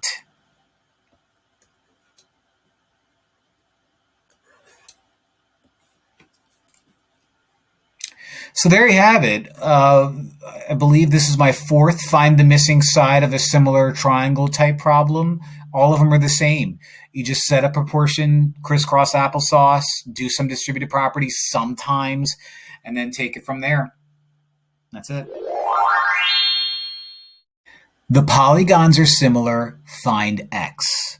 Now, this is what we have here, and it's not as obvious as what we have. In previous problems, we're so used to seeing something that looks like this and something that looks like this, and then you match things up, crisscross applesauce. That's not what we have here, except it kind of is. I have that triangle living inside of this triangle right there. And if I wanted to, I could rip this apart and write down as much information as I need based off of what I just did. That red triangle was 36 right here, 27 right there, and -4 plus 4x right there. That big triangle was 64 all the way across. And if you're like, what about that part? I don't care about that part. It was 72 and 96. And now what I have is two separate triangles. That used to be one big triangle with a little triangle inside of it. Now, whenever I'm finding similar triangles or missing side of similar triangles, I like to compare the big to the small and make a proportion. We have extra unnecessary information. First off, I definitely have to find x. So I'm going to make sure if I'm going to compare the big over the small that I first start out by comparing 64 over -4 plus 4x. Definitely have to do that first. Now, if you're wondering, all right, so what other sides do I do? It doesn't really matter. I could do 96 over 36 or 72 over 27. It doesn't matter. So I'll do 96 over 36 because it doesn't matter at all. Now I have a proportion, and whenever you have a proportion, you do crisscross applesauce. So we are going to multiply -4 plus 4x times 96. And when you do that, you have to make sure you set up a distributed property problem because this is two separate things being added together. -4 plus 4x. Then you have an equal sign, and you multiply these two numbers together. 64 times 36 is 2,304. I did that in my mind. Now I distribute. 96 times -4 is going to be 384, -384, plus 384x equals 2,304. If I add 384 to both sides, that gets me 384x equals 2,688. Divide both sides by 384, and I think it's 8, but let me go off to the side here and double check. Glad I did, because it's actually 7. Whew. But that's how you do it. A triangle within a triangle, just view it as two separate triangles. Rip it apart if you have to, which I did, and you're good to go. The polygons are similar. Find the missing side length. The scale factor from A to B is 5 to 6, and I have I don't know, but it matches up with 30. So whenever I'm being asked to find the missing side length of similar polygons, whether it's triangles or in this case a quadrilateral, the rules don't change. It's asking me to do A to B. So I'm going to set a proportion, which is a fraction equaling a fraction, giving me this information. A to B is 5 to 6. That's going to be equal to A is, I don't know, so I'll call you X, over matches up with 30. Now, when you have a proportion, you do crisscross applesauce, which means you multiply diagonal numbers. Doesn't matter which one you start out with.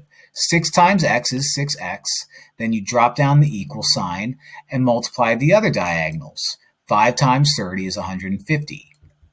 Now I have a very simple two-step equation. Just kidding, one-step equation. And my one step is to divide both sides by 6. And 150 divided by 6 is 25.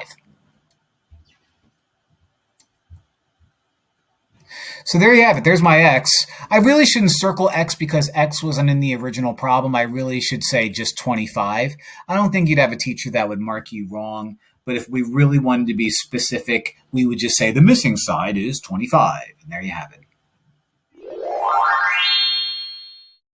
State if the triangles are similar. If so, state how you know they are similar and fill in the blank. What do they mean by state how you know? Well, there's 3 ways that you can prove two triangles are similar. There's SSS, there's SAS, and there's AA. Now, SSS means, is there a way that you can show that that side over that side, so like A over B equals that side over that side, so C over D, which also equals that side over that side, which is E over F. Now, if you're wondering what are these letters?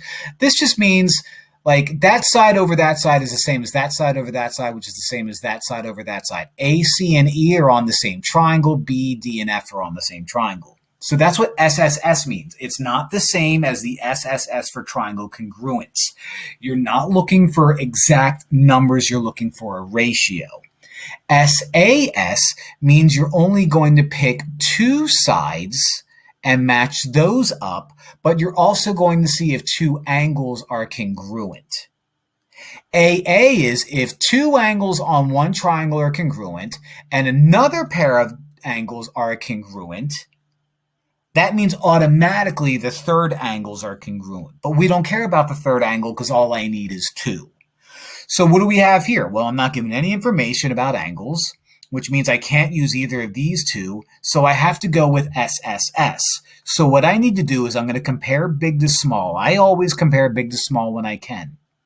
Okay, the longest side is 84, which matches up with 14 on the smaller one. So if I'm doing big to small, 84 is the longest side. That is going to go over 14 equals. Now I'm going to do the same thing again. I'm going to choose the middle one, 72, which matches up with the middle one over here, 12. So 72 over 12. And I'm going to do it with the third side because SSS means you have to do it with all three. 48 over here matches up with 8 over there, 48 over 8. Now I simplify each fraction and see what I have. 84 divided by 14 is 6. 72 divided by 12 is 6. 48 divided by 8 is 6. Since all of these fractions equal, these are similar. And they're similar using SSS. So state if the triangles are similar. Yes. If so, state how you know. SSS. And fill in the blank. CBA is similar to, well, I have to make sure that I'm good here. C matches up with the F over here. How do I know that? C is in between red and black. F is in between red and black. C matches up with F. B is in between green and black. G is in between green and black. So G. And then the only ones left are H. So these were similar. SSS was the reason. And triangle CBA is similar to triangle FGH. That little squiggly means similar, different from congruent. State if the triangles are similar. If so, state how you know they are similar and fill in the blank. If I want to see if things are similar, there's three ways that I can do that. I have SSS, which means something on the big side needs to match up with something on the small side, and the other thing on the big side needs to match up with another thing on the small side, and another thing on the big triangle needs to match up with something on the small triangle. That's SSS. I also could use SAS, which is, are two sides proportional and are two angles congruent? If so, SAS. Or I could use AA, which says, are these two angles the same? Are these two angles the same? Oh, well, then the third angles are going to be the same, AA. Now, this is what I'm given. I'm given two sides, and that's it. Here's the other thing, though. I'm not given this, but I know that those are vertex angles, which means these are the same. So what I can use is SAS. But I can't just be like, it looks like SAS, I'm done. No, I have to check my work. Okay, now MV and 28 match up. I always like to do big to small.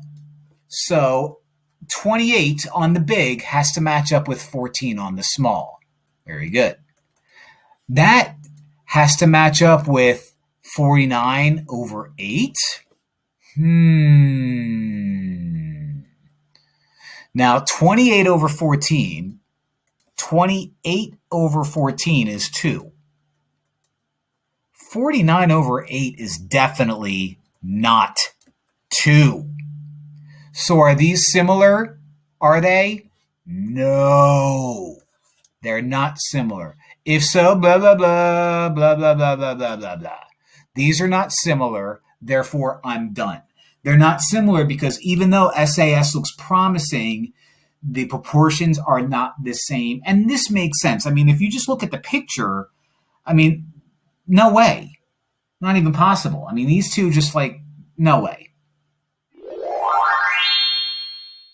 Find X. What I have is a triangle, that is a right triangle, and I have two other right triangles living inside this. Now, there's a way that you could set this up and solve it using proportions, but I'm going to show you a different trick called the geometric mean. You may have heard of the arithmetic mean. This is the geometric mean. If you are given a big right triangle and you have the altitude and your job is to solve for the altitude, and that's what I have here. If I were to take this triangle that's 100 whatever's long and lay it flat, okay, like that, I can see that X is my altitude. What I know is one of those lengths is 36. Now let's take that out, pretend like we don't know that. Let's pretend we don't know any of this stuff, all right? Get rid of these numbers. Okay, there is a little shortcut using the geometric mean. If you are trying to find the altitude of a right triangle, what you do is you label part of this hypotenuse A and the other part B. The altitude splits it. And you set up a proportion A over X equals X over B. That's the geometric mean. Now, I have something very, very, very similar. I have one of these guys is 36. I showed that over here. I don't have the other guy, but what do I know? I can find the other guy by doing 100 minus 36, which is 64. So I would let A or B, it doesn't really matter because you're just going to end up doing crisscross applesauce anyway. I'll say 36 over X equals X over 64. Now that I have a proportion, I can do crisscross applesauce. Multiply two diagonals together, X squared, and multiply these diagonals together. That gets you 2,304. Take the square root of both sides because that's how you undo a square. Now, usually you attach a plus or minus to your number here. However, I'm not going to do that because that implies you're taking a negative side length, which doesn't make sense.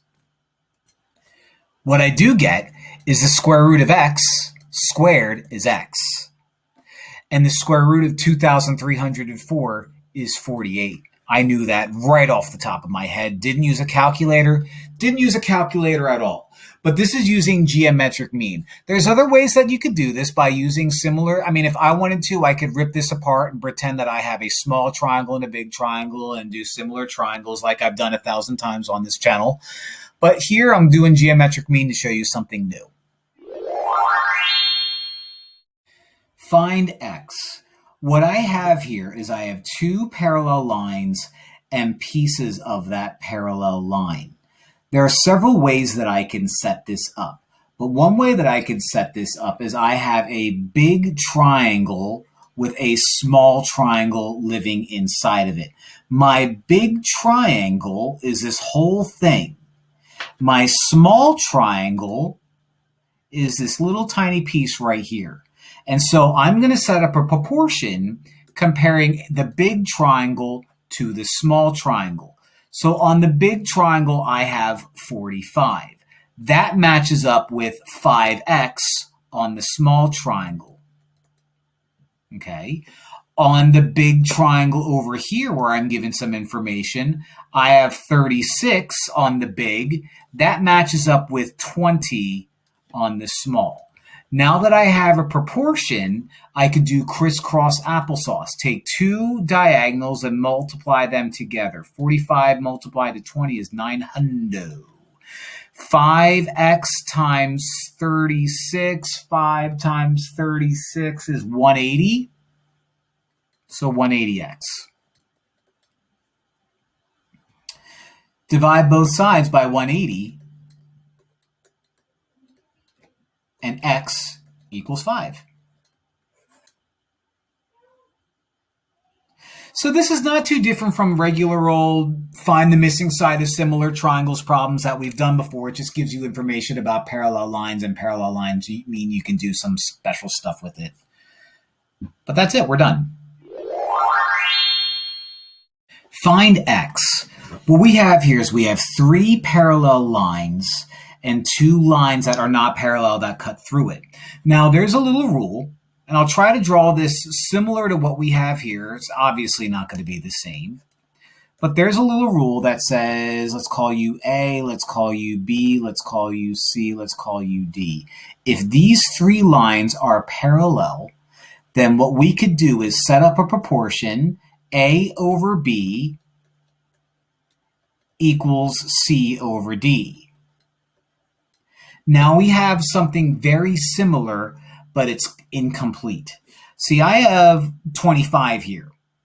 I don't have that chunk, so 25 would be C. I don't have A. Oh, but you know what I could do? I could do 35, this whole thing, minus 25, which is 10. Okay? Here, I have 22. But I don't have this part right here, but I do have the whole thing. Now, if what I did to find this chunk over here was do the whole thing minus 25, then why don't I do the whole thing minus 22? In other words, 7 plus 14x minus 22, which is 14x combined like terms, negative 15. So I'll call you 14x minus 15. Now I can set up A over B, 10 over 22, equals C over D, 25 over 14x minus 15. So let me erase this chunk right here and do just that. 10 over 22 equals 25 over 14x minus 15. We have a proportion, so you could do crisscross applesauce. 22 times 25 would be 550. We're going to set that equal to 10 times, a group, so I have to set up distributive property, 10 times 14x minus 15. So my first step in this problem is to do distributive properties, so 550 just drops down. 10 times 14x is 140x. 10 times negative 15 is minus 150. Now we have a two-step equation. I can add 150 to both sides. When I do that, I get 700 equals 140x. One more step. Divide 140 from both sides, and x is 5. Now, there's several ways that you could do this. There's several proportions that you could use, but I'm using the rule that we're given, and that rule is you have 3 parallel lines, that over that equals that over that. I could also have done 10 over 25 equals 22 over 14x minus 15. It'll all work out anyway because crisscross applesauce gives you a little bit of maneuverability. And that's it, we're done. Find x. There it is. Ah-ha-ha! This is a right triangle. And we are being asked to find the missing side of a right triangle. And whenever you're being asked to find the missing side of a right triangle, you use a little old guy called Pythagorean theorem. A squared plus b squared equals c squared. Now, what's what? Well, To be honest, it doesn't matter which one A or B is, as long as your longest side is C. C is the hypotenuse. C is always going to be the side not attached to your right angle. So C has to be 13 in this case. Which one has to be A or B? It doesn't matter as long as the longest side is C. So I'll call A 12 and I'll call B X. Now you substitute these numbers and that variable in here and do a little bit of solving. A is 12, so 12 squared, plus B is X, so X squared, equals C is 13, so 13 squared.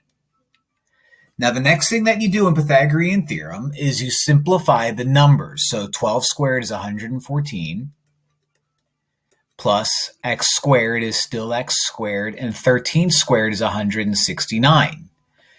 In order to get x all by itself, I have to subtract 144 from both sides. So minus 144, minus 144, cross you out, drop down the positive x squared, equals, and 169 minus 144 is 25. Now, squared is in the way. I have to find x, not x squared. How do I undo a squared? Square root both sides. Now, you may have learned in the past that whenever you take the square root of both sides to solve, you have to attach one of these guys, a positive or a negative symbol to the number, but we don't do that here.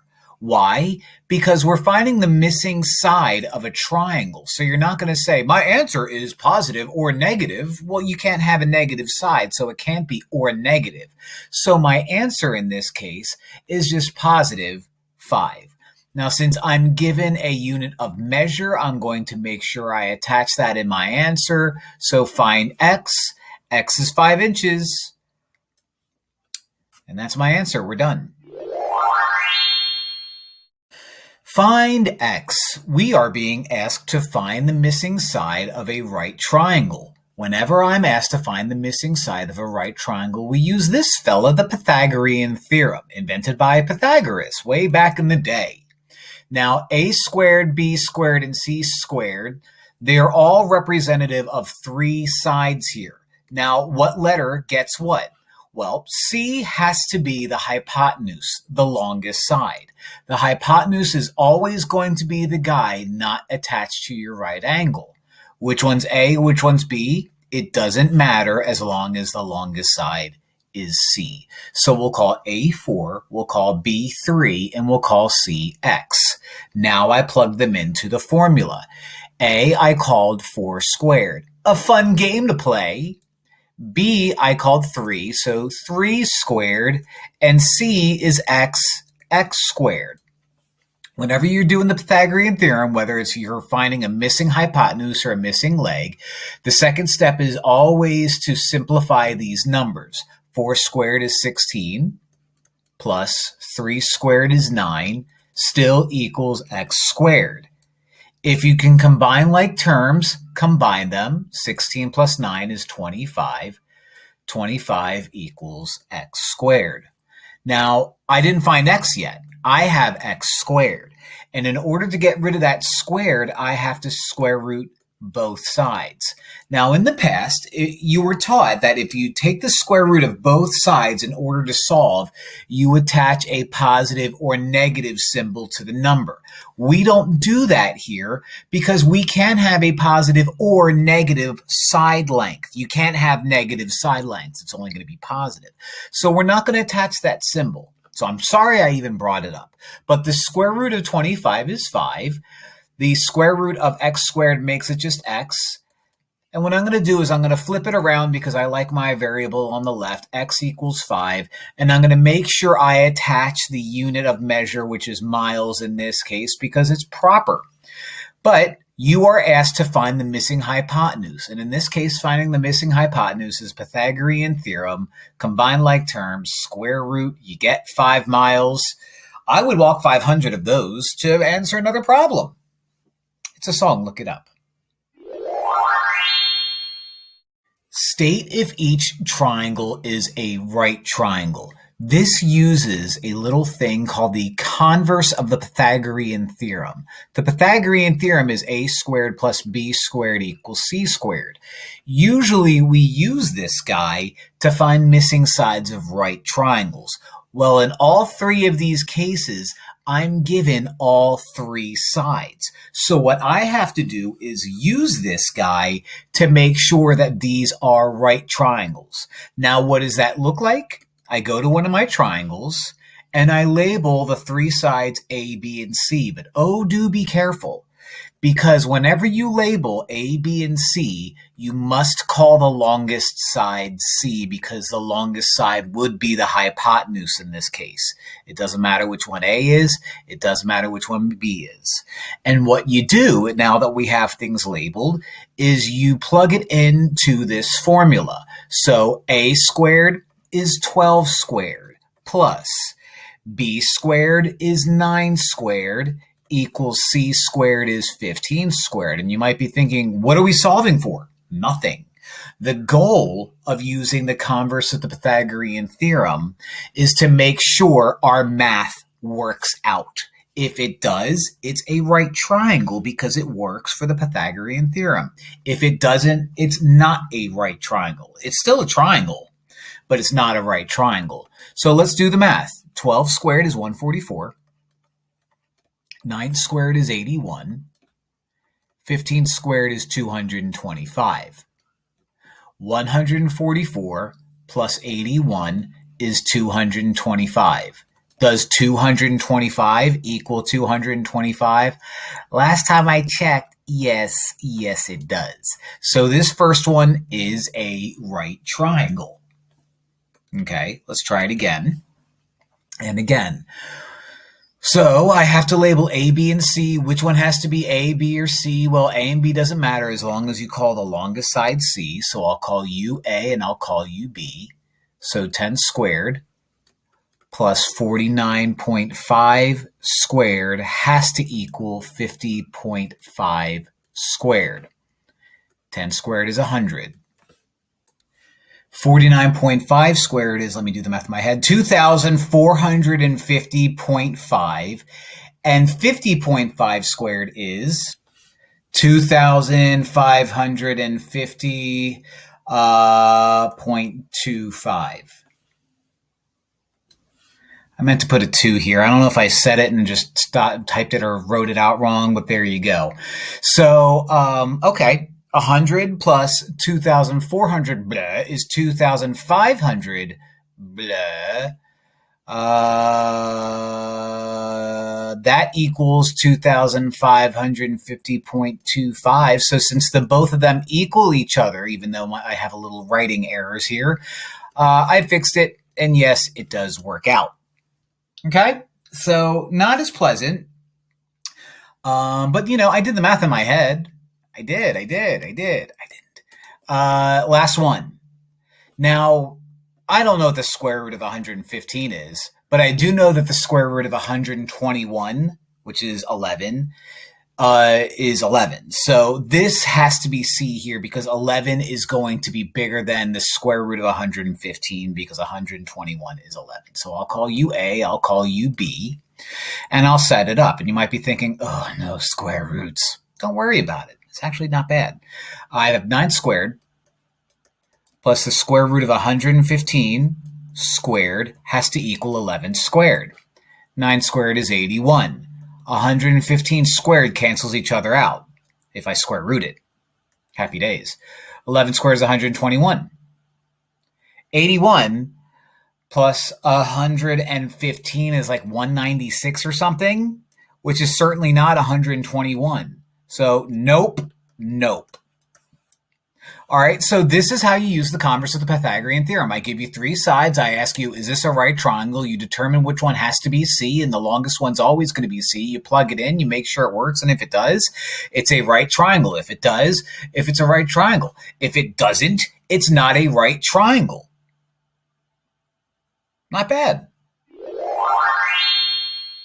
State if the triangle is acute, like me, obtuse, or right. We know that we could use the Pythagorean theorem converse to determine if something is a right triangle by saying a squared plus b squared equals c squared. That's how you know if something's right. But how do you know if something is acute or obtuse? Well, if you take the sum of the two smaller sides, and that's what A and B represent, square them, if that sum is greater than c squared, you have yourself an acute triangle. Similarly, if I were to take the smaller sides and square them and add them together, and the sum of those is smaller than c squared, you have yourself an obtuse triangle. So I have to look at these, and I'm going to say that you're my A and you're my B. And if you're like, whoa, how did you figure that out? A and B doesn't matter as long as you call the longest side C. So I'm going to say, let me get a color I haven't used yet, 9.6 squared plus 18 squared is, I don't know, 20.1 squared. Once I find out that I don't know, I'm in great shape. 9.6 squared is 92.16. 18 squared is 324. And that is going to be 404.01 for 20.1 squared. If I add these two together, I get 415.16. 416.16. Yeah, that would make sense. And 416.16 is greater than 404.01. So since the sum of the two smaller sides was greater than the longest side squared, I have an acute triangle, which means all three angles are less than 90 degrees. Kind of tricky, but when you break this all down, you can kind of be like, oh, okay, I see what that guy did there. Find the area of this triangle right here. Well, the area of a triangle is 1/2 of base times height. I have a base, but you know what I don't have? I don't have a height. So what I can do is I can realize that this is an isosceles triangle, boom, boom, boom. And if it's an isosceles triangle, that means the height is going to go directly down the middle. So why don't I cross you out and say that one of these triangles right here is going to be 4.8. Nope, 3.8. 3.8. 3.8. Okay. So how can I find that height? I'll call you h. Well, if I split this big triangle into two smaller triangles, I now have a right triangle. And if I'm trying to find the missing side of a right triangle, I use an old friend called Pythagorean theorem. A squared plus b squared equals c squared. I'm going to call you C because you represent the hypotenuse of this right triangle right here. I'll call you A and I'll call you B because it really doesn't matter which one's A or B as long as you call the hypotenuse C. So I'm going to call A H, so H for my height squared, plus B, which is 3.8 squared, is going to equal C, which is 5 squared. 3.8 squared is 14.44, so I will write that out. That's going to equal 5 squared, which is 25. In order to get h all by itself, I have to subtract 14.44 from both sides, so minus 14.44. Drop down the h squared, and that's going to give us 10.56. Now, in order to get squared all by itself, I have to square root it. Not squared all by itself. In order to get rid of squared, I have to square root both sides. So that crosses out. I'm dealing with triangles, so I don't have to worry about this symbol right here. I've talked about that in previous videos. And if you're like, what? Never mind. I don't know what the square root of 100 or of 10.56 is, so I'm going to go off to the side and ask my phone. And it's awful. So it's 249615 blah blah blah. So I'll do 3.25. I think that should do it. If it's 3.296, I think 3.25 should do it. 3.2496. That should do it. So that represents the height of my triangle. So let's get rid of all this stuff now that I've gotten rid of it. Okay. What do I know? Well, I now know my height is 3.25-ish. I have my height. I have my base. Let's plug it all into the formula. A equals 1/2 of my base, which is 7.6, times my height, which is 3.25. I have zero clue what this is off the top of my head, so I'm going to go off to the side and ask my phone again. And the old phone says 12.35. So I'm not going to circle that. Most teachers would be fine with it, but I'm going to say my area is 12.35. I look up here for units. I don't have any, so I will say units squared, because whenever you're given area, you should give some type of unit, even if you're not given a unit. And when you're finding area, it's always units squared, feet squared, inches squared, whatever. Okay, but that's how we find the area using Pythagorean theorem. Find the perimeter of the larger triangle. All right. Let's see. I have 42, 26. Uh-oh. This chunk is 11. But I don't have that part right there. Well, what I have is I have two right triangles inside a larger right triangle. Maybe this might not even be right. Who knows? It may not be. It doesn't matter. All I know is that this is a right triangle. That's a right triangle. So what I can do is I can find this missing side right here by using Pythagorean theorem. Once I find that missing side, I could use Pythagorean theorem again to find that guy. Add all four of these sides up, and I have myself my perimeter. So let's do that. Let's find this missing side right here using Pythagorean theorem. Let's give it a name. Let's call it H, because it's the height of this triangle. That way, when I use Pythagorean theorem twice, I'm not super confused with the letters that I used. So I am going to use Pythagorean theorem. A squared plus B squared equals C squared. Now, looking at this triangle right here, this little one with H11 and 26, I know C has to be my 26 because C always has to be the longest side, the side opposite of my right triangle. It doesn't matter which one's A or B as long as the longest side is C. So A is H squared, so H squared plus B is 11, so 11 squared is going to equal C, which is 26, so 26 squared. H squared doesn't change. 11 squared is 121. That's going to equal 676. Now, in order to get H all by itself, I have to get rid of squared and I have to get rid of minus or of regular 121. And I do that by minusing 121. I was getting ahead of myself. Got excited there. So let's subtract 121 from both sides. H squared is going to equal 555.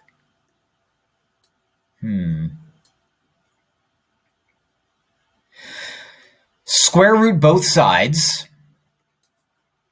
And I have zero clue what the square root of 555 is, so I'm going to go off to the side and do that.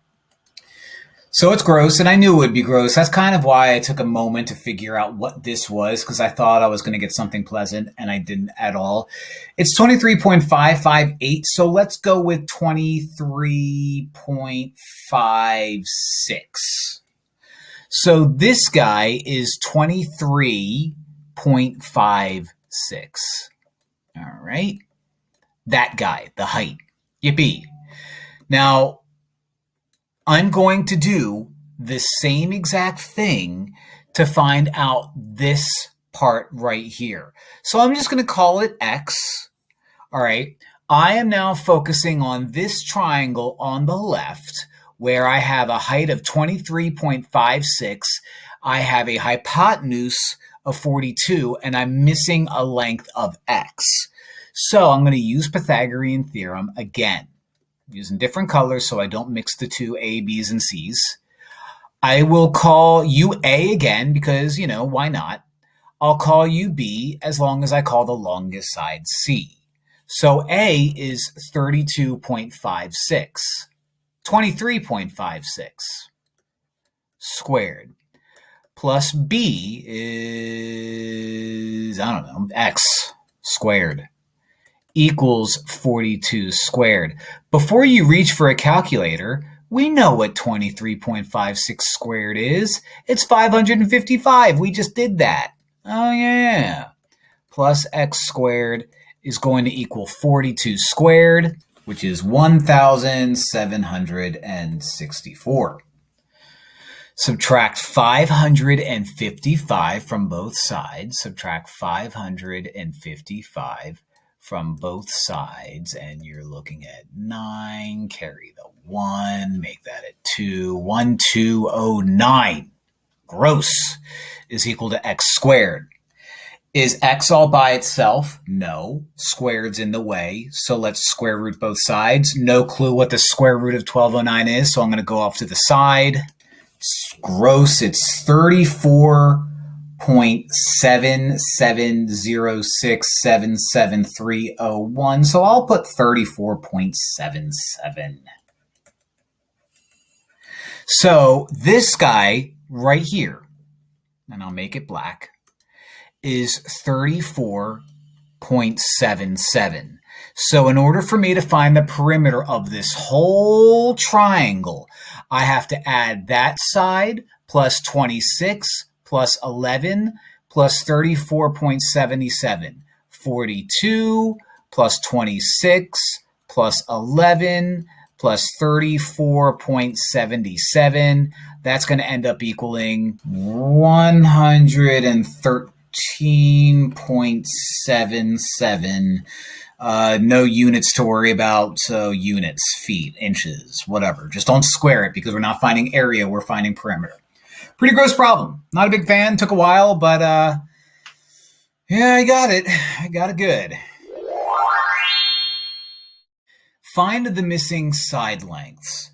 So with this problem, we are going to use special triangles. Those of you who are like, I did geometry already and I'm using this as a refresher course, don't do trigonometry here. And if you've never taken trigonometry before and you're like, the heck?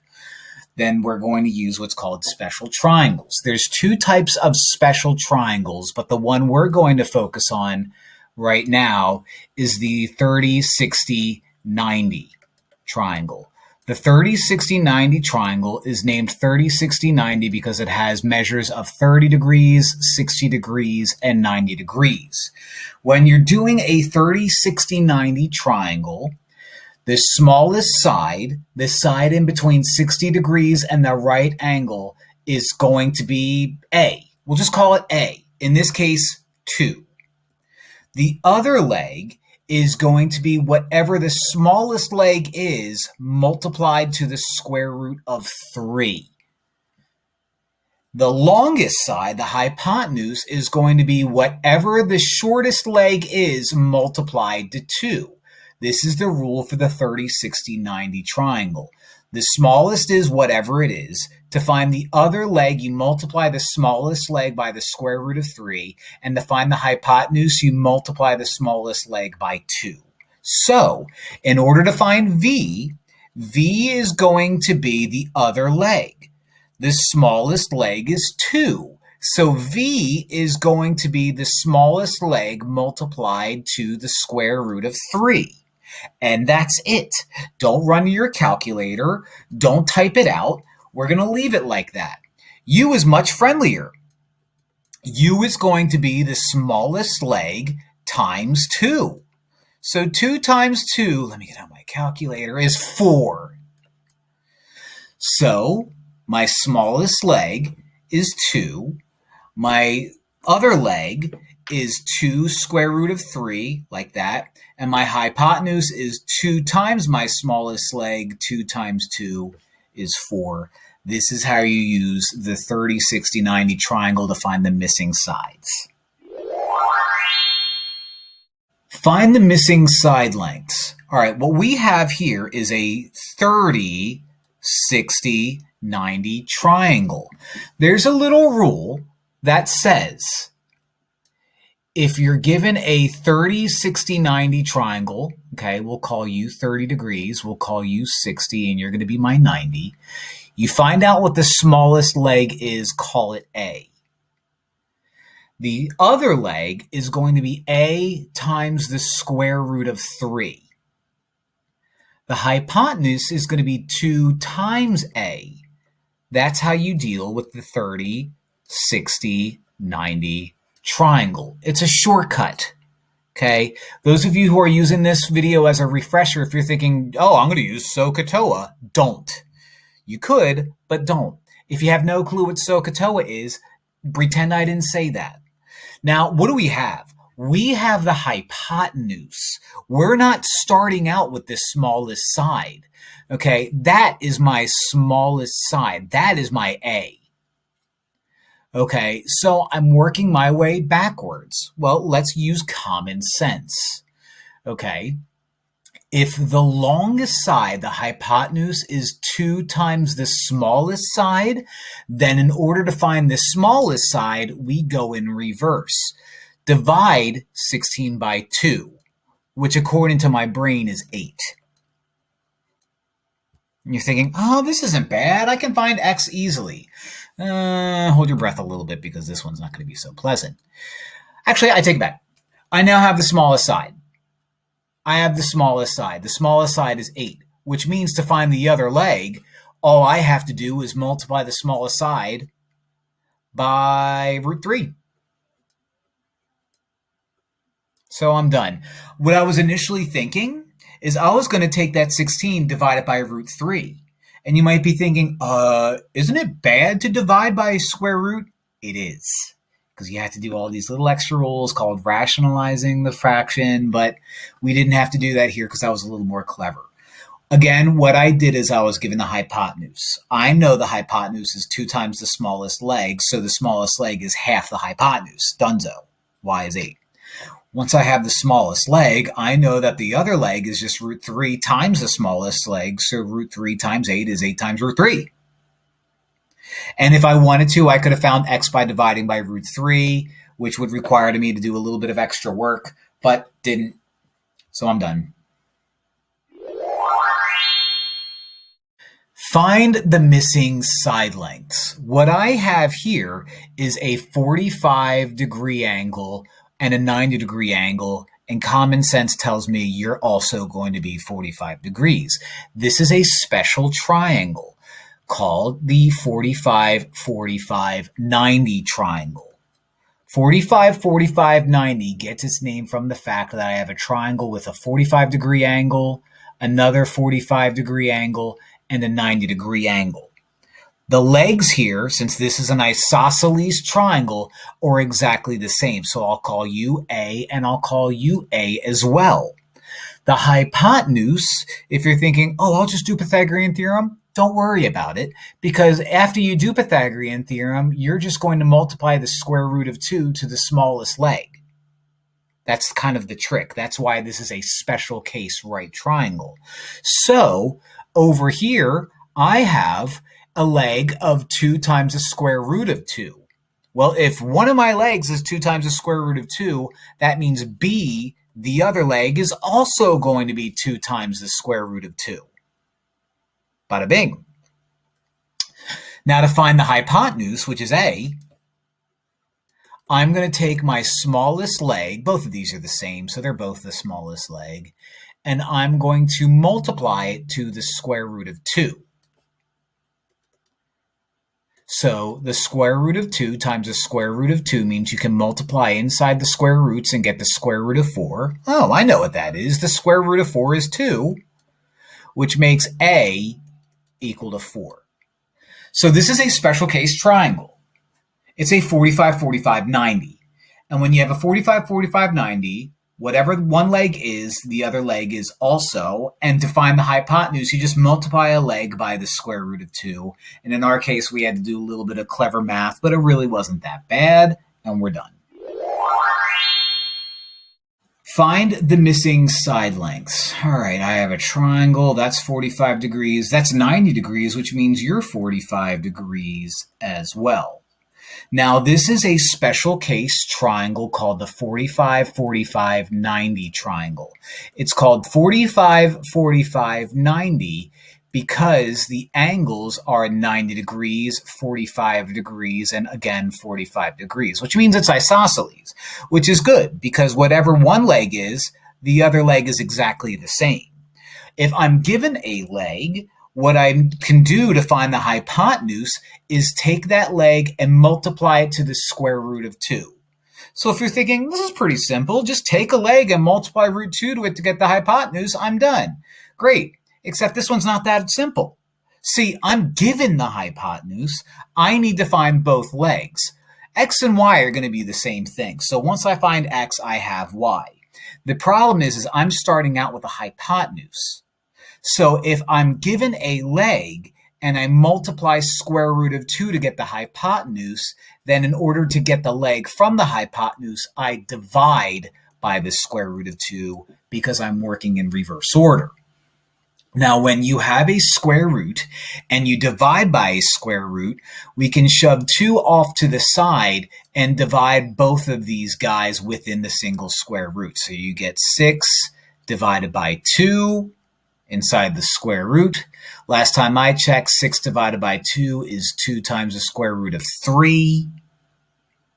And so my X and my Y are both going to be 2 times the square root of 3.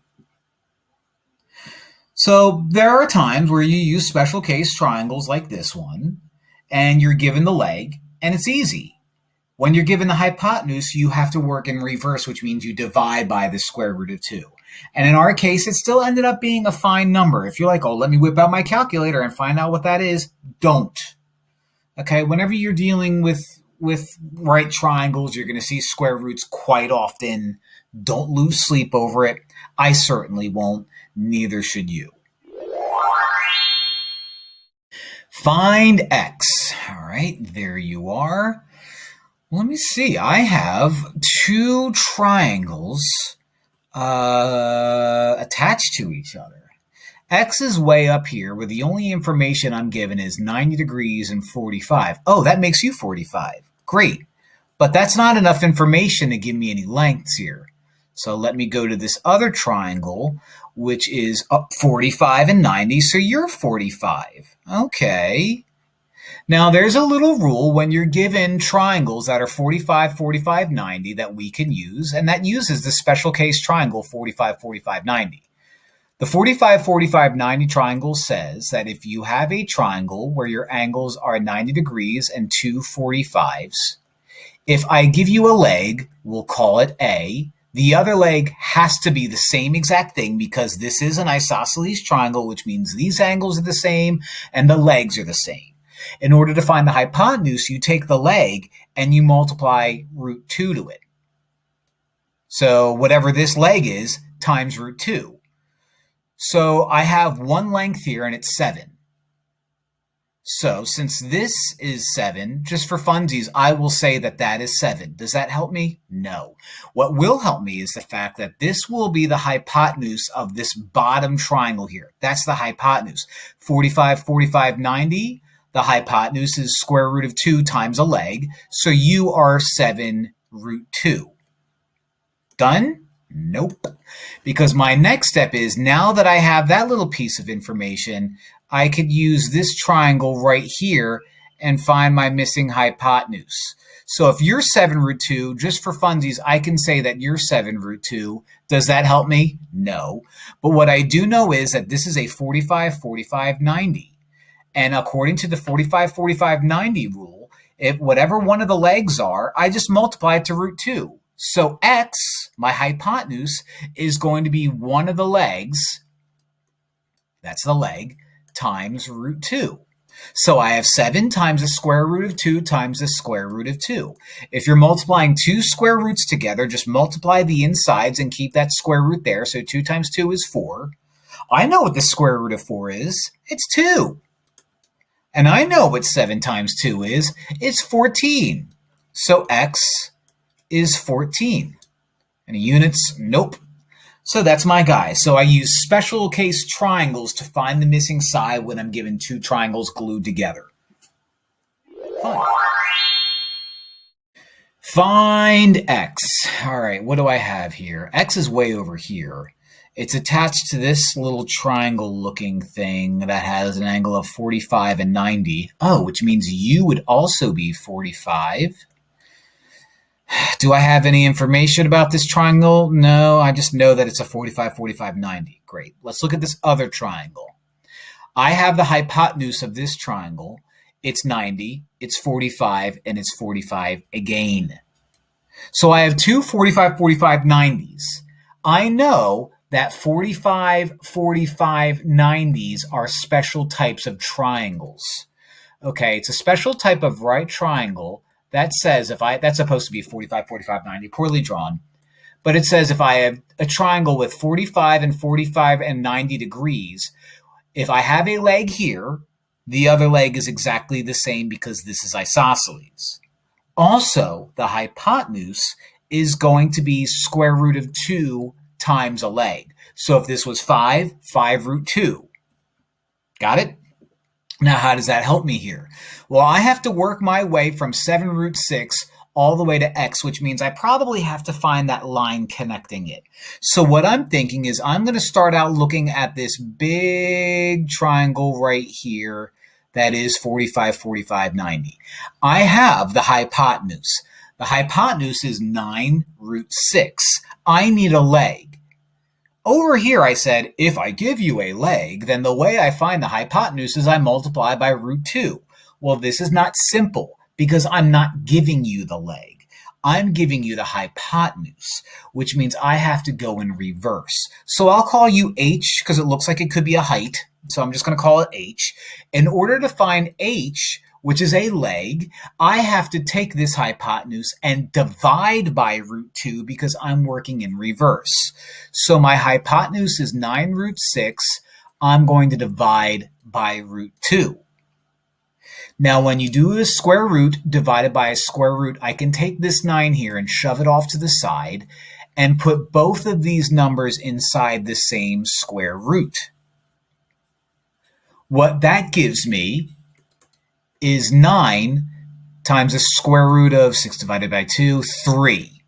So this value right here, that h, is 9 root 3.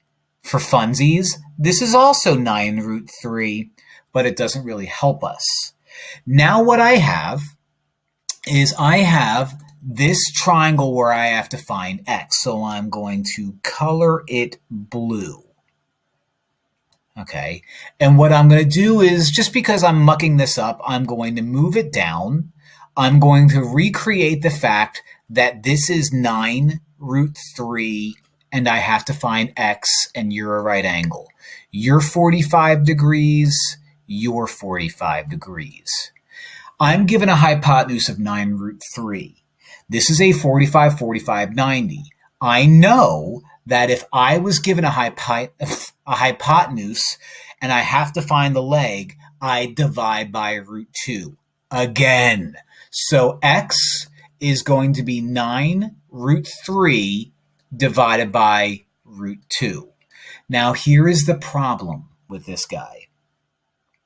If I use the same process that I did here, nothing's going to simplify. I knew that I could do 6 divided by 2, and so I did this. You're not allowed to have the square root of 2 in the denominator of a fraction.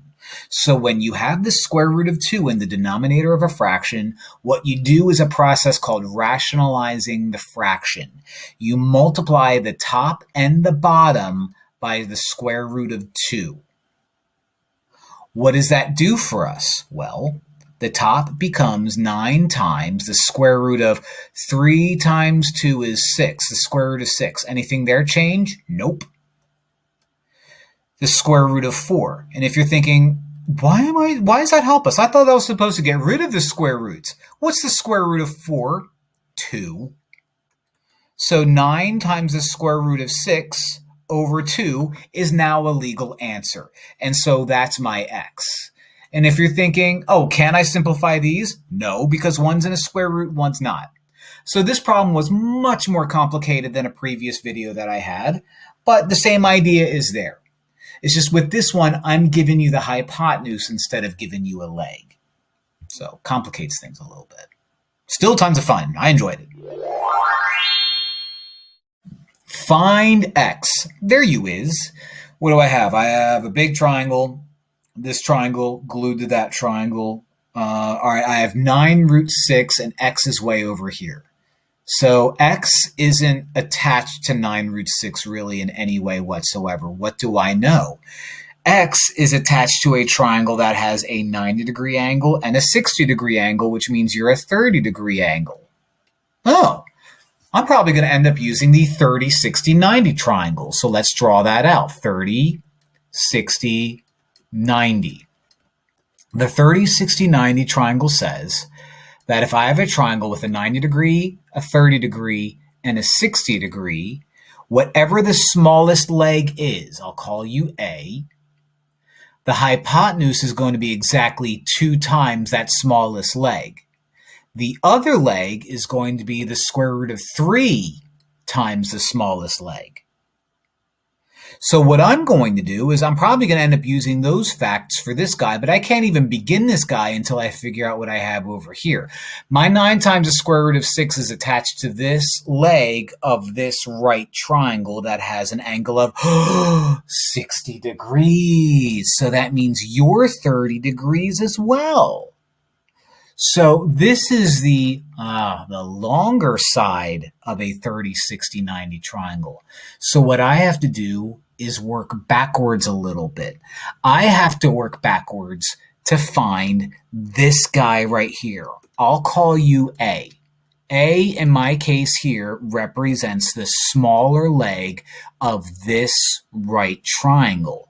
Now, if I were to find the bigger leg of a right triangle that's 30, 60, 90, I multiply by root 3. So if I wanted to work in reverse and say, let's now go from the big leg to the small leg, that means I have to take 9 root 6 and divide by root 3. So again, I called A, this leg right here. You are now 9 root 6 divided by root 3. 6 over 3 is doable, so what I'll do is I'll just move the 9 off to the side. There's a rule that says if you're dividing square roots, just make it one big square root and divide on the inside. So 6 over 3 inside the square root. 6 over 3 is 2. So that length right there is 9 root 2. 9 root 2. This is not going to be pleasant at all, because now I have part of this guy right here. Now I'm looking at my smaller right triangle right here. Gross. Can't draw at all. So what I can do is let me redraw it, make it a little bit bigger, make it a little bit more pleasant to look at. You're 90, you're 60, you're 30. You are now 9 root 2. I need to find you. I don't know you. So just like this guy, I'm given the larger leg. And in order to find the hypotenuse of a 30, 60, 90 triangle, I have to deal with the smaller leg. I have the larger leg. If I'm given the larger leg and I have to find the smaller leg, what do? Let's call it B just for funsies. B is going to be 9 root 2 divided by root 3, just like we did up here. There's a problem, though. I could do 6 over 3 and make it go away. I can't do 2 over 3 in roots. So what I have to do is I have to rationalize the denominator, rationalize the fraction. I have to get rid of that square root of 3 because you're not allowed to have square roots of 3 in the denominator of a fraction. So the way you get rid of it is you multiply the top and the bottom by the square root of 3. This is going to make you happy. You'll see why in a moment. Okay, b is going to equal 9 times the square root of 2 times the square root of 3, which is the square root of 6. When you're multiplying square roots, you multiply within the roots and make it one bigger root. The square root of 3 times the square root of 3 is the square root of 9. The square root of 9 is 3. So b is 9 root 6 over 3. 9 and 3 don't have square roots. So I can simplify 9 divided by 3 and make it just 3 root 6 because 9 over 3 is 3. So this guy, my smaller side, my smaller leg is 3 root 6. So if I have a 30, 60, 90 triangle and my job is to find the hypotenuse and I have this smaller leg, I'm finding x now, I take this smaller leg, 3 root 6, and multiply it by 2. 2 is outside the square root, so is 3. So 3 times 2 is 6. X equals 6 root 6. No units, nothing like that. We use special right triangles in order to find missing parts of two right triangles glued together. Fun, fun, fun, fun, fun. Find the value of the trigonometric ratio as a fraction. So we're given this right triangle. All three sides are given to us. I have angles too, but no information about that except the fact that you're 90. And it's asking us to find sine of C. That's not sin C. That's in Ohio. Cincy? Cincinnati? Anyway, so if you're ever asked to find sine C or cos C or tangent C, you are going to use this little acronym, SO, CA, TOA. Now what we do is we take a look at the angle that we care about and we look at the sides compared to the angle. For example, 35, no matter what's the hypotenuse, 28 is going to be opposite of C, and 21 is next to it, which means adjacent. So SOHCAHTOA tells us, look, if you're using sine, you care about the opposite and the hypotenuse. If you're using cosine, you care about the adjacent and the hypotenuse. And if you're using tangent, then you care about opposite over adjacent. Now we're using SO. And SO means the sine of whatever angle you're using, in this case C, is going to be the opposite side over its hypotenuse. Okay, so the opposite side, according to C, is 28. 35, no matter what, is your hypotenuse. So sine C is going to equal the hypotenuse on the bottom and the opposite on top, 28 over 35.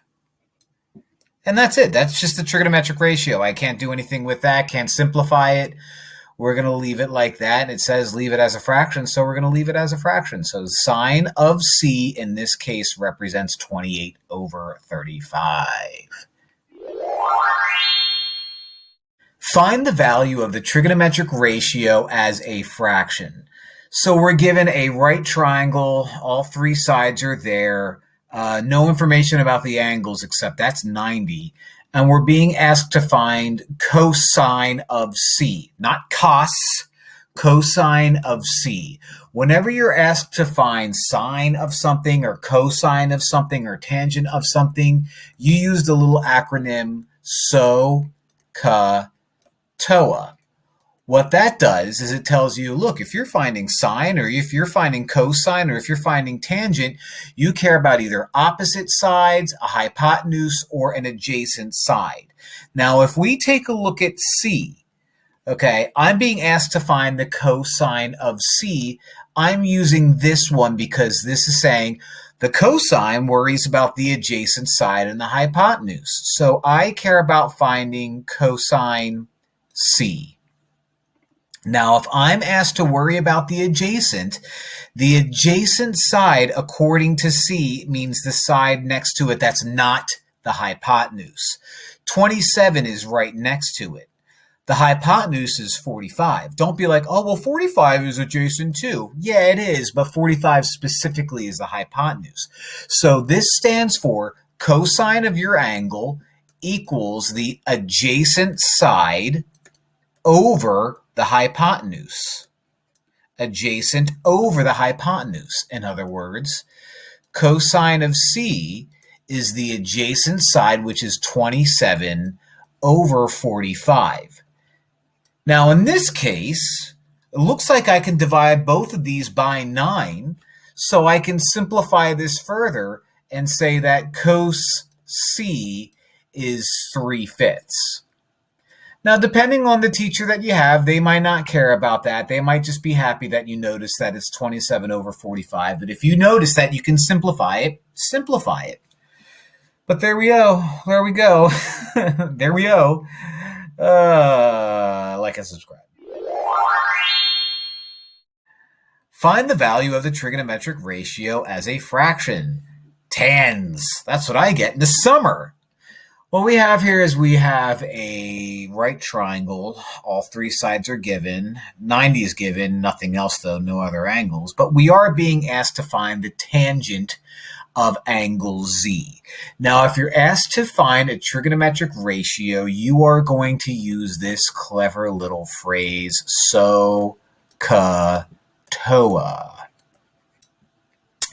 Now, what this does is this tells you, listen, if you're trying to find sine, you're going to use this one. If you're trying to find cosine, you're going to use this one. If you're trying to find tangent, you're going to use this one. We're trying to find tangent, so we're going to use this one. Now, there's multiple things that we need to worry about here. I care about Z, this one Z, okay? That's my Z angle. Now, what TOA stands for is the tangent of whatever angle you are trying to find has to equal O and A. What is O and A? O stands for opposite, and you always put it over the other letter, which is adjacent. So this would be adjacent over hypotenuse, opposite over hypotenuse. But in this case, we're trying to find the tangent, which is opposite over adjacent.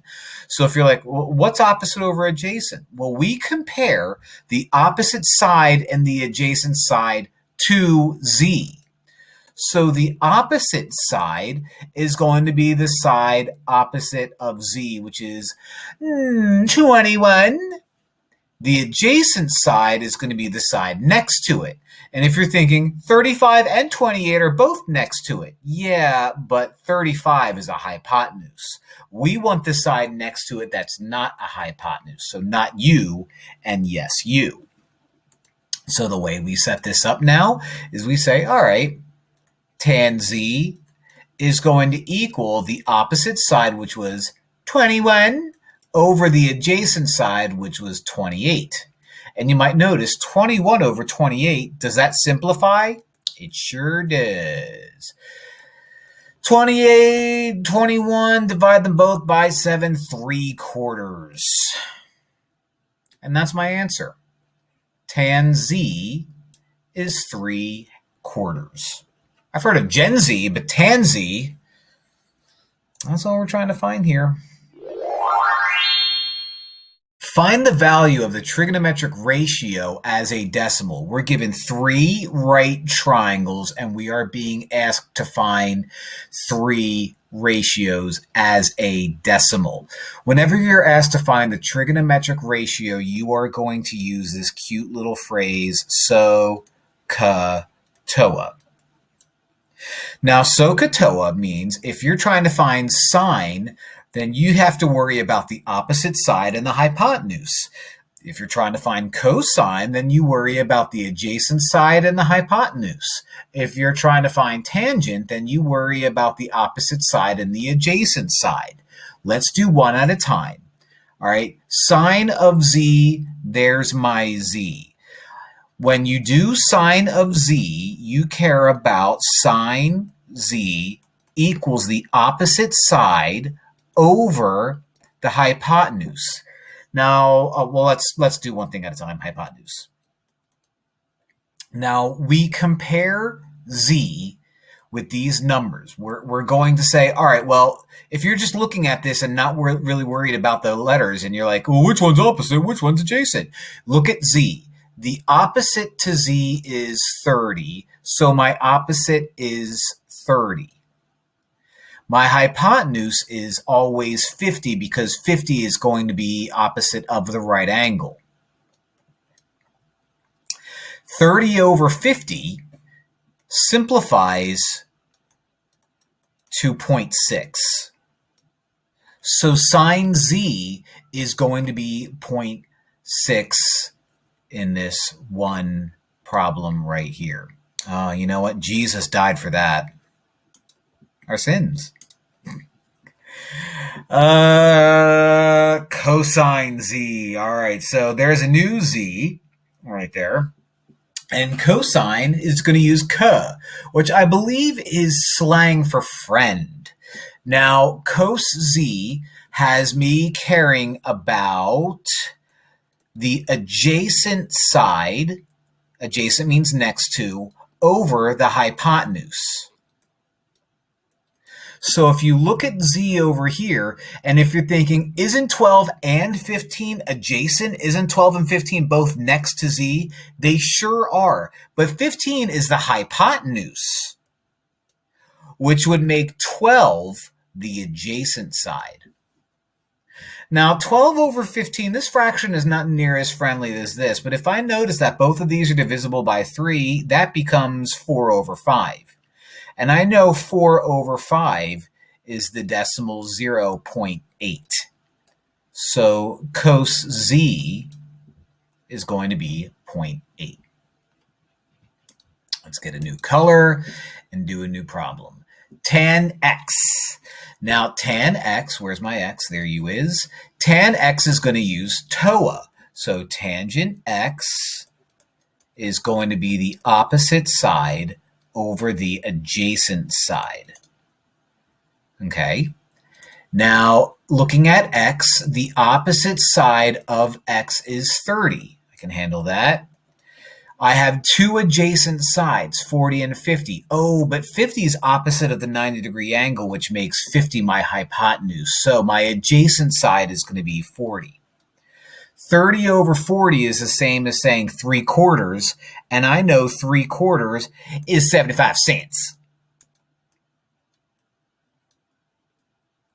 So that's what tan X is. Lots of puns in this one. I like it. I enjoy it. Hopefully that gets me more than 10 views. But yeah, there they are. Trig values written as decimals. Fun, fun, fun. Find each angle measure to the nearest degree. What they're asking us to do is find each of these three letters. Here's the problem for each of these three letters. There is a trig function in the way. Sine is in the way, cosine is in the way, tangent is in the way. So I have to get rid of each of these trig functions legally. Now, the way I do that is I use the inverse trig function. So what I'm going to do is I'm just going to rewrite this guy, give myself some space. I'm going to have to do that with all three of these. Okay. And I'm definitely going to need a calculator for this one. You guys can't do these on your own. Back in the day, people had to use slide rules. Those were a nightmare. Now, my issue currently, all I did, by the way, was rewrite that. My issue currently is sine is in the way. You can't divide sine from both sides. What you do is you take what's called the inverse sine. Some people call this the arc sine. Same thing. Inverse sine. What the inverse sine does to a regular sine is it gets rid of it. Okay, so now b is all by itself.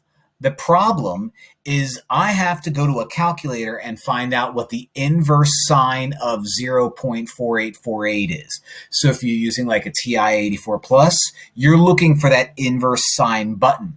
If you're using Desmos, you have to hit functions and use that button. So I'm actually going to go off to the side here, use my Desmos, and I'm now typing in, I'm not typing in anything. I'm hitting the inverse sine of 0.4848. Make sure your calculator is set to degrees. There's something called radians that looks like RAD. You don't want that. Even though it sounds cool because it's rad, you don't want that. Now, I typed it in my calculator, and I actually think I'm set to radians.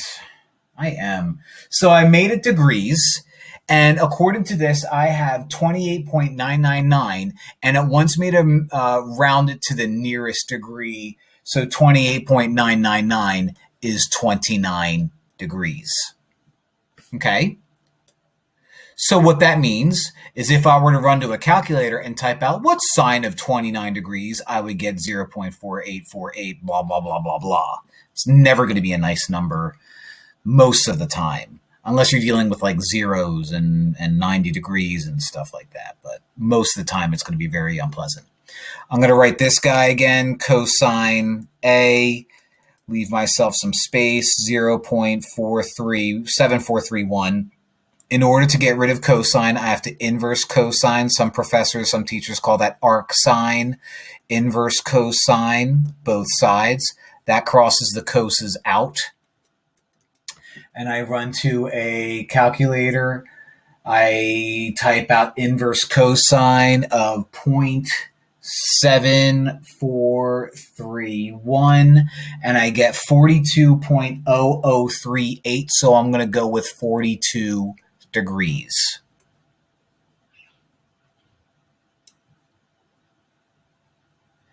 Okay. Same thing here. All right, I'm going to write out tan W equals, give myself some space, 19.0811. In order to get rid of tan, I'm going to inverse tan both sides. So inverse tan.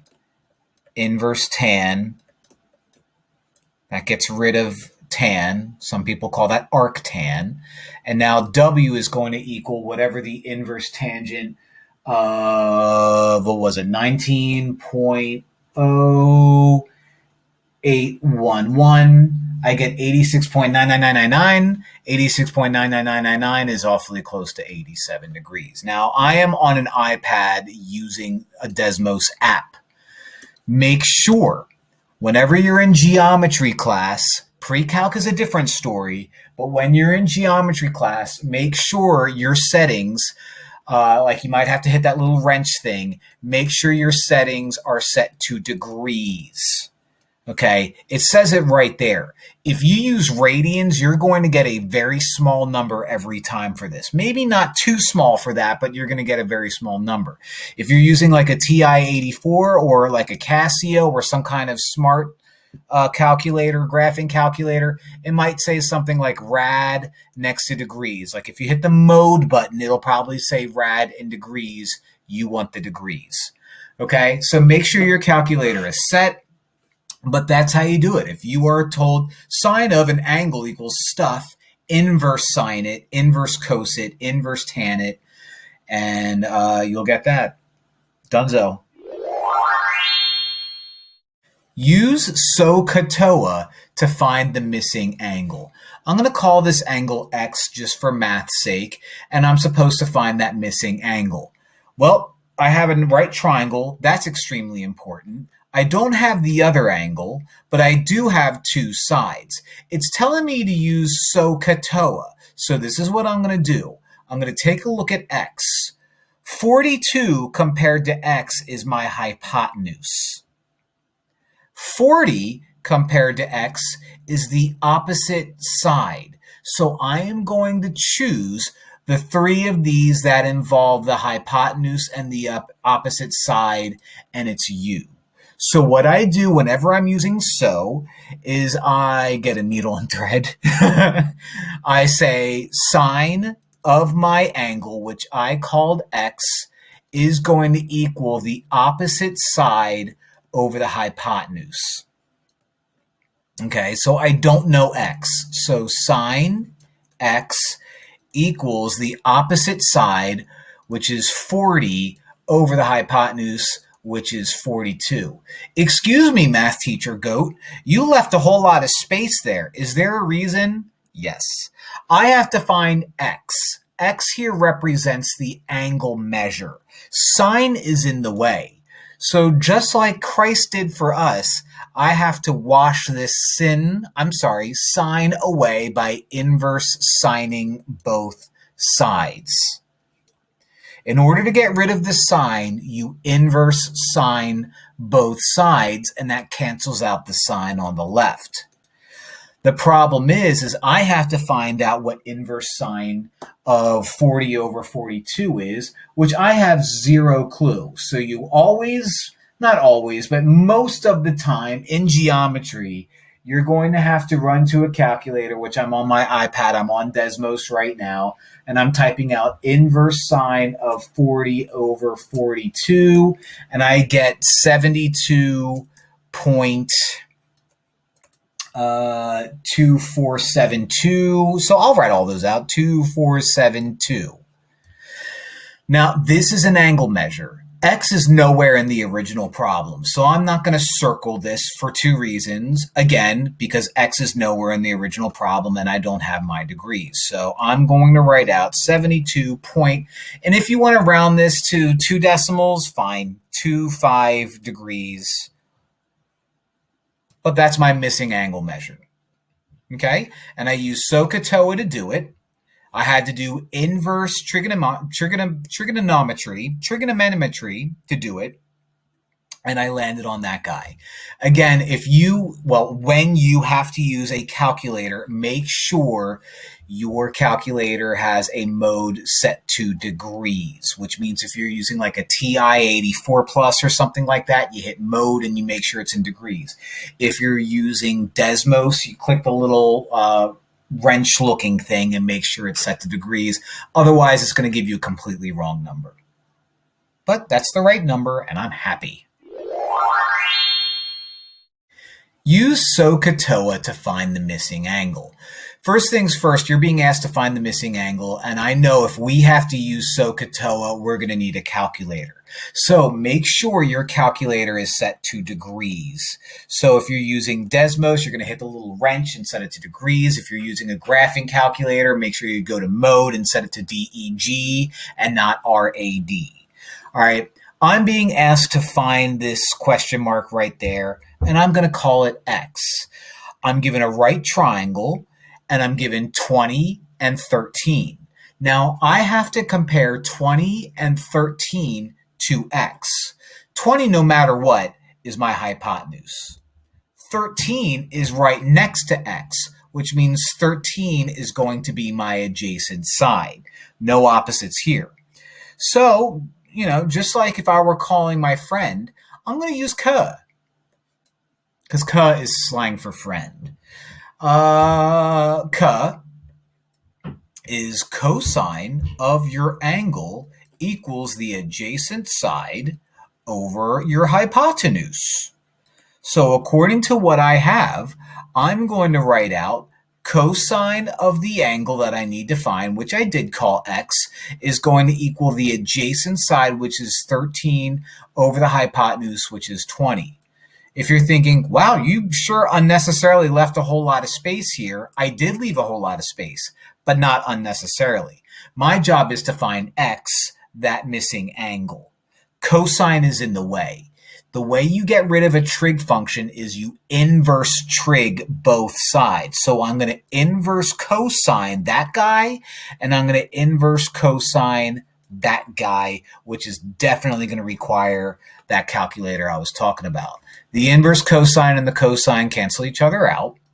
I run to a calculator, and I type out the inverse cosine to the -1 of 13 over 20, which I'm using Desmos. My Desmos says 49.4583, blah, blah, blah, blah, blah.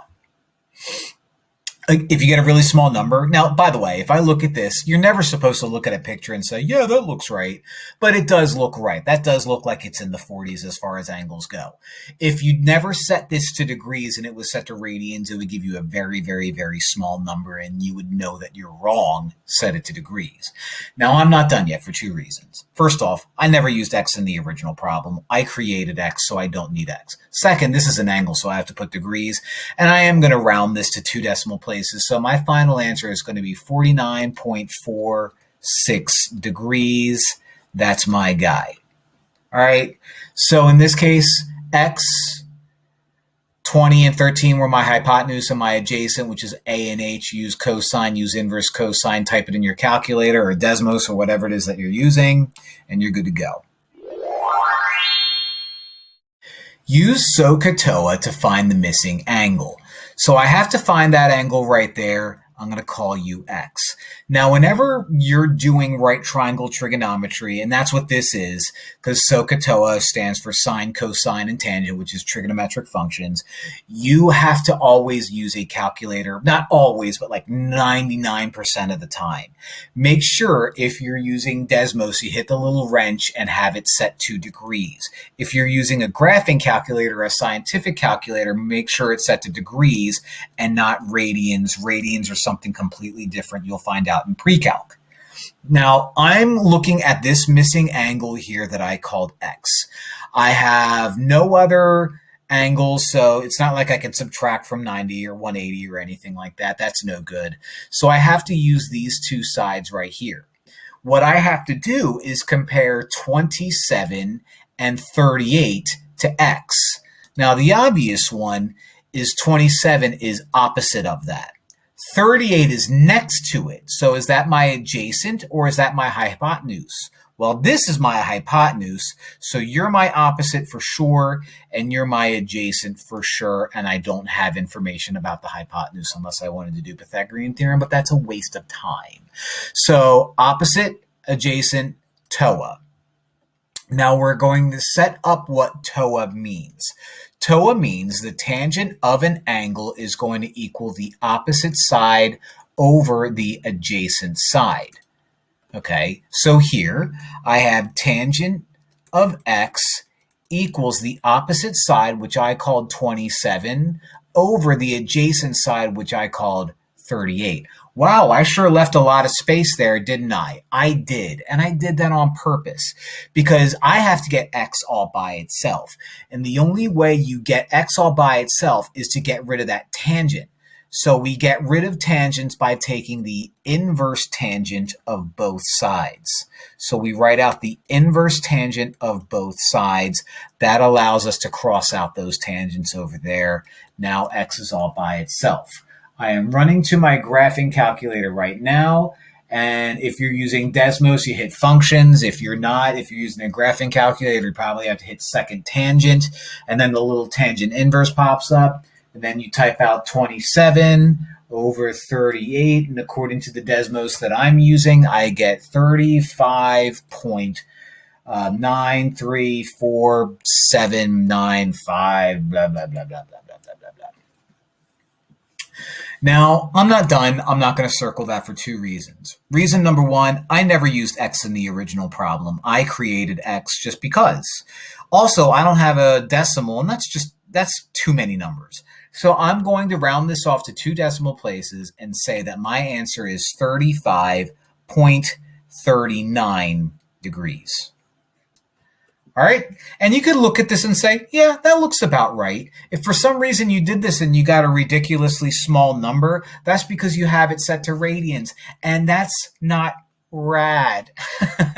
It's 90s slang for really cool. Find x using SOHCAHTOA. All right, I have a right triangle. I have x, which represents what looks to be a hypotenuse, so I'll label you hypotenuse. I have an angle right here, and I have a side, but that's all the information I have. So it's not like I'm given another side I can do Pythagorean theorem. I have the angle, I have 2 sides, and that's it. Well, SOHCAHTOA helps us when we only have two sides or only need two sides and we're given information about an angle. So I'm looking at my angle 72 degrees and I'm comparing what x is to 72 degrees. Well, I already said it's my hypotenuse. So what is 6? 6 is directly next to my angle, which is my adjacent side. Now, before you're like, well, isn't x also adjacent? It is, but that's my hypotenuse. And stop talking like that. So I need to choose the one of these that uses the adjacent side and the hypotenuse. And why don't I call my friend or my Paul Walker one time said that in Too Fast, Too Furious like 20 years ago. He's like, forget about it, If you've seen it, you know. All right, so if we're using we are going to set up cosine of my angle, which I'll call A because I'm afraid to call it X, is going to equal my adjacent side over my hypotenuse. And now I plug in what I know. I plug in cosine of my angle, which I know my angle. We did previous videos where we didn't know my angle, but now I do. Is going to equal my adjacent side, which I know is 6, over my hypotenuse, which is x. So in a previous problem, I was trying to find the angle, and we needed to use inverse cosine, not here. What I do is I run to whatever calculator I have, or Desmos, or whatever I have, and make sure your calculator is set to degrees. So if you're using Desmos, hit the little wrench thing and go to degrees. If you're using like a TI-84, make sure you go to mode and make sure it's in degrees. And you're literally going to type out cosine of 72, which I am actually doing that this very second. It's giving me the fraction 0.30901, so I'll just call it 0.309. That's going to equal 6 over x. My job is to solve for x, so this is what I'm going to do. X is on the denominator. I don't like that, so I'm going to create a denominator for you and look at this out of proportion. You don't have to do it this way. This is just the way I'm doing it. And if you don't like it, watch like friggin' Khan Academy or something. They're just not cool and funny. Whenever you have a proportion, crisscross applesauce. So I'm going to multiply 0.309 to x, which is 0.309x. And you're going to set that equal to 6 times 1, which according to my calculations is just 6. You divide both sides by 0.309, divide both sides by 0.309. So I'm actually going to type that out right now. 6 divided by 0.309, and I get 19.41747. So depending on how picky, I didn't tell you where to round it to, so let's round it to 2 decimal places. 14.42, no units to worry about, don't have to worry about inches or feet or anything like that. So that's how you find x. We're finding a hypotenuse using trigonometry. Awesome. Find x using SOHCAHTOA. So SOHCAHTOA means like trigonometry stuff, sine, cosine, tangent. I'm given this right triangle here, which is the only times I can use sine, cosine, and tangent in geometry. And I have to find a missing side. Not find an angle, find a missing side. I have an angle, and I'm going to compare these sides to that angle right there. X compared to 37 is an opposite side. 12 compared to 37 is adjacent, and the side that I don't care about is a hypotenuse. So I need to pick the guy that cares about opposite and adjacent, and that's TOA. So what TOA stands for is tangent of an angle equals the opposite over the adjacent side. Make sure when you do this, your calculator or Desmos is set to degrees. So go to mode or go to that little wrench thing and make sure you're set to degrees. But I'm going to set this up according to this. Tangent of my angle, I have my angle, it's 37, is going to equal my opposite side, which I don't know, over my adjacent side, which is 12. Do you know what tangent 37 is? I don't. I doubt you do. So I'm typing it in a calculator right now. Tangent 37, according to Desmos, is 0.753554. An unnecessary amount of decimals, but I always like to write more than I need. So tan 37 turns into that. Nothing happens on the right side until now. Is x all by itself? No, it's not. 12 is being divided from it, but this is just an Algebra 1 problem. Multiply both sides by 12. So I'm going to take that ugly number that my calculator has. I'm going to multiply 12 to it, and I get 9.0426 blah, blah, blah is going to equal x. So let's flip this around, clean it up a little bit. X is going to equal, let's round to 2 decimal places, so it's not 5 or above, give it a shove, 9.04, leave it as that. That is my X. Looking at the picture, that looks like it would make sense. I don't have to worry about feet or inches or units of measure here. There you have it. There you have it. Just make sure when you do these, you have your calculators, or make sure Desmos or whatever it is that you're using is set to degrees. Otherwise, you're going to get terrible answers. Find x using SOHCAHTOA.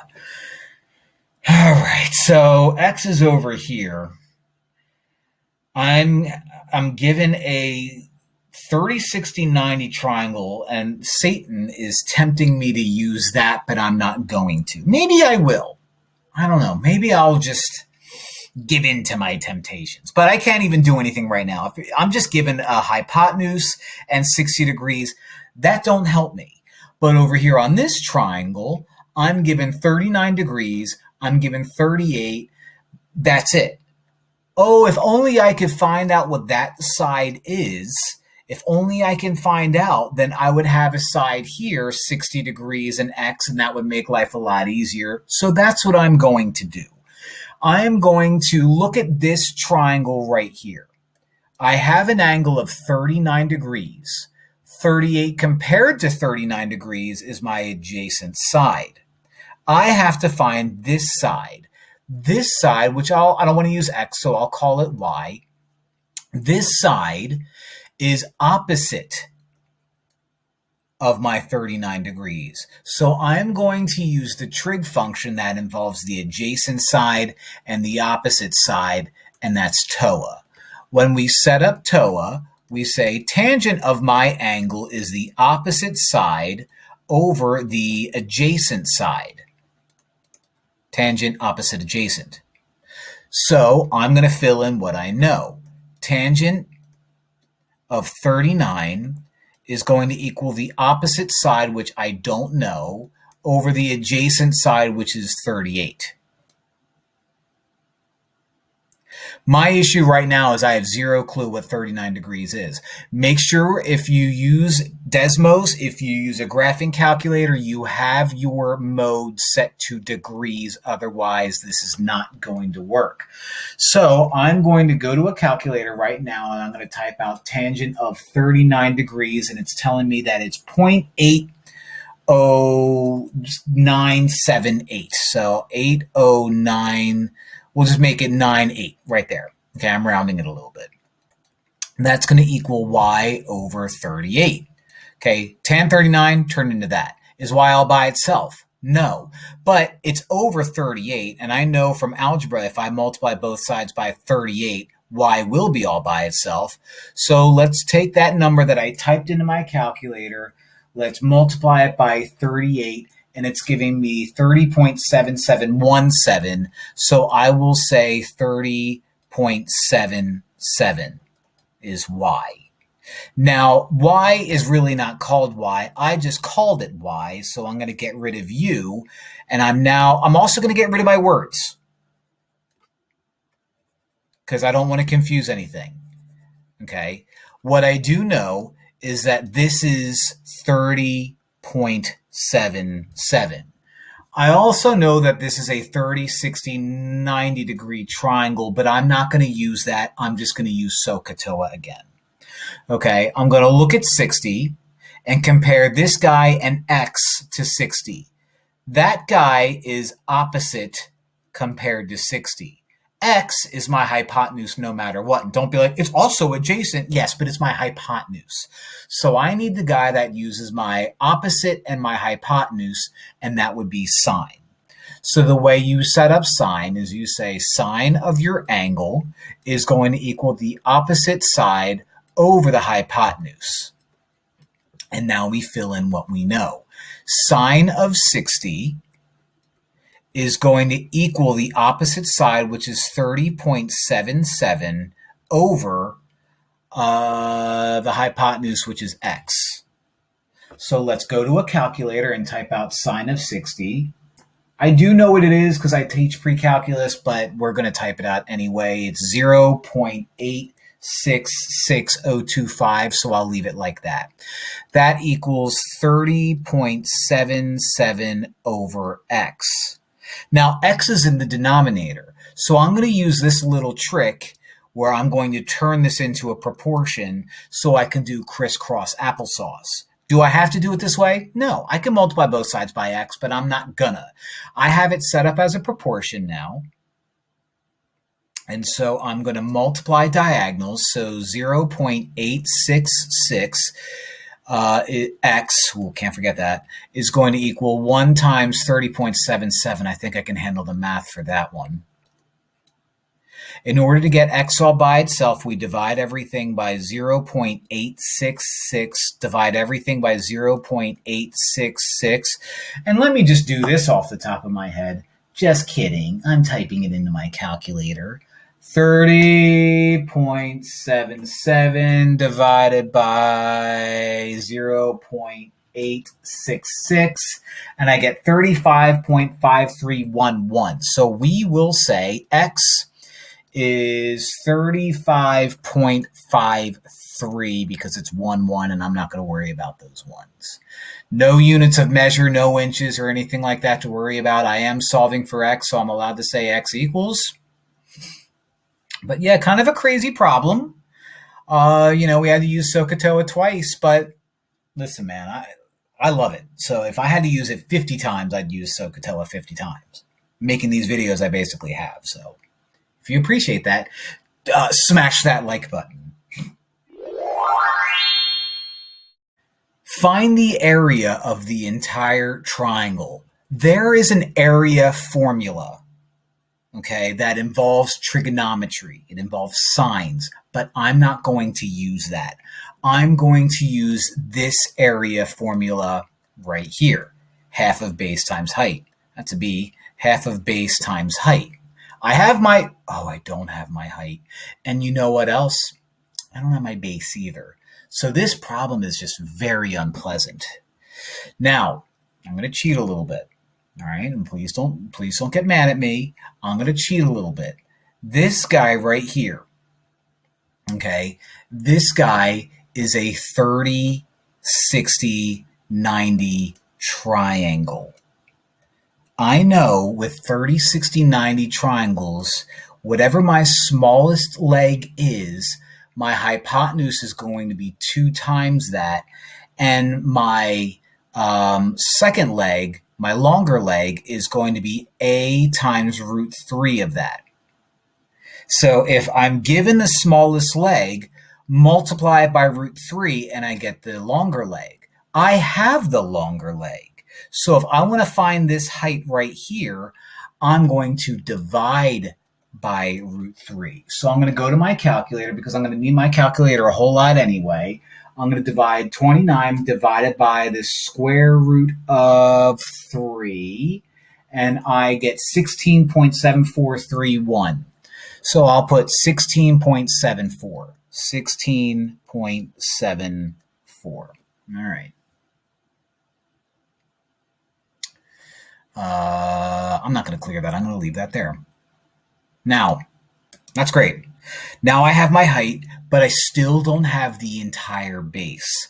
This is what I do have. I have this triangle on the left. I have an angle. I need to find this. I'll call you X, and I have a side next to it.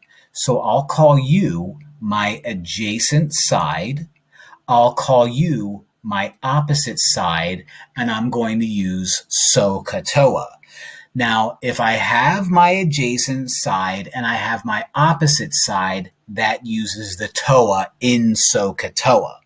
And so you set up tangent of your angle, which is 52, is going to be the opposite side, which is, I don't know, over the adjacent side, which is 16.74. I run to my calculator and I type out tangent 52. Make sure your calculator is set to degrees and not radians. And I get 1.27999. So I'll put 1.28.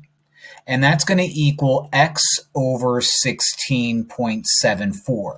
Do I have my x yet? No. But if I multiply both sides by 16.74, I will have exactly what I need, 16.74. Good job giving myself a lot of space, Nick. That's my real name. My real name is not Math Teacher Goat. I just call myself that because I'm trying to get more followers. But what I'm doing is I'm running to my calculator right now. I'm typing out 16.74 times 1.28, and I get 21.426222. So I'll do 21.426. X represented that missing side right there. So let's get rid of it.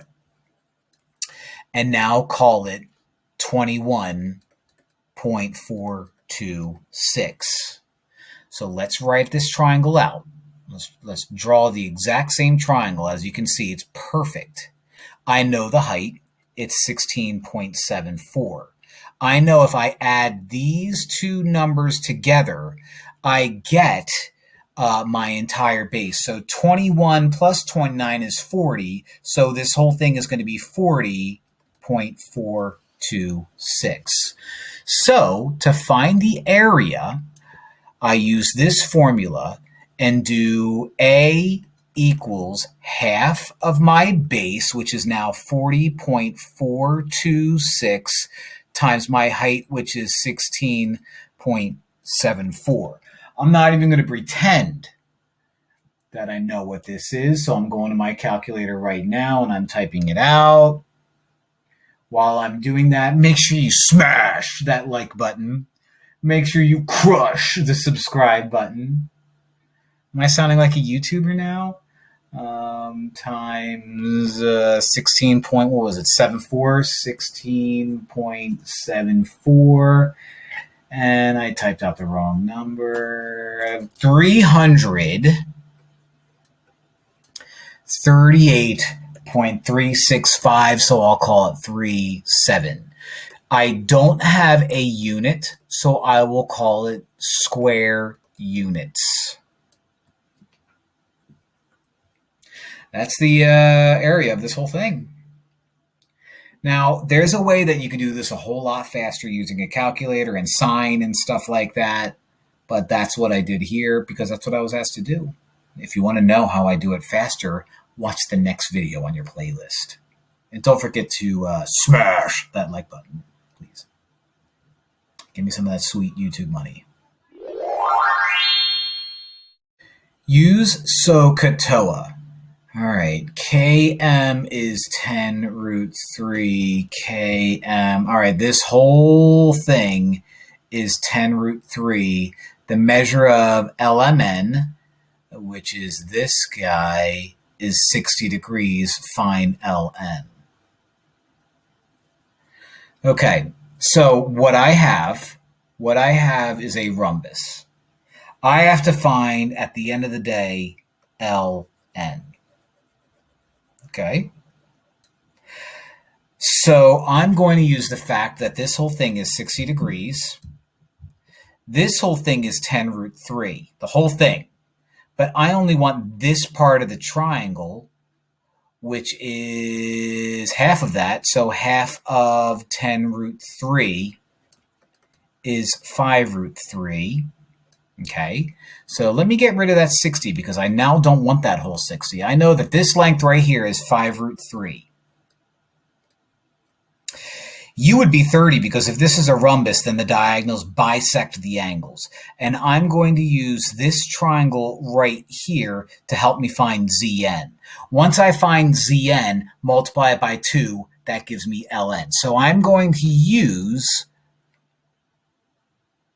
that triangle, which was 30 degrees. This guy was 5 root 3. And I need to find this guy. Once I find this guy, that gets me Zn, multiply it by 2, and I get the whole thing. So what do I have? I have 30 degrees. Now, the devil is saying, use special triangles, boy. Use it. It says use SOHCAHTOA, so get thee behind me, Satan. I'm going to use what the rules say I use, because the rules are not meant to be broken. So I have 30. 5 root 3 is opposite of that. No, it's not.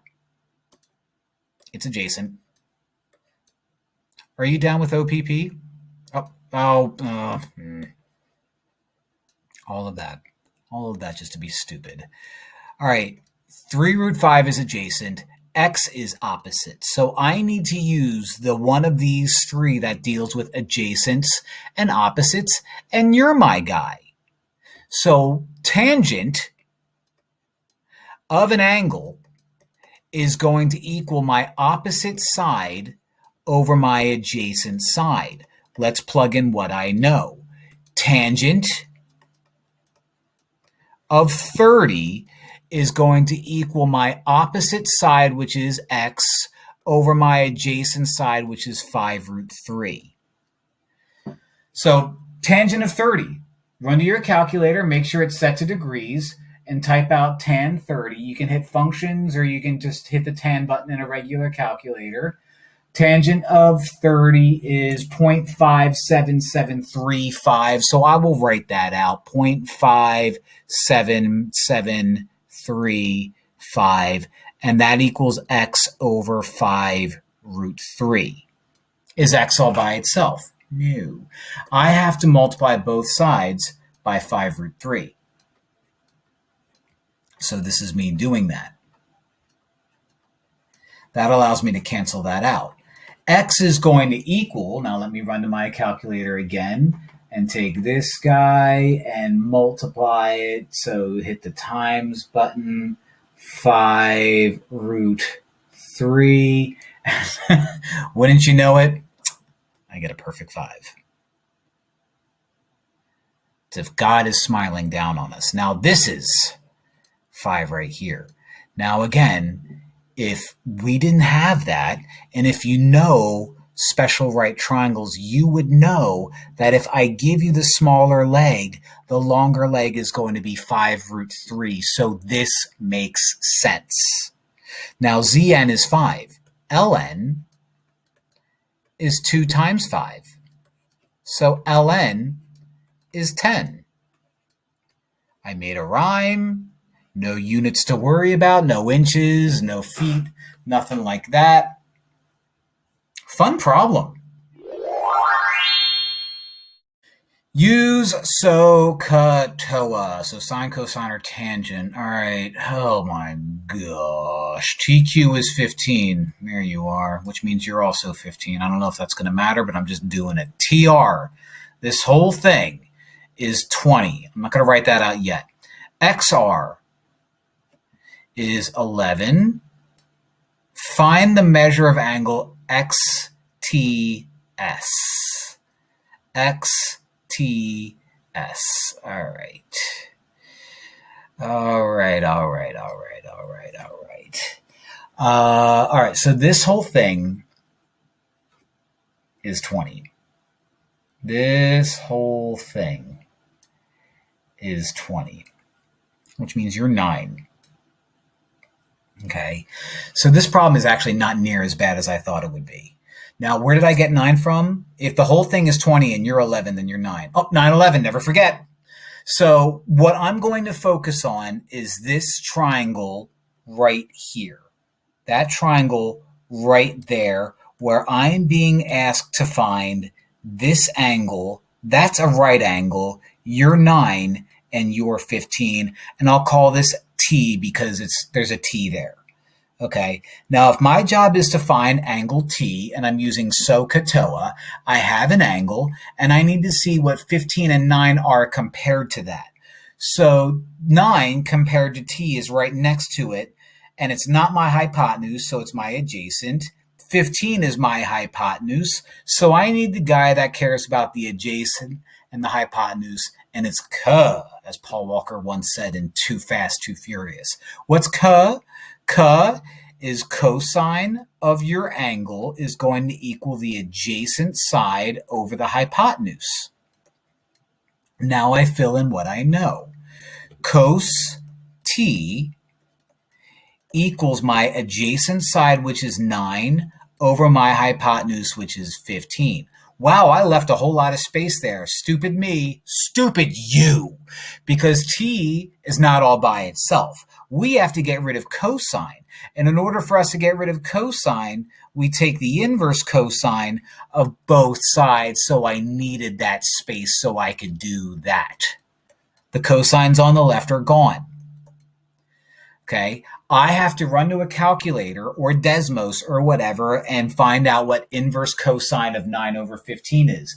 While I do that, make sure you understand that your computer, your whatever it is that you're using calculator, I'm trying to multitask and I'm doing a terrible job.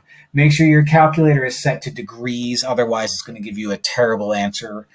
This is probably going to be a terrible answer anyway, but yeah, it's not pretty. 53.1301. So we'll stop at 53.13. And that gives me that angle right there. XTS. So I'll finish this answer by saying the measure of angle STS equals 53.13 degrees. Okay. Use area equals half of little a little b sine big C to find area.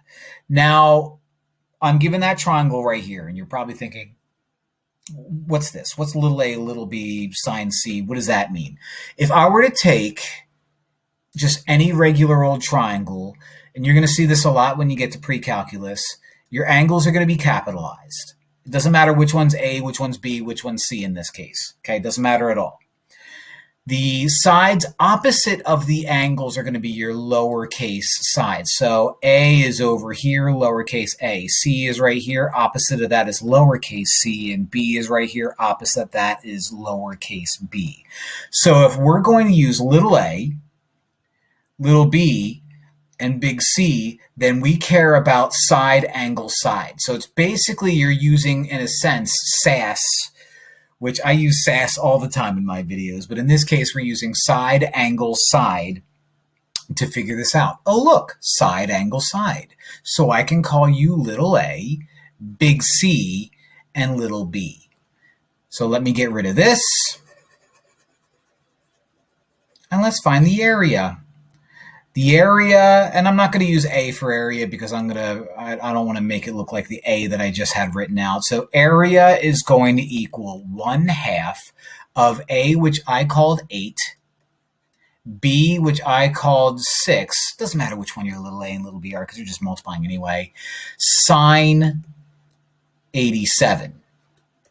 So I'm literally just going to type this straight into my calculator, this whole thing. Make sure you have your calculator or a Desmos set to degrees, otherwise it's not going to give you a pleasant answer. So 6 times 8 times, I had that backwards, doesn't matter, sine of 87, and it's telling me 23.96710.8, blah, blah, blah, blah, blah, blah, blah, blah.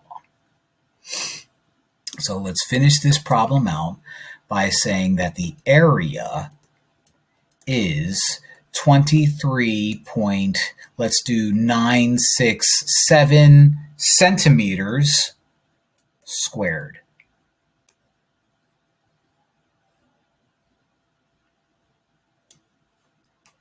Okay? So that's using the trig area formula to find the area of a non-right triangle if you're given an angle and two sides, as long as the sides are attached. Done. Fun. Number 1. Name each figure. We have 5 shapes, and not only are they shapes, they're solids. They're 3D shapes, 3 dimensions. So I have to name each of them. There's several types, but I think we're going to look at 3 main types here. If they end up in a point at the very top, imagine that's a 3D shape, it's a pyramid of some type. If they go straight up and create some type of shape, as you can see poorly drawn there, that is a prism. And then there's the ones that are round, like that guy and that guy, and we'll end up doing those in a second. Now, if it's a pyramid or a prism, you are going to name it by saying the name of the base and then pyramid, or the name of the base and then a prism. So if it's an octagon turning into a pyramid, it's an octagonal pyramid. If it's a pentagon turning into a prism, it's a pentagonal prism. So we're going to name all 5 of these based off of that information. I'll leave that there. I think I won't need a ton of space. What we have here is a prism because all of these go up and create a base on the bottom and a base on the top. The base on the bottom and on top is a pentagon. So this is a pentagonal prism, which I think I accidentally said a second ago. But you know what? Who needs to repeat itself? Pentagonal, not to be mixed up with pentatonics. Oh, a cappella group. All right, we have a pyramid, like you see here. That is a triangle on the bottom, so that is a triangular pyramid. And this is neither pyramid nor prism. It's a ball. What's that called? That's a sphere. If you don't know what a sphere is, then why are you in this course? Why are you taking it? Why are you watching these videos? Now, this is probably the weirdest looking one. All right, what you see is you do see something that is prismic in nature, but it's off to its side. It's actually tilted up sideways. See, it looks like this guy over here, the base is on the bottom and the base is on the top. In this case, the base is on the side and the side. And the bases are actually trapezoids. So this is a trapezoidal prism. You just have to pretend it's on its side. The hardest one of all of them is this last guy right here, and it's called a cone. Well, that's it. We named each figure. And again, you're looking at naming it the type of base shape it is, and then either pyramid or a prism, unless you have a sphere or unless you have a cone. And I guess anything that would be like these two would be a semisphere, which is a half. But all of them otherwise would be one of these. So yeah, these are your solids. Find the volume. What we have here is we have a cylinder. Now I'm actually going to use the volume of a cylinder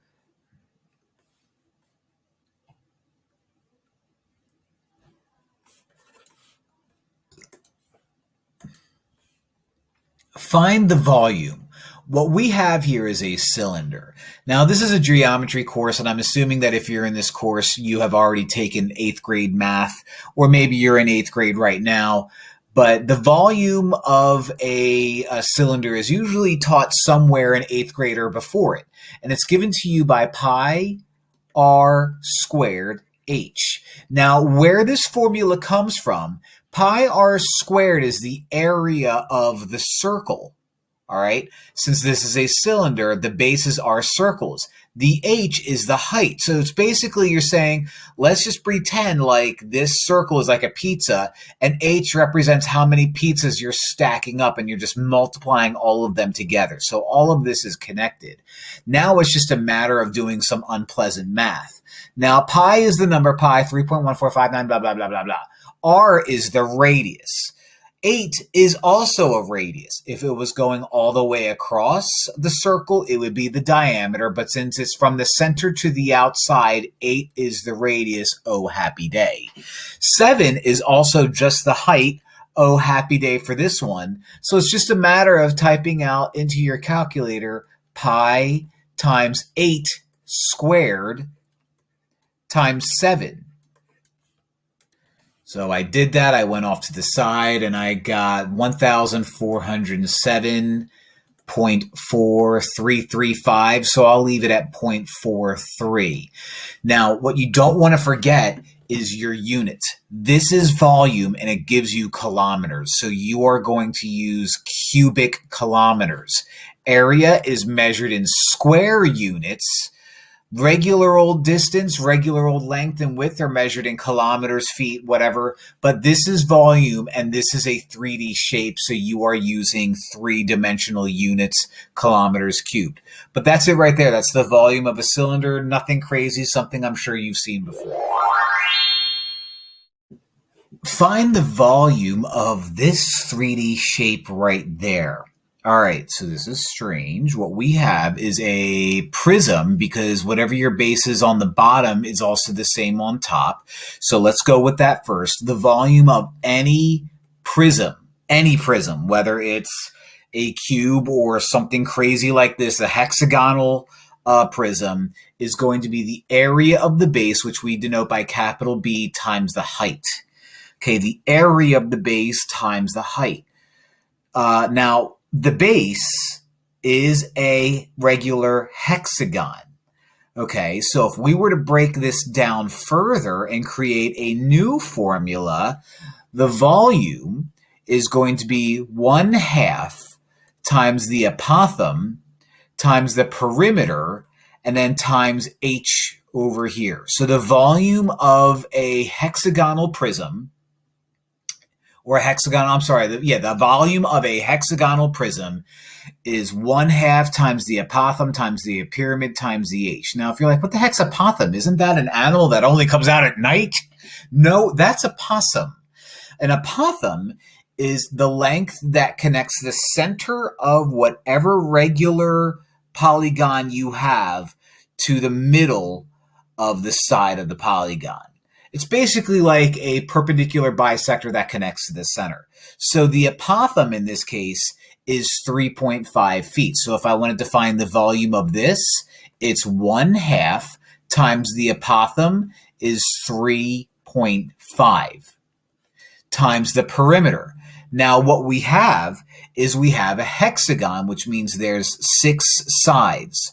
All of these sides are 4 feet. So the perimeter is going to be 4 feet 6 times. So that's 4, not 0.4 times 6.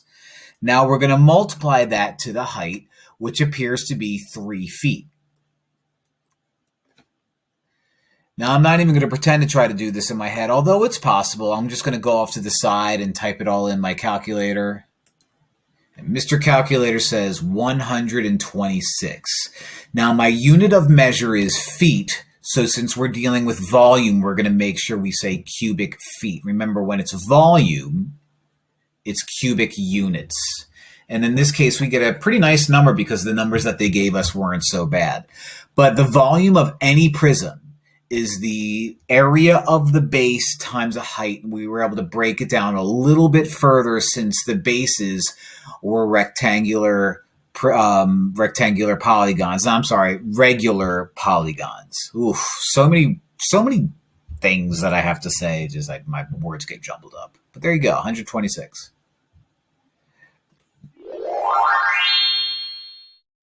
Find the volume of this shape right here. Now, what we have, and what's going to be difficult to view, is we have a triangular prism.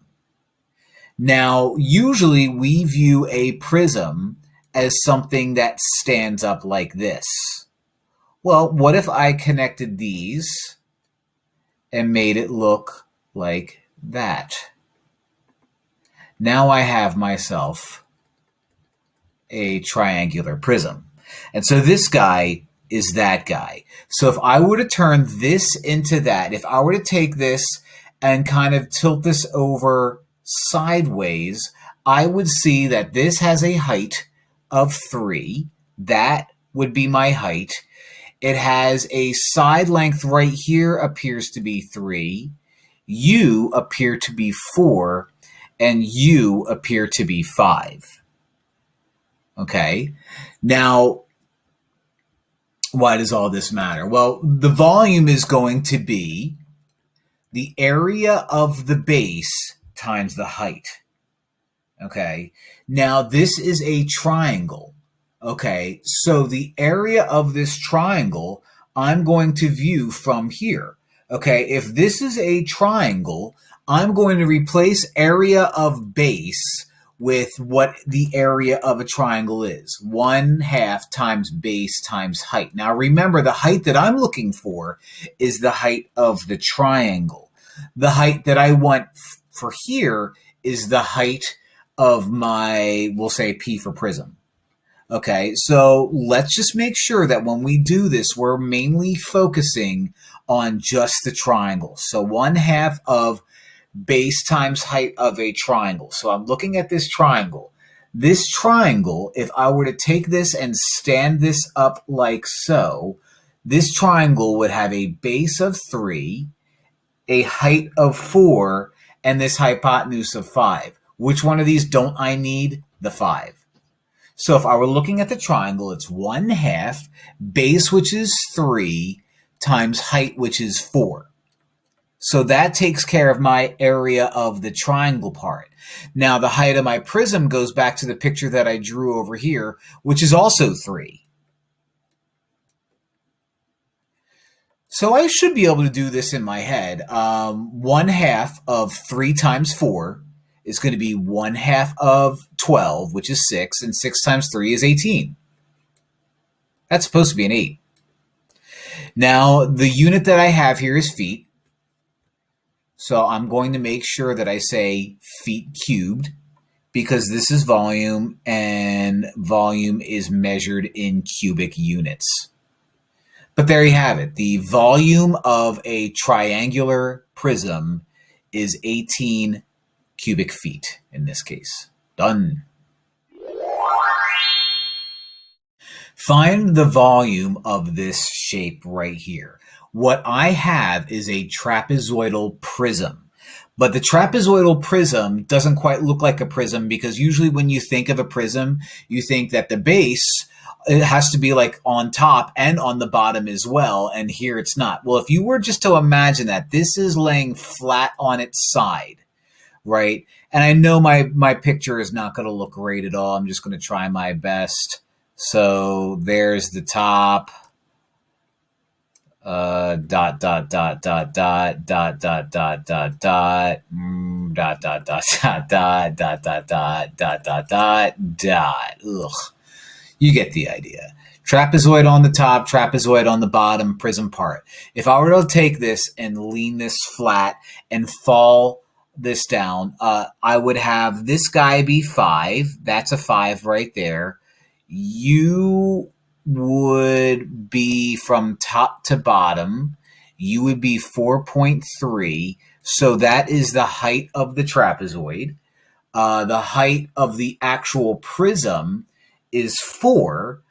The small part on top is 3, and the large part on the bottom is 8.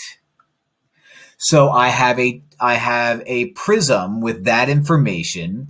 The bases are trapezoids, and the trapezoidal information is a height of 4.3, a top of 3, and a bottom of 8. Okay. It also gives me like this slant looking thing of 5. I don't think that will matter. And then the 4 is the height of the trapezoid. So let's put a formula together. The formula, and this is a prism, and the formula for any prism is the area of the base times the height of the prism itself. Okay. Now what I want to do is I want to remind myself of what the base is. It's a trapezoid.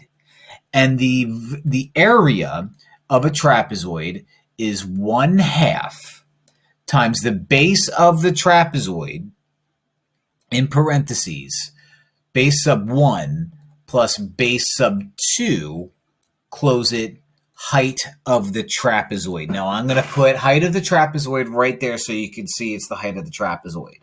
Some teachers might put this as 1/2 height and then the base. It doesn't really matter. In fact, that's what I should have done, but I accidentally misspoke and started drawing out the B, and I just kind of went with it. Now, that's going to be multiplied to the height of the prism. Okay, so I will put that there. Unfortunately, I have to get rid of my terrible, terrible, terrible drawing. So I just have to remember that when I'm talking about the red here, I'm talking about just the trapezoid.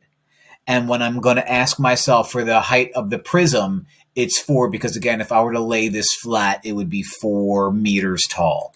So let's put this all together. V equals 1/2. Now, it doesn't matter which one's which or your base of the trapezoid. So I'll call base sub 1 3 and base sub 2 8. Again, doesn't really matter. The height of the trapezoid is 4.3. And the height of the prism is 4. So I can't do this in my head, so I'm going to go off to the side and figure out what this is. The old Apple Watch says it's 94.6.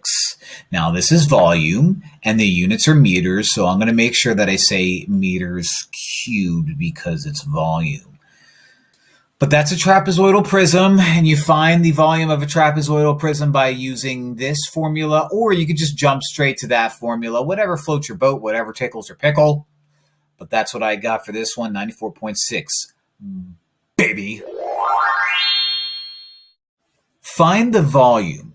What we have here is a cone.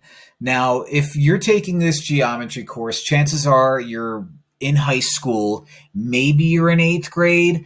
Maybe you're in 7th if you're that good. But at some point, you've probably been asked to find the volume of a cone. Whether you have this formula memorized or not, I do, so let me take care of you. The volume of a cone is 1/3 pi r squared h. Okay. Now, if you're looking at this, by the way, and you're like, wow, that's awfully the same as a cylinder. It is because a cone is a cylinder with a bunch of sides hacked off. That's why it's 1/3 pi r squared h. It literally would take you 3 of these to fill up a cylinder of the same exact dimensions. That's for a different day. Now, what I have here is 1/3 pi r squared h. What I have is I have my height. My height is 18. What I don't have is my radius. This 18, it has to do with my diameter. So I don't care about 18. I care about half of it, which is 9. So what I do is I take those numbers, I plug it into my formula. V equals 1/3 pi 9 squared h, which is 18. I have no clue what that is. Pi is a nightmare anyway, so I'm going to go off to the side and I'm going to ask Siri what it is. And she says 1,526 point, I lost it, 8140, so I'll do 814. All right. Volume, miles, so I'm going to make sure I call it miles cubed, okay, because volume is always measured in cubic units. So again, this is something very standard for a 7th or 8th grade class, depending on what state you live in. In 8th grade, you do cones, or in Pennsylvania, you do cones in 8th grade, and that's where I live at the Commonwealth. So there you have it, pretty easy.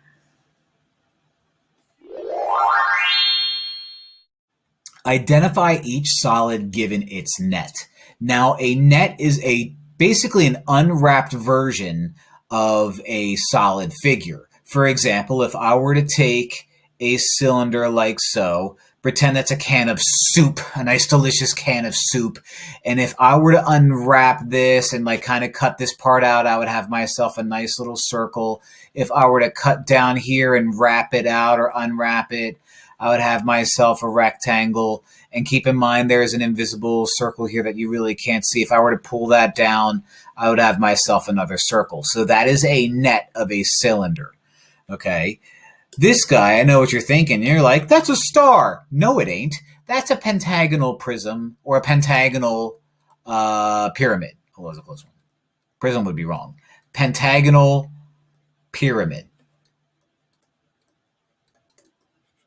Because the one base is a pentagon, and if you were to take all of these triangles and fold them up, they would end up being a point, thus making your pyramid.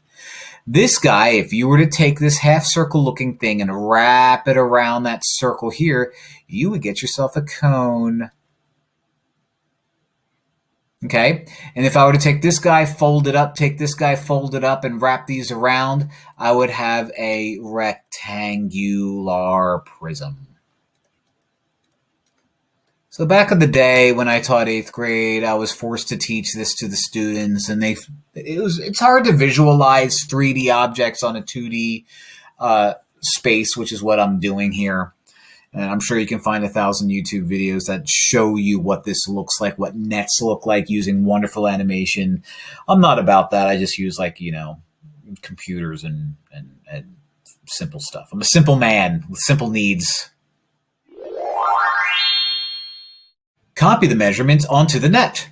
A net is basically, if I were to take this picture, this guy right here, and take a bunch of scissors and just cut out the pentagon on the top and cut out the pentagon on the bottom and kind of cut these and fold these around, that would be the net of it. Okay, it's a flattened version of a 3D shape. My job is to turn that into that. Well, what I see first is probably the grossest thing. This is the apothem. Now, the apothem is essentially the radius of a regular polygon. So I'm going to put a dot right in the center right there and have it go to one of the sides right there, draw my 90-degree angle, and that is my 8.9. It appears to me that each side of the pentagon is 13. And if you really wanted to go crazy, so are you, and so are you, and you're 13, and you're 13, and you're 13, and you're 13, and 13, and 13, and 13, 13, 13, 13, 13, 13, 13. But I'm not going to do that. That is the height.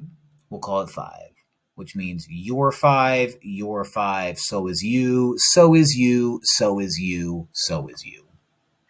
Okay, but that's me copying the measurements onto the net. Bada bing! Copy the measurements onto the net. All right, what I have here is I have a square pyramid, and I'm taking this apart. And basically, if I were to take a scissors and just cut that up at the very top, and all the triangles were to kind of fall down to the side, that's the picture I would get. So let's draw the measurements. That 20 and that 20 represents the side of this square. So I will just say that you're 20, and I'll mark all of these the exact same, because why the heck not? That 26 belongs to the height of a triangle. So I'm going to put a 90-degree thing right there. I'm going to call you 26. Now that 26 has a name, and it's called slant height. Whenever you have a cone or a pyramid and you're probably being asked to find a volume, the slant height is like the height of the diagonal side of whatever shape you're dealing with. Now, what that looks like flat is the height of a triangle in this case. But that's all I had to do here. Copy the measurements onto the net. Dunzo funzo. Oh, these are not fun. Find the lateral area and surface area. First off, what's the difference between the two? The lateral area is basically the area of the sides, not including the bases. So first off, you have to make sure that your shape is sitting exactly the way it has to. And lateral area would be like, well, let's find the area of a box if I were to take off the top and the bottom and we only care about the sides. So in this case, the lateral area is going to be that rectangle, and that rectangle in the back. The surface area is all of the sides. So in this case, the rectangle, the rectangle, the rectangle, the triangle on the top, and the same exact triangle on the bottom. Now, if you wanted to do it that way, or if you wanted to split everything apart and be like, all right, well, then the lateral area is, let's find the area of you plus the area of you plus the area of you. Absolutely nothing wrong with that. Nothing wrong at all. But if we want to save a little bit of time, there are formulas for prisms. Now, that's supposed to be a straight line, and I failed miserably. Let's do the lateral area first. Okay, and the formula for the lateral area for any prism is going to be, and I'll use L for lateral, the perimeter of the base times the height. Okay, the perimeter of the base times the height of the shape. So in my case, the lateral area is going to be 8 plus 6, which is 14, plus 10, which is 24. The height of my shape is 4. And so the lateral area for this guy is 96. I can handle the math on this one. Now, this is kilometers, and we're talking about area. So the lateral area is kilometers squared, because with area, you square your units. That is the lateral area. Now, what I want to do is I want to find the total surface area of my shape here. Okay, so the total surface area, which I'll call SA, and I know what you're thinking, hey, that's what I call my friends. I call them SA. No, not for this. Surface area is going to equal 2 times the area of the base. We've seen that capital B when we've done its volume before, plus the perimeter times the height. All right, so first things first, we have a triangle for a base. Okay, so if I wanted to find the area of the base, I'm looking at my triangle, 1/2 times base times height. If I were looking at this triangle right here, it would sit perfectly fine on top of that 8. So 1/2 of base would be 1/2 of 8 times height would be 6. So half of 8 is 4. 4 times 6 is 24. Okay, so each base has an area of 24. So my surface area is going to be 2 times 24 plus perimeter times height. Well, wait a minute. I did that already. I got 96. Well, let's not overcomplicate things. 2 times 24 is 48.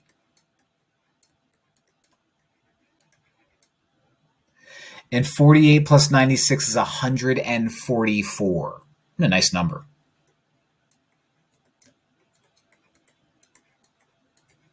Again, we're dealing with area, so our units of measure are going to be square kilometers. Okay? Again, with these guys, you can split it up in different parts and add up each side, pretend you have a scissors, and cut out all 5 sides here and just add them up and add 3 of them and add 5 of them, but whatever. I did it using the formulas. That's easier for me. I did it. It's done. Find the lateral area and surface area of this guy, a cylinder. Now, if you're wondering, well, what's the difference between the two? The lateral area is the area of the sides. Now, imagine if this was like a can of soup, right?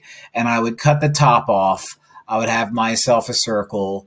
If I were to take the sides and kind of like cut it up here, right, and unravel it, I would get myself a rectangle. And if I were to take the bottom and cut the bottom down, I would have another circle.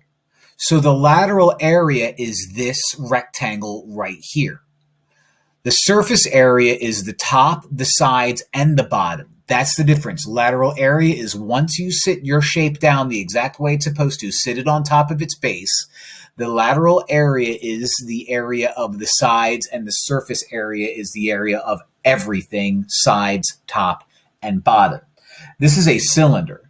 So I'm going to split this up into 2 sides so I can find the lateral area, and we'll do the lateral area over here, and then we'll do the surface area over here. The lateral area is found by doing, and it's very similar. If you watch my video for, what did I do, a triangular prism, it's very similar. You could say perimeter times height.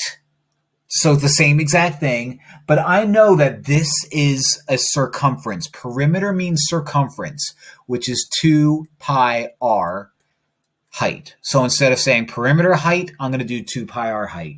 Problem number 1. I'm not given my radius. I'm given my diameter. So I'm going to cross you out and make you a 7. Okay? So, now let's keep the same color. My lateral area is going to be 2 times pi times the radius times the height, which was 8. Don't know what that is, so I'm going to go off to the side and ask Siri. So she said 351.8583, so I'll do 351.86 kilometers.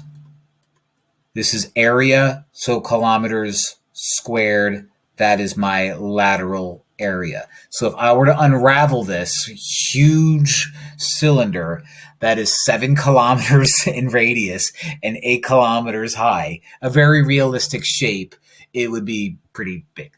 Pretty big. Now I've got surface area, so I'll put SA for surface area. And the surface area now includes the top and the bottom. So without looking up a formula sheet, if it's going to include the top and the bottom, then the surface area, SA, is going to equal 2 pi RH, which is the side, 2 pi RH plus 2 areas of circles. So 2 pi R squareds. So that shouldn't be too crazy to look at. That shouldn't be too wacky to understand. I know part of this already. I know that 2 pi RH is 351.86. 2 times pi R squared is going to be 2 times pi 7 squared. So let me go off to the side. Siri says it's 307.8. 76. So let me add these two together, asking Siri to do it for me. And I get 659.736 kilometers squared.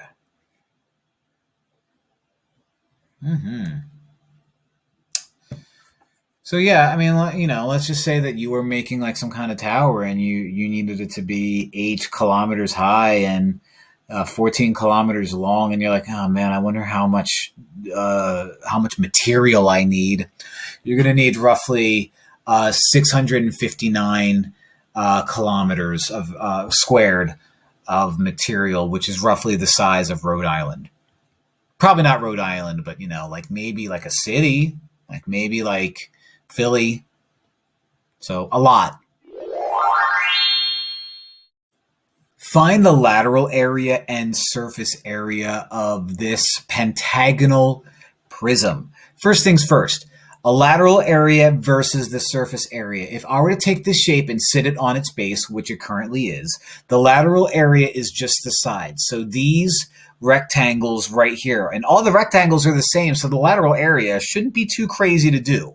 What is going to be crazy to do is the surface area. We'll get to that. The surface area is, let's add up all 5 sides and the top and the bottom. That's the surface area. So let's find both of them. Let's find out what the lateral area is first.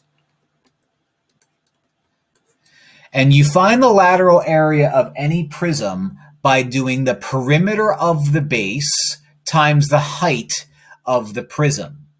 Now, the perimeter of the base is found by saying, well, look, we have a pentagon, and there's 5 sides. Each side is 12 yards long. So 5 times 12, 60. The height of this prism is 8. So 5 times 12 is 60, and 60 times 8 is 480. And this is yards squared. And again, this makes sense because if I were just to take one of these rectangles, I would get 12, because it's 12 yards long, times 8. I would get, what's 12 times 8? 72, 76, 76, and multiply that by 5. The numbers seem to work out just fine. What's not as fun is the surface area. My SA. I don't have a lot of essays anymore. I have 4 kids. If you're trying to understand that joke, essay is another word for friend. Now, for any prism, your surface area is going to be your lateral area, which is nice because I could just kind of replace that, plus 2 times the area of the base. So far, not so bad.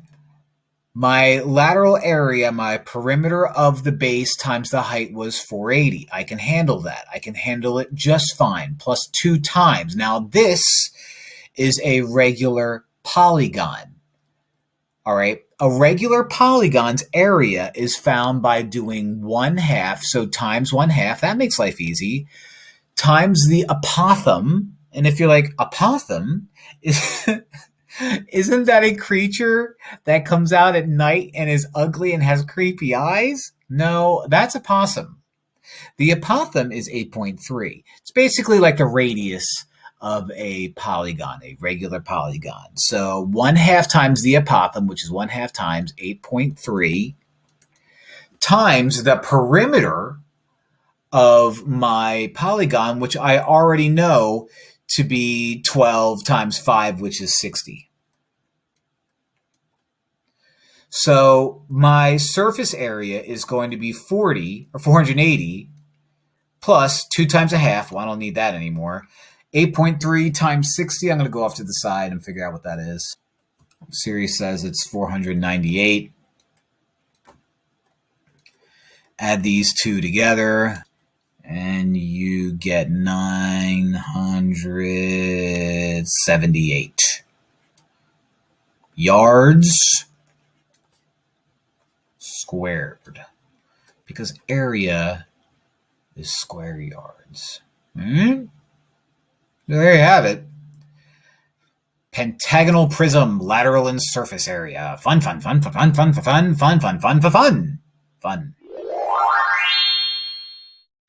the lateral area and surface area of this pyramid right here. Well, the lateral area of a pyramid is the sides. The surface area is the sides plus your base, your one base. So if you're thinking, oh, this is kind of similar to when they were prisms, kind of, but not exactly the same. Okay, not exactly the same. So let's start out by doing the lateral area first. Okay, the lateral area of any prism is found by doing and I'll put L for lateral area, 1/2 of the perimeter of the base times what is called the slant height. Now, that's a pretty looking L, because that pretty looking L represents the slant height. The slant height is the height of one of the sides if I were to cut this up and kind of stand one of these triangles tall. And if you're thinking, oh, it's basically the height of a triangle, the slant height is the height of the triangle. Okay, so it's very, very, very, very, very similar to 1/2 base times height, which is the area of a triangle. It's just that I'm doing, instead of 1/2 base times height, I'm doing 1/2 perimeter of this whole thing times height of one triangle. Okay, so lots of similarities here. So let's plug in what we have. 1/2 is 1/2. The perimeter is, I have 1, 2, 3. So this is a pentagonal prism. Each side is 8 feet. So the perimeter is going to be 8 times 5, which is 40. The slant height is 10.6. So to find the lateral area, I'm going to do 1/2 times 40 times 10.6, which is 212. Right? Because 20 times, yep. Feet squared, because of area being square units. Now, common sense will tell you that if I'm finding just the sides to give me the lateral area, and the only difference is now I have to add my one base, then why don't I write out the formula? I'm not going to go to a formula sheet to find the area of the whole thing, the surface area. Okay, it's going to be my lateral area, which is 1/2 P times slant height, plus the area of my one base. All right, so I know that my lateral area is 212. The base is a regular polygon. So you find the base by doing 1/2 times the apothem times the perimeter. And if you're like, apothem? Isn't that an animal that comes out at night and has creepy eyes and sometimes gets hit by my car? No, that's a possum.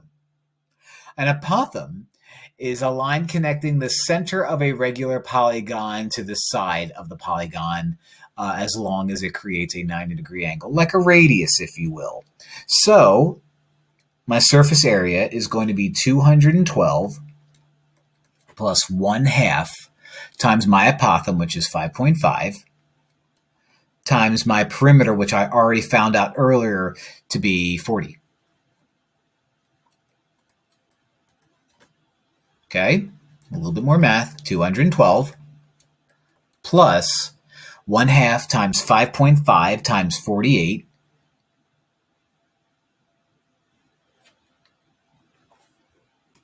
which is 132. And you add these guys together, and that's a 3, and that's a 4, and that's a 4, and this is feet squared. Yeah, pyramids, Egyptians. Find the lateral area and surface area of this guy right here, which is a cone. I'll tell you one thing right now. I don't like U16 because you're the diameter. I like the radius. I care about radii in this class, friends, and I care about 8. This guy refers to a slant height, the height of the side here. And if you might be thinking, oh man, that means I have to use like what, Pythagorean theorem to find the height of the cone? Maybe. Now, lateral area, what is lateral area? That's the area of just the side of the cone, not the circle on the bottom, just the side of the cone. The formula for the lateral area is pi times r times L. So nothing to do with the height of my cone, thank the Lord. Pi is pi, r is 8, L is 23.4. And I'm going to go off to the side and plug that in my calculator. And I end up getting 588.1061. So I'll do 588.1. Now, the difference between lateral area, oh, by the way, oh, no units. So I'll put units squared. Units squared. It just looks better, even though my handwriting on this problem is kind of sloppy.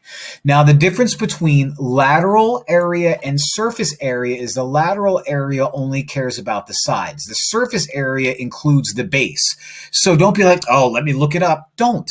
The surface area is your lateral area, which I already know. So pi r slant height plus the area of one circle. And the area of a circle is pi r squared. So fortunately, I didn't have to worry about the height of this cone at all. I thought I was going to, but didn't. I already know that pi RL is 588.1 plus pi 8 squared, which according to my phone is 9. That can't be right. What's pi times 8 squared? Yeah, that's much better. 201.0619, so I'll do 0.1. And then you add these guys together, and that's what you get. That's what you get when you add them together. Paramore. What's my unit? U. Oh, units squared. See how I made that into a perfect U? Flawless. Gross. Lateral area, surface area, not that much fun. Find the surface area of a sphere. Ugh. Well, the formula is not too bad. The formula for the surface area of a sphere is 4 pi r squared, where r represents the radius, which I have. So it's just a calculator exercise. Surface area is going to be 4 times pi times 7 squared, and 4 times pi times 7 squared is 615.7521 centimeters squared. Gross. Dunzo. Find the volume of this guy, a sphere. If you ever took 8th grade math or 7th grade math, you've probably had to do this before, so this isn't super new, and here's the formula for it. Maybe you remembered it, maybe you didn't, but here's problem number 1. This is an r. This is my diameter. So if I take half of it to get my r, half of 15.6 is 7.8. So that's my r. So it's just a calculator exercise. 4/3 times pi times 7.8 cubed. Let me say that again so Siri hears me. 4/3 times pi times 7.8 cubed is 1,987.7987. I'm going with all the digits that Siri gave me. It's inches, so inches cubed. Why cubed? Because this is volume and you do units cubed for volume. All right, volume of a sphere, nothing new, nothing crazy. Are the two figures similar? If so, state the scale factor. Figures are similar if you take all of the corresponding sides, make a fraction out of all of those sides, and the fractions are the same. For example, 12 matches up with 40, so 12 over 40. That has to equal 24 over 80. 24 matches up with 80, so 24 over 80. And looking at this, probably so far so good. And 18 has to match up with 60.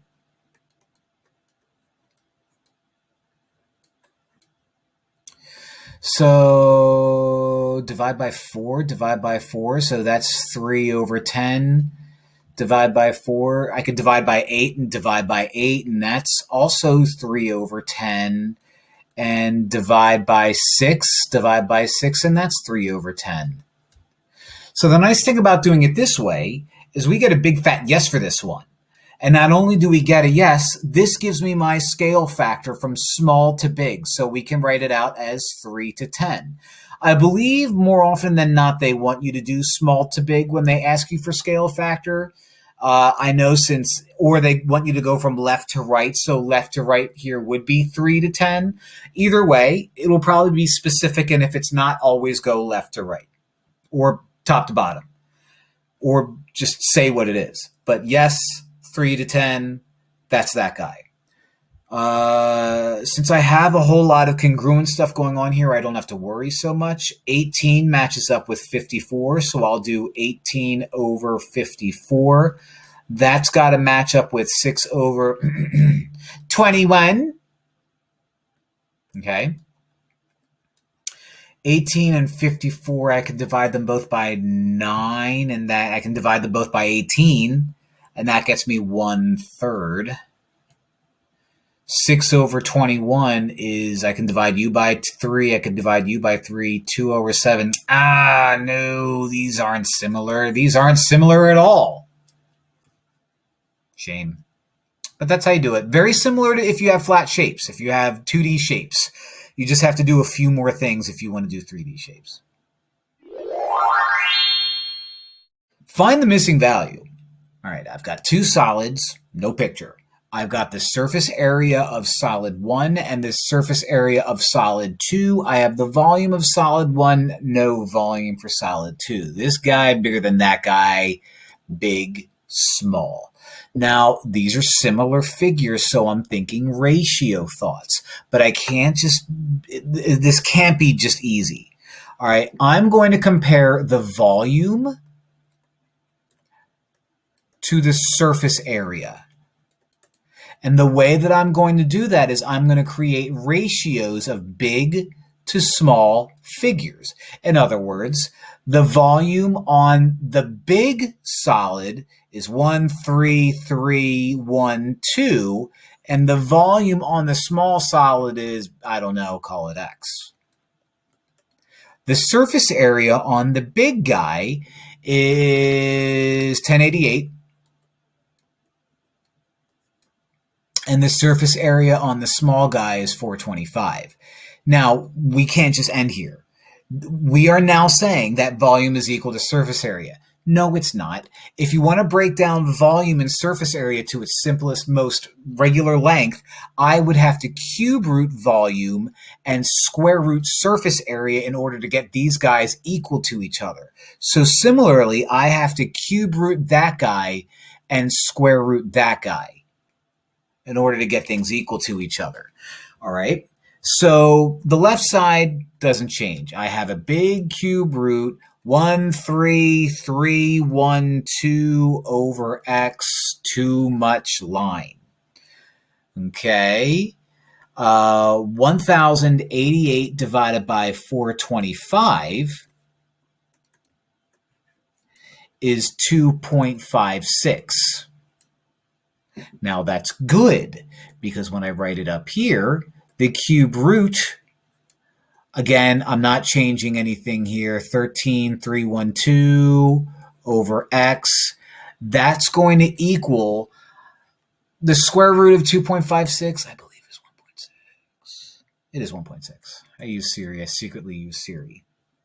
Now this cube root's just in the way. How do I get rid of a cube root? Cube everything. Mark Cuban. That cancels things out. Cancel, cancel. Now I have 13,312 over X is going to equal 1.6 cubed, which is 4.096. Why did you write that all the way up there? So I can put it over 1 and make it a ratio, and now I can do crisscross applesauce. So I am going to do crisscross applesauce. 4.096x equals 13,312. Divide both sides by 4.096. And 13,312 divided by 4.096 is 3,250. Now, my goal was to find the volume, kilometers, so kilometers cubed. These problems are not pleasant in any way whatsoever, at all, ever, on the planet, ever, at all. But we did it, and I feel good. Name the arc made by the given angle. All right, so I'm given these pictures, and there's ways that you can name arcs. Okay, an arc in a circle is basically, if you were to look at the outside of the circle, if I were to go from A to B, I could name that arc AB. But what if I add all these different letters, and what if I want to be more specific? Like, for example, if I were to say arc AC, which way am I going? Do I care about the right side, A, BC or ADC? Well, I can name these guys. Like if I want this portion of the circle, right? And I want to name that arc, I would call that arc, and here's my arc symbol, arc ADC. If I wanted just this one, which is called a minor arc because it only involves 2 dots, I would call that arc BC or arc CB. So by calling this arc BC, I know that I'm going right from B to C and I'm not taking this long way around. So that's how you can name the arcs. So when I'm looking at this guy right here, the name of the arc made by the angle FQE, here's F, here's Q, here's E. Well, I have 3 dots on my circle, but I'm going straight from F to E. So there's 2 names for this one. I can either call it FE or EF. I'm not including D because I'm only going in this short route to get from F to E. I'm not including the whole circle over here. Similarly, angle 1 is between I and H, and I don't care about J. So I can either call this high or I can call this eh. Either way, I'm not going to include the J. So when I'm reading these, I'm looking at the letters, and that's kind of telling me the direction that I'm going in which part of the circle that I care about. Okay, so that's how I name arcs using angles. Name the central angle of the given arc. A central angle is the angle that basically its vertex is the center of a circle. This area is called a sector, not that it matters. These are arcs, okay? Now, I'm given arc ML. So it's basically saying I want to go straight from M to L. Should I go this way? No, because otherwise I would have snuck a K in there. This is just ML, so I care about right here. And the angle created by me going from M to L is just angle 1. Okay, nothing to think, nothing to overthink. Pretty simple. Okay, likewise, again, I'm not being really creative with my letters here. ML just goes from here to here again. Okay, now that is this angle right here. I'm not including K, so MQL would be the name of this angle. I could call it LQM. It really doesn't matter. Either one, MQL or LQM, both of those work. But the central angle is basically your vertex is the center. Pretty simple. Find each measure. First things first, I'm going to find the measure of arc CFD. Before we talk about that, I have a lot going on with these circles, so let's try to understand things. If I have a central angle right here, a central angle means its vertex lives on the center of the circle. And if I were to create an arc, and we'll call you A, we'll call you B, we'll call you C. If I were to say, well, let's call angle ACB 80 degrees. Whatever the central angle is, the arc measurement is exactly the same thing. So if an arc measure creates a central angle, AB, I have 6 of those, the central angle is going to have the same exact measurement. ACB or BAC, or BCA, I mean. Basketball Club Association. So 80 is 80 in this case. Now, when I go over here, CFD is just more complicated than I need. CFD means I'm going around here and around here and also here and also here. And if you're wondering, why didn't they call it CBD or CBFED or CED or DF? Well, basically, this is just saying I need to go from C to D, but I have to include F. That's why I'm not just including this little chunk here. Now, what I have is basically all of this right here. Problem number 1. I don't know you, and I don't know you. But what I do know is FC appears to be a straight line. And if FC is a straight line, then these 2 angles are going to be supplementary, which means they add up to 180 degrees. And if these 2 angles are 180 degrees, then you're 45, which also means vertex angles, you're 45. Oh. So the measure going from C all the way around to D is going to be 45 plus 135 plus 45 plus 81. So 45 plus 135 plus 45 plus 81 is 306. So the measure of angle CFD is 356 or 306. I kind of Freudian slip. That's also true. That's very true. But what that means, and most importantly, is that means the measure of arc CFD is 306. So I caught myself. I mean, I was accidentally naming the wrong thing, but by saying this, I can kind of like pretend like I know what I'm doing and be like, yeah, I was trying to do this the whole time, which I am. Let's see if this one's a little bit more friendly. The measure of angle MIJ. MIJ is this angle right here. I don't have any angle measurements.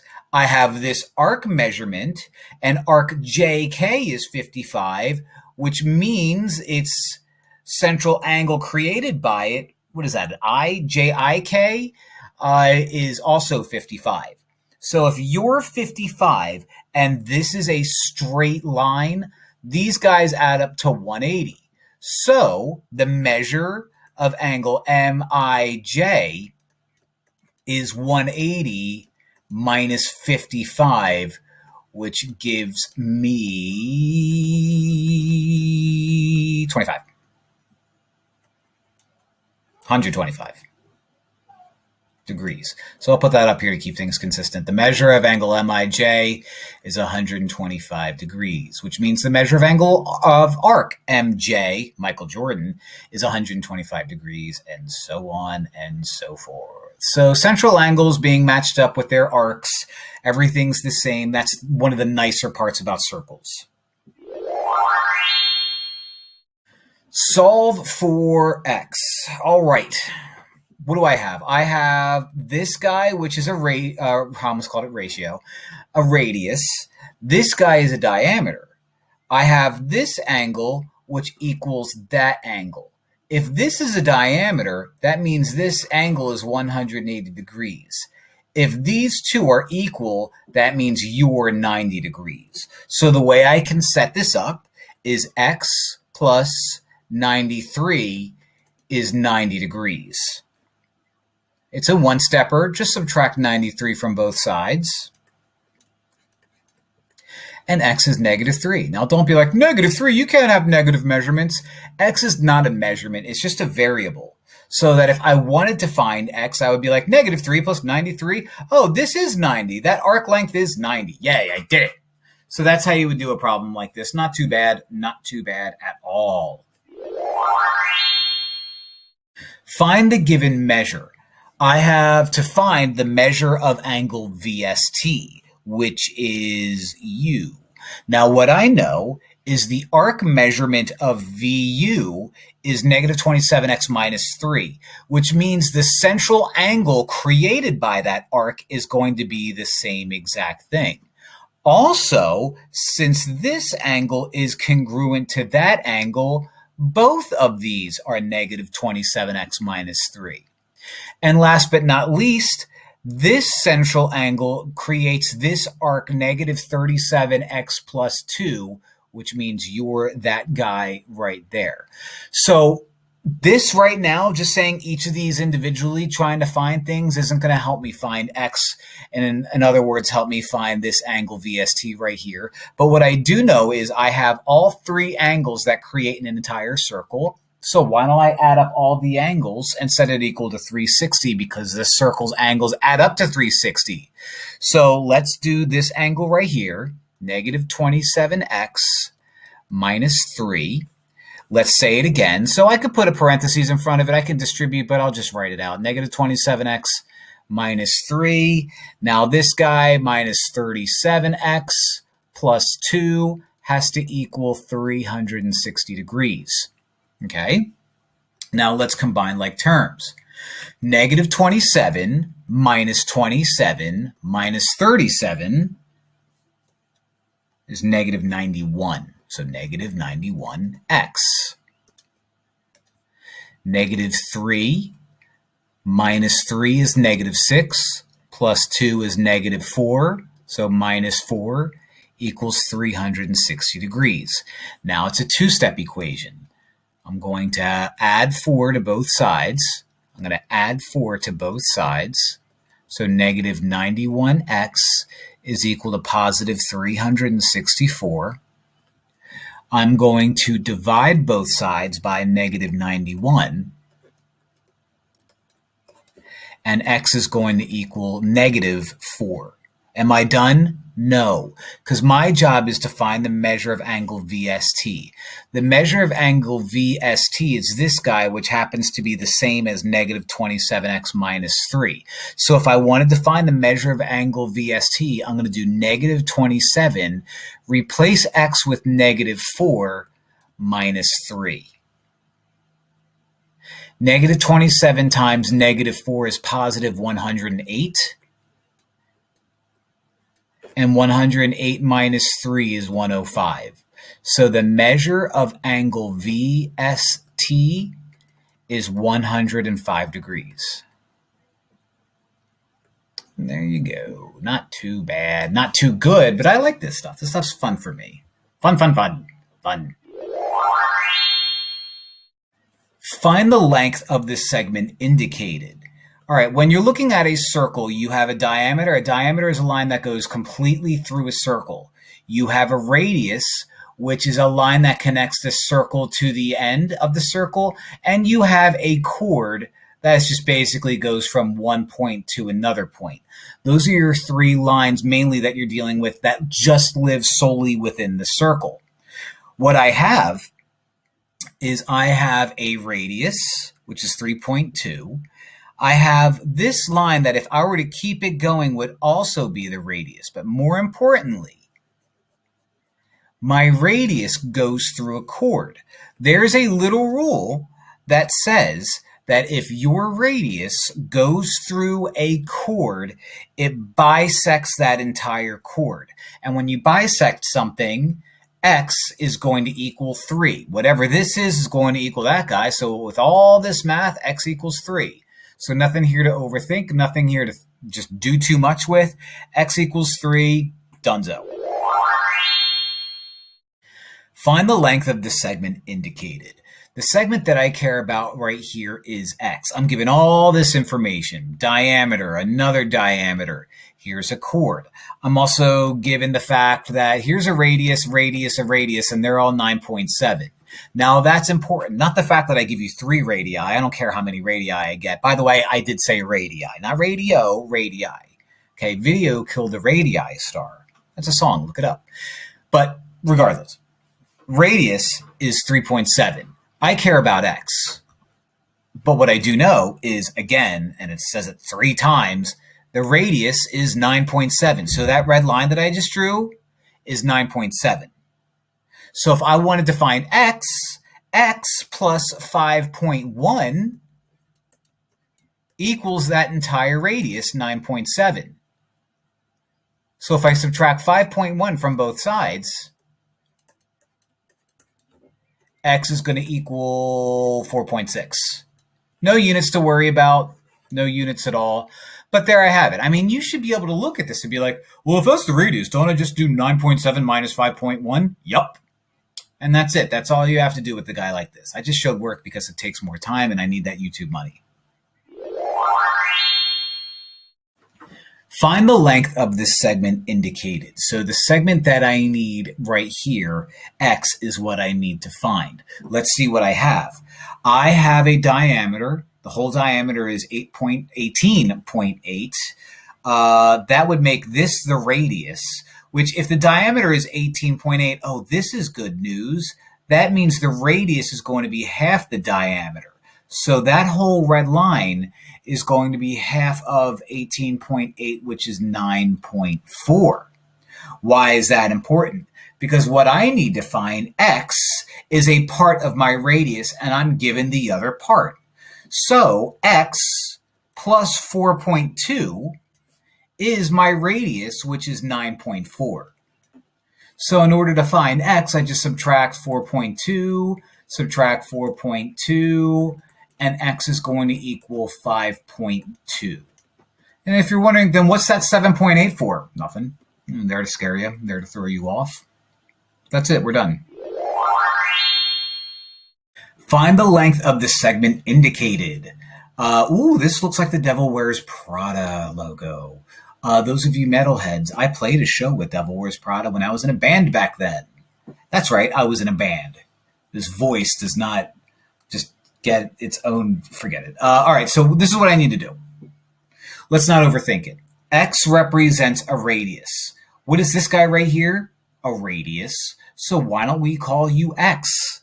Okay, because they're the same thing. Why am I moving that X over there? Well, because I am given two pieces of information about this guy, which is clearly a right triangle.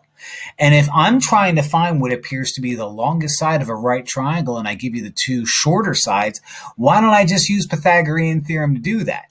Which is what I'm going to do. So here's Pythagorean theorem. I can call U C, and it doesn't matter which one's A or B as long as the longest side is C. So I have 8.3 squared plus 4.4 squared is going to equal X squared. Now let's do a little bit of math. 8.3 squared is 68.89, according to my calculator. 4.4 squared,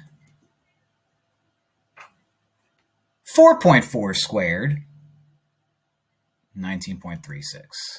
My calculator, I'm using Siri, my calculator thought I just did 4 squared, which is a fun game. Now I need to add these two together. 68.89 plus 19.36 is going to be 88.25. That equals X squared. In order to get X all by itself, I have to square root both sides. And remember, usually when I square root both sides, you're thinking positive or negative thoughts, not when you're dealing with length. The square root of 88.25 is going to be 9.3941 according to Siri. Do I have any units to worry about? Nope. So all I have to do is just say X equals that guy right there. It doesn't tell me where to round it, so I'm keeping all four of those numbers. I'd like to try to see you stop me. Or I'd like to see you try and stop me. I give up. Like and subscribe.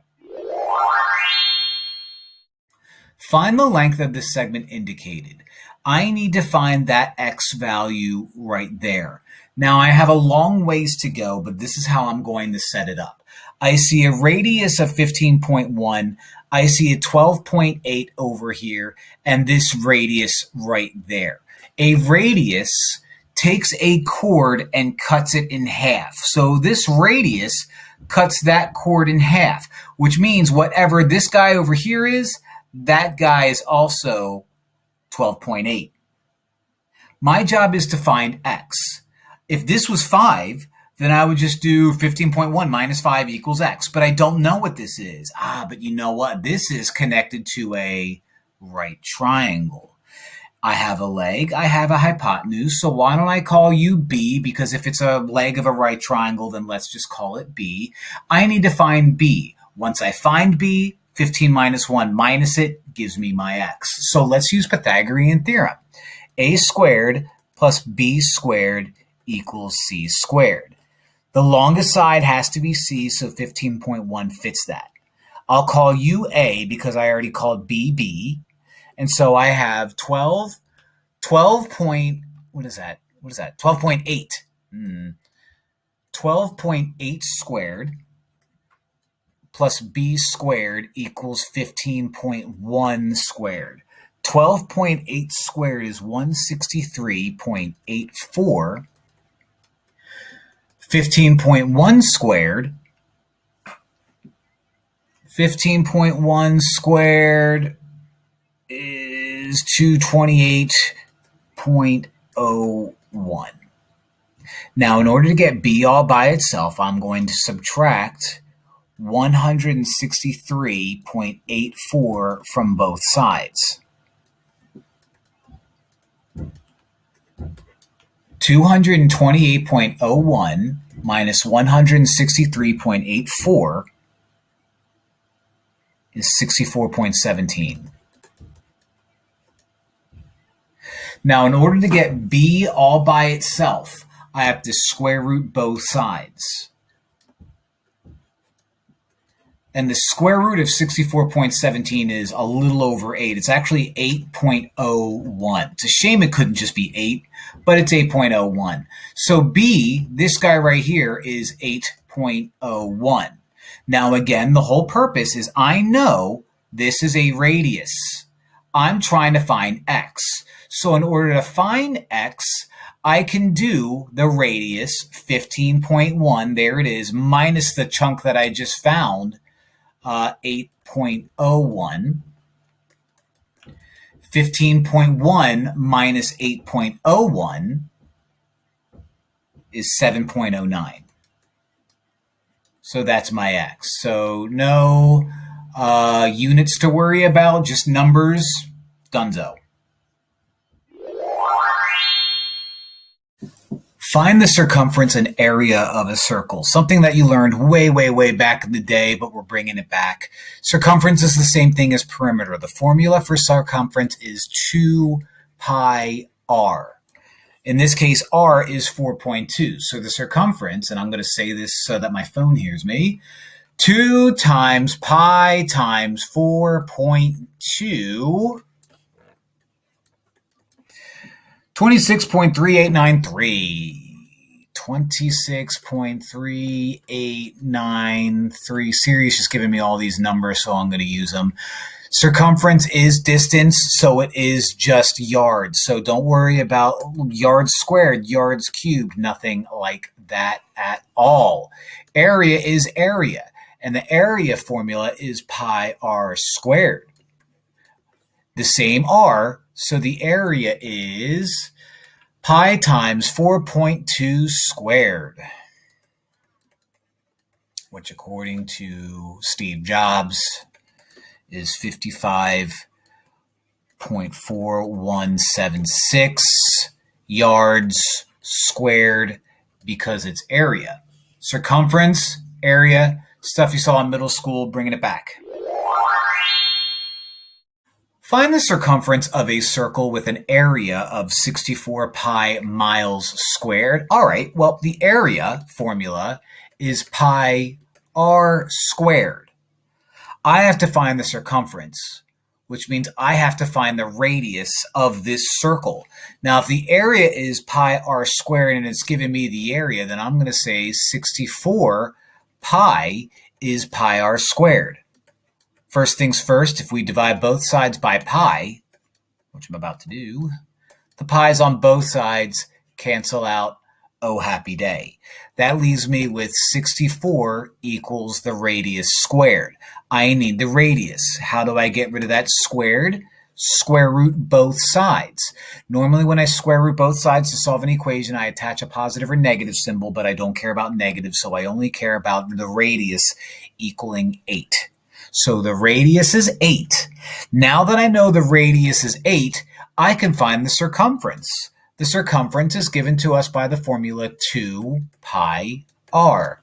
In other words, 2 times pi times 8, which is 50.2654 miles.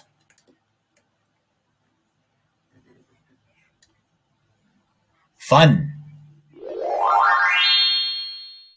Solve for x. What we're dealing with here is what's called an inscribed angle. Okay, we're used to seeing central angles. An inscribed angle is an angle where all three parts, the vertex primarily, is attached to the circle. Now, don't lose sleep. If I were to say A, B, C, the inscribed angle, okay, so the measure of angle ABC is going to be half of the intercepted arc, half of AC. So if AC was like, I don't know, 60, you would be 30, okay? So the way I'm going to view this is this guy, this inscribed angle is going to be half of 192. So I made that really big. Now I have to get rid of it. I'm going to set up the equation 31x plus 3. 31x plus 3 is half of 192. So 31x plus 3 hasn't changed yet. Half of 192 is 96. Now I have a two-step equation. Minus 3, cross you out. 31x equals 93. Divide both sides by 31. Divide both sides by 31. And x equals 3. Okay, which is what I was supposed to do. Find x. Don't need to go any further. But if I wanted to check my work, I could do 31 times 3 is 93. 93 plus 3 is 96, which is half of 192, what I was trying to find in the first place. Fantastic. Find the measure of angle NLM. NLM is this guy right here. Okay. Now let's do this. I have an inscribed angle, okay? And it looks kind of like this. Remember, an inscribed angle, so whatever the angle is half of the arc that it creates. So NLM is going to be half of 7x minus 10. Here's the problem. I don't know what 7x minus 10 is. No clue. Here's what I do know. This is a straight line, which means this arc right here, arc LMN, is 180 degrees. So 13x minus 10 plus 7x minus 10 equals 180. So if I set that up, then I will be able to find out what x is, and I'll be able to find out what that angle is. So 13x minus 10 plus 7x minus 10 equals 180. Let's combine like terms. 13x and 7x make 20x. Negative 10 and negative 10 make negative 20, and I equal 180. Now it's a two-stepper. Add 20, and 20x equals 200. Divide both sides by 20, x equals 10. Am I done? No siree.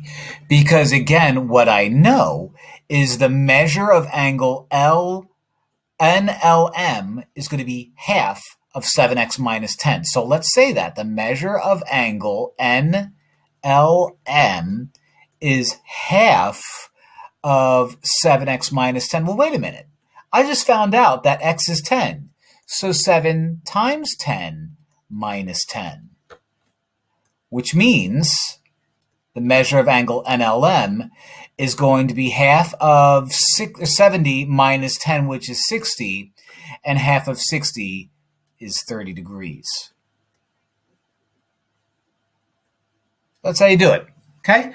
Inscribed angle stuff, and inscribed angles are half of the angle or intercepted arc that it creates, and I had to do a little bit extra in order to get to that answer, but I had a great time doing it, and I hope you did too. Find the measure of arc FGH, which is this whole thing right here. Well, let's draw up a quick picture. Let's make sense of it. Usually, and this is what I see, by the way, inscribed angle.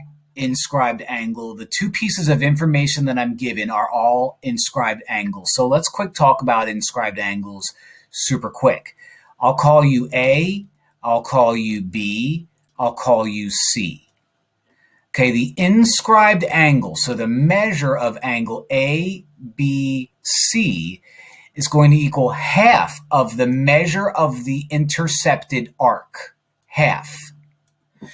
Now, usually I'm being asked to find the measure of inscribed angles. Not in this case, I'm being asked to find the measure of the arc. So why is this important? Well, if the angle is half the arc, then the arc is twice the angle that it creates. So let me say that. The measure of angle FGH, I'm sorry, the measure of arc FGH, which is U, is going to be 2 times the angle created by these guys right here, 2 times FAH. So the measure of angle FAH. Now, this is what I know. This is what I know. I know that I'm given information about this inscribed angle and that inscribed angle, which means I care about the arc FGH, obviously, and I care about the angle or the arc FAH, obviously. Those two are connected, and they both add up to 360 degrees. So the measure of arc FGH plus the measure of arc FAH is 360 degrees. Now I know the measure of angle FGH, or the measure of arc FGH, is 2 times, so you become 2 times the measure of angle FAH, which means you would be 2 times the measure of angle FGH. And that equals 360 degrees. I know what angle FAH is. It's 38x plus 5. I know what the measure of angle FGH is. It's 21x minus 2. And now it's just an ugly, gross, terrible Algebra 2 problem. All right, so distribute. That becomes 76 plus 10. Distribute again. That becomes 42x minus 4. And 360 is still 360. Let's combine like terms. 76x and 42x is 118x. Plus 10 minus 4 is plus 6 equals 360. Subtract weird-looking 6. Subtract weird-looking 6. 118x equals 354. Divide both sides by 118. Divide both sides by 118. And x is a perfect little 3. Now, why does this matter? Because originally what I was supposed to do is find the arc measure of FGH. FGH is 2 times angle FAH. I now know that x is 3. So what I care about is 2 times 38x plus 5, where 38 times 3 is now being added to 5. 38 times 3 is 114. 114 plus 5 is 119, and twice that is 238. So the measure of arc FGH is 238 degrees. Inscribed angles are usually pretty pleasant. This problem, not so much. Determine if line AB is tangent to a circle. What is a tangent line? Well, let's say I give you a circle right here. Let's say that I put a center right there and I have a radius there. If I were to have a tangent line has to be perpendicular to the radius. Wherever that tangent line hits the circle, create the radius, it has to be perpendicular. Which means you have to be a right angle right here. Which means in order for this to be a tangent line, I have to show that this triangle is a right triangle. Well, what information do I have? Well, I have the fact that that radius is 12, which means this length right here is 12. I also know that this is 8, so this guy right here is 8 plus 12, which is 20. So I have a right triangle of 16, 12, and 20. So I'm going to use the converse of the Pythagorean theorem to show that this is a right triangle. So if I'm going to show that this is a right triangle, I'm going to label UA and UB, and I definitely have to label the longest side C, and I have to make sure that A squared plus B squared is for sure C squared. 12 squared plus 16 squared has to equal 20 squared. 12 squared is 144. 16 squared is 256. That's got to equal 400. 144 plus 256 is 400. Does 400 equal 400? Yes. So is AB tangent to the circle? Yes. Again, a tangent line has to be perpendicular to the radius that it hits. So in other words, since this is a right triangle, it is perpendicular because it creates a 90-degree angle. Find the segment line indicated. Assume that the lines which appear to be tangent are tangent. And if you're wondering, what's a tangent line? A tangent line is a line that hits a circle and is perpendicular to a radius. It would really be nice if I knew how to draw much better. So what this means is if this is a tangent line, then you have to be perpendicular, which means you have to be 90 degrees. Now I have to find this segment right here. I'll call you X. What do I know? I know you're 1.5 and you're 1. So that means you're 2.5.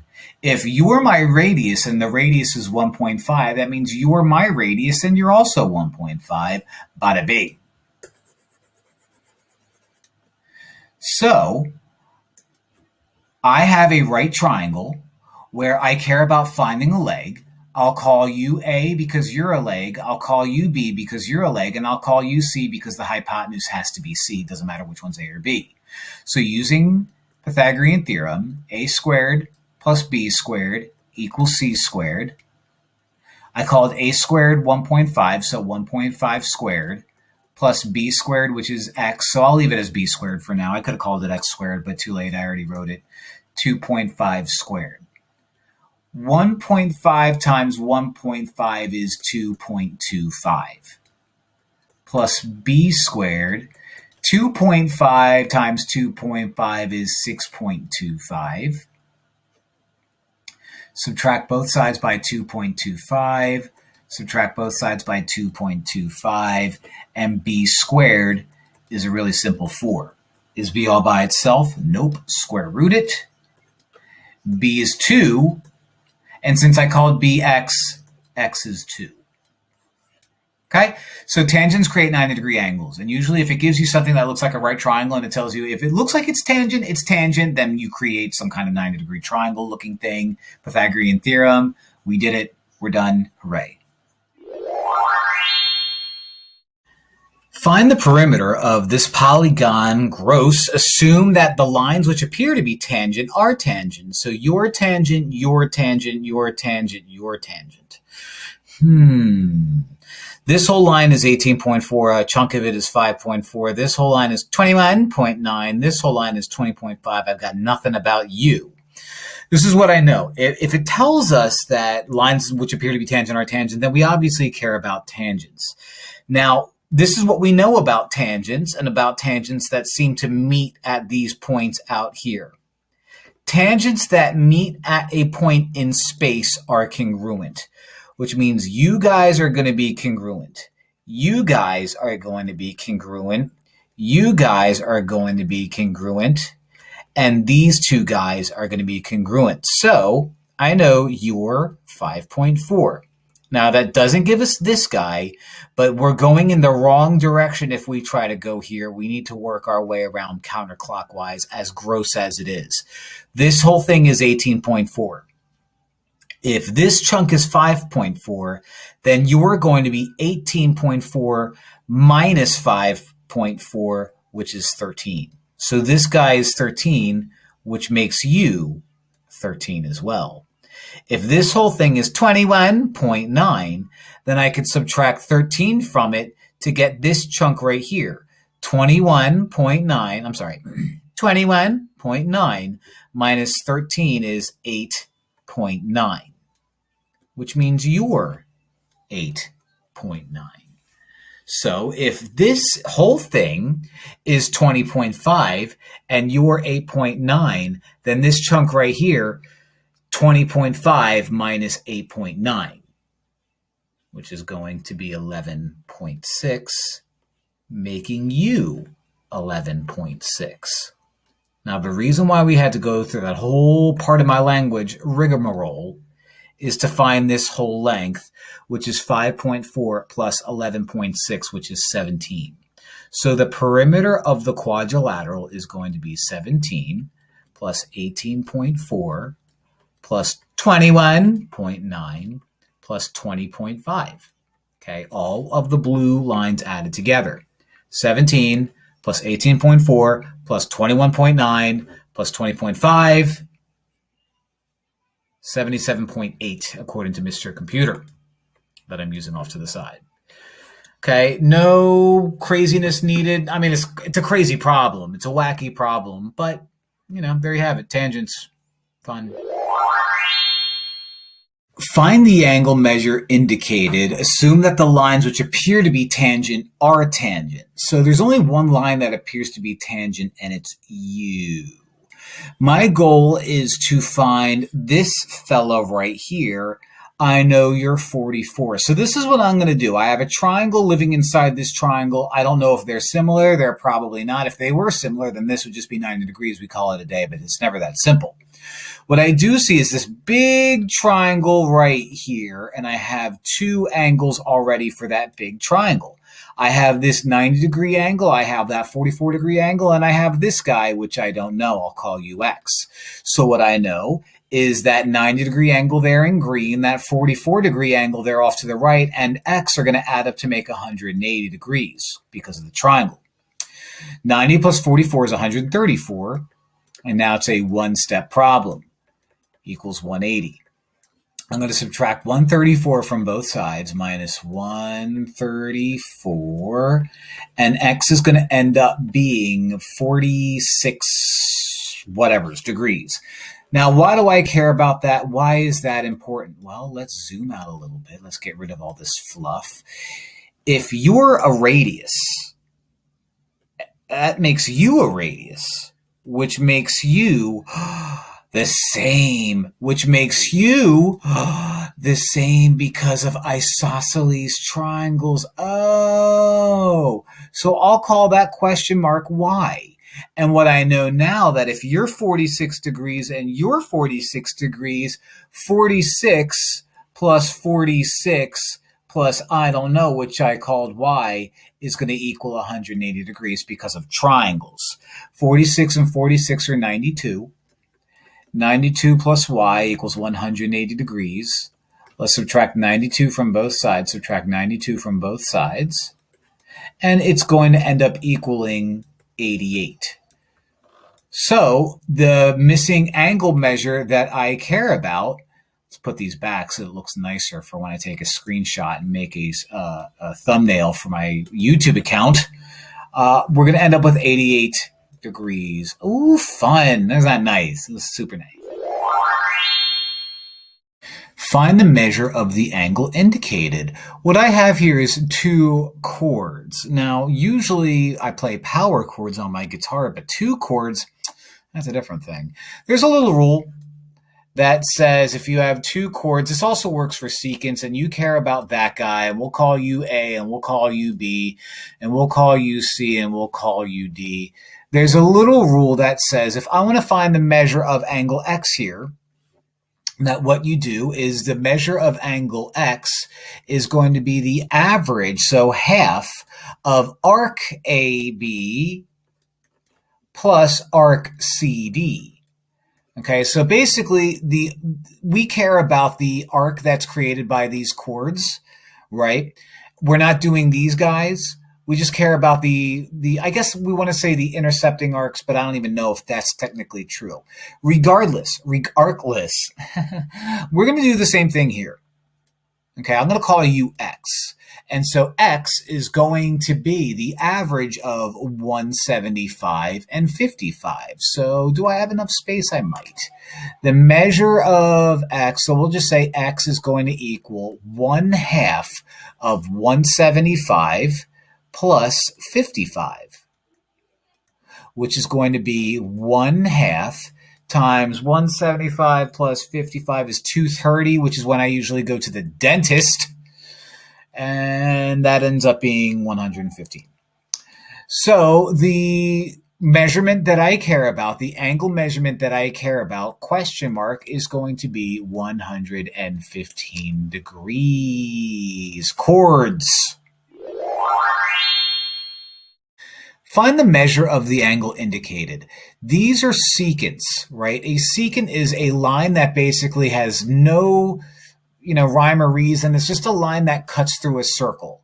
All right. Now, this secant, by cutting it through the circle, these two secants, rather, by cutting it through two circles, gives me 4 points that it cuts through. Okay. And we'll call them A, B, C, and D. Now, let's call you angle X, which is kind of what I want to do here. All right, if I'm trying to find the measure of angle X, which is an angle created by two secants, what you do is the measure of angle X is going to equal 1/2 of the large arc that's created by the two secants, the large major arc, so arc BD, minus arc AC. Okay, so close to the average, but not quite. All right, so what I'm going to do is the same thing over here. I need to find the measure of angle, I don't know, question mark, we'll call you X. So X is going to equal 1/2 of the large arc that's created. So if I were to pretend that these lines are still going on, we can see the same thing. 175 would be that guy, so 175 minus this smaller arc that's created, 75. 57. Oh, numbers. You're so difficult. I'm not sure why I got 2 degrees in them. 175 minus 57, I believe, is 118. Yep. And half of 118 is going to be 59.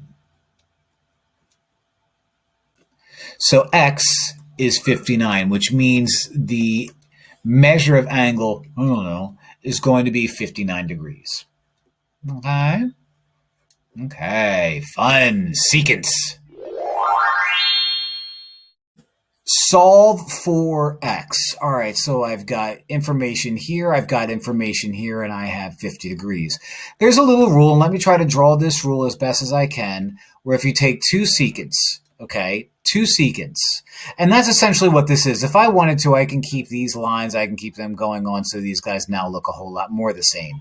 And if I were to call you P, Q, S, and D to match up with this, and call you R, there is a rule that says if you take two secants and you have an angle created by those two secants intercepting, the measure of that angle, so the measure of angle R, is going to equal 1/2 of the larger arc that's created, so arc PD in parentheses, minus the smaller arc that's created, QS. Okay. This problem just involves more math. I did a problem like this before where it was just numbers. Now I have a little bit of like solving equations type stuff going on. The measure of angle R, according to this picture, is 50. That's going to equal 1/2. I have to squeeze this in a little bit better. PD is 12x plus 8 minus QS. Now we have to be very careful. We have to throw these in parentheses. 4x plus 4, close it, close it. And now it's just a really, really, really ugly like equation that you would see. I still have a bunch of stuff going on in parentheses, so nothing happens with a half yet. Nothing happens with 12x yet. Nothing happens with 8 yet. But what I can do is distribute this negative to make it minus 4x minus 4. That's why it's important to put those parentheses there. Okay, inside the parentheses, I can combine like terms, so 50 doesn't change. 1/2 also doesn't change. 12x minus 4x is 8x. 8 minus 4 is 4. And now I distribute the half. 50 equals half of 8x is 4x, and half of 4 is 2. Now it's a two-stepper. Minus 2, minus 2. Cross you out. 48 equals 4x. Divide both sides by 4. Divide both sides by 4. Let's write it up here. X equals 12. All right, so secants, cross to make an angle. I'm going to take half of the difference of the two arcs that are created. Okay, make sure it's positive. The end. Find the measure of angle QPR, which is U. Now, QPR is 26x minus 2. Can't do much with that right now. What I know is I have two chords, or if you want to think about it, two secants intersecting within a circle, within the circle, not outside the circle. When you have two secants intersecting within the circle, there's a little rule that I'll write up here. Okay, and we'll call you A for angle. We'll call little a, we'll call you A, B, C, D. The rule is that the measure of angle A is going to be the average of the intersecting arcs. So the average of arc AB plus arc CD. So that's how I'm going to set this problem up. This angle is going to equal 1/2 times the quantity of 131 plus 18x plus 1. All right, so let's set that up. That's my angle right there. I already have that information. So 26x minus 2 is going to equal 1/2 of one of the arcs, so QR, so 1/2 of 131, that's a third.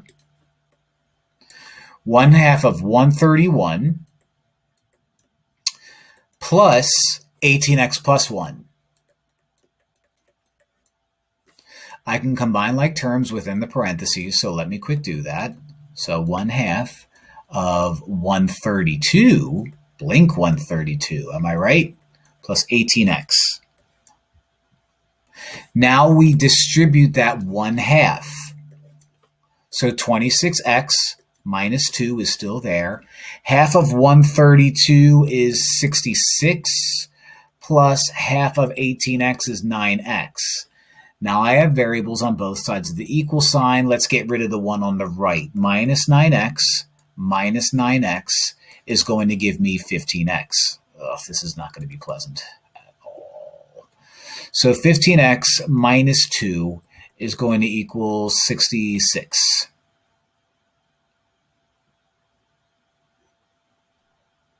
I knew I was wrong. This is 17x. This is 17x. 17x. I knew something would be right. Which now it's going to be pleasant, because if I add 2 to both sides, that gets me 17x equals 68. Divide by 17, and that's going to get me x equals 4. Done? Circle it, call it a day? No, because I need the measure of angle QPR, and the measure of angle QPR is 26x minus 2. I just found out that x is 4, so 26 times 4 minus 2. 26 times 4 is 104, minus 2 is 102. So in the little space that I have down here on the bottom right, I will write out that the measure of angle QPR is 102 degrees. Almost made a fatal mistake there, but I didn't. Find the angle measure indicated. Assume that lines which appear to be tangent are a tangent. So let's take a look at this guy on the left. You appear to be tangent. So if that's a tangent line, then what I know is you are 90 degrees. This is basically an inscribed angle, or better yet, if this is 90 degrees, this cuts the sky in half, which means that right there is 180. Am I done? No, because I still need this little sliver right here. Now, this is 90 degrees as well. If you were 76, that makes this little sliver 14, which makes you 28. So the question mark is going to be 180 plus 28, which is 208 degrees, bada bing. This guy looks bad, but it's not so bad at all. There's a rule that states that in this case, the measure of angle U is going to equal the large arc. So I'll put half. It's actually half of the large arc. So I'll put B for large plus this small arc. Here's the issue. I'll call you X because that's what I'm finding, but I don't know what this is, except for the fact that this whole circle is 360. And if you are X, then this arc is going to be 360 minus X. Okay, so what I'm going to do, it's actually a minus. I knew something was wrong there. I was looking at that. I was like, oh, I'm not doing it right. It's a minus because the angle meets on the outside of the circle. Silly me, minus.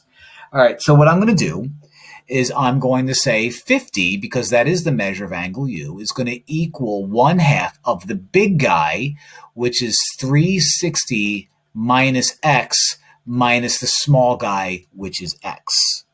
So 50 equals 1/2 of 360 minus 2x. Let's distribute that 1/2. So 50 is going to equal 180 minus x.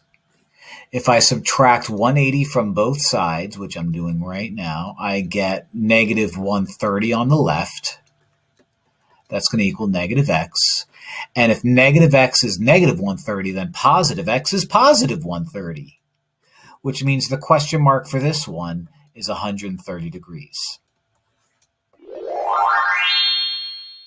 Solve for x, assume that lines which appear tangent are a tangent. So what we have is an intersection of a tangent line and a secant line. There's a little rule that says if you have the intersection of a tangent line and a secant line, what you do is we'll call this angle A. Okay, I like to call this the far away arc, and I like to call this the near arc. The rule is the measure of angle A is going to equal 1/2 of the far arc minus the near arc. So the way that I can set this up, is my angle measure I know to be 5x minus 5. That's going to equal 1/2 of my far arc, which is 190, minus my near arc, which is 13 minus 7 in parentheses. If you don't have parentheses, things are going to go bad. 13x minus 7, double parentheses to end it out.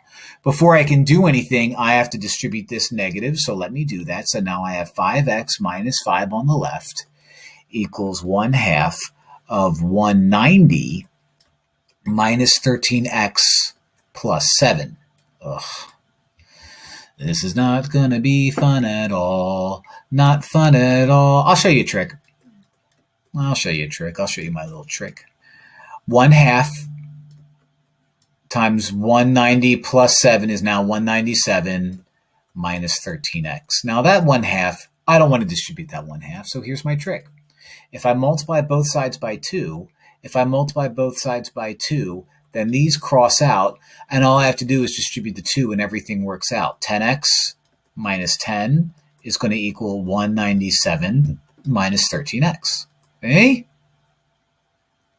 Now I can add 13x to both sides, which is what I'm going to do. That gets me 23x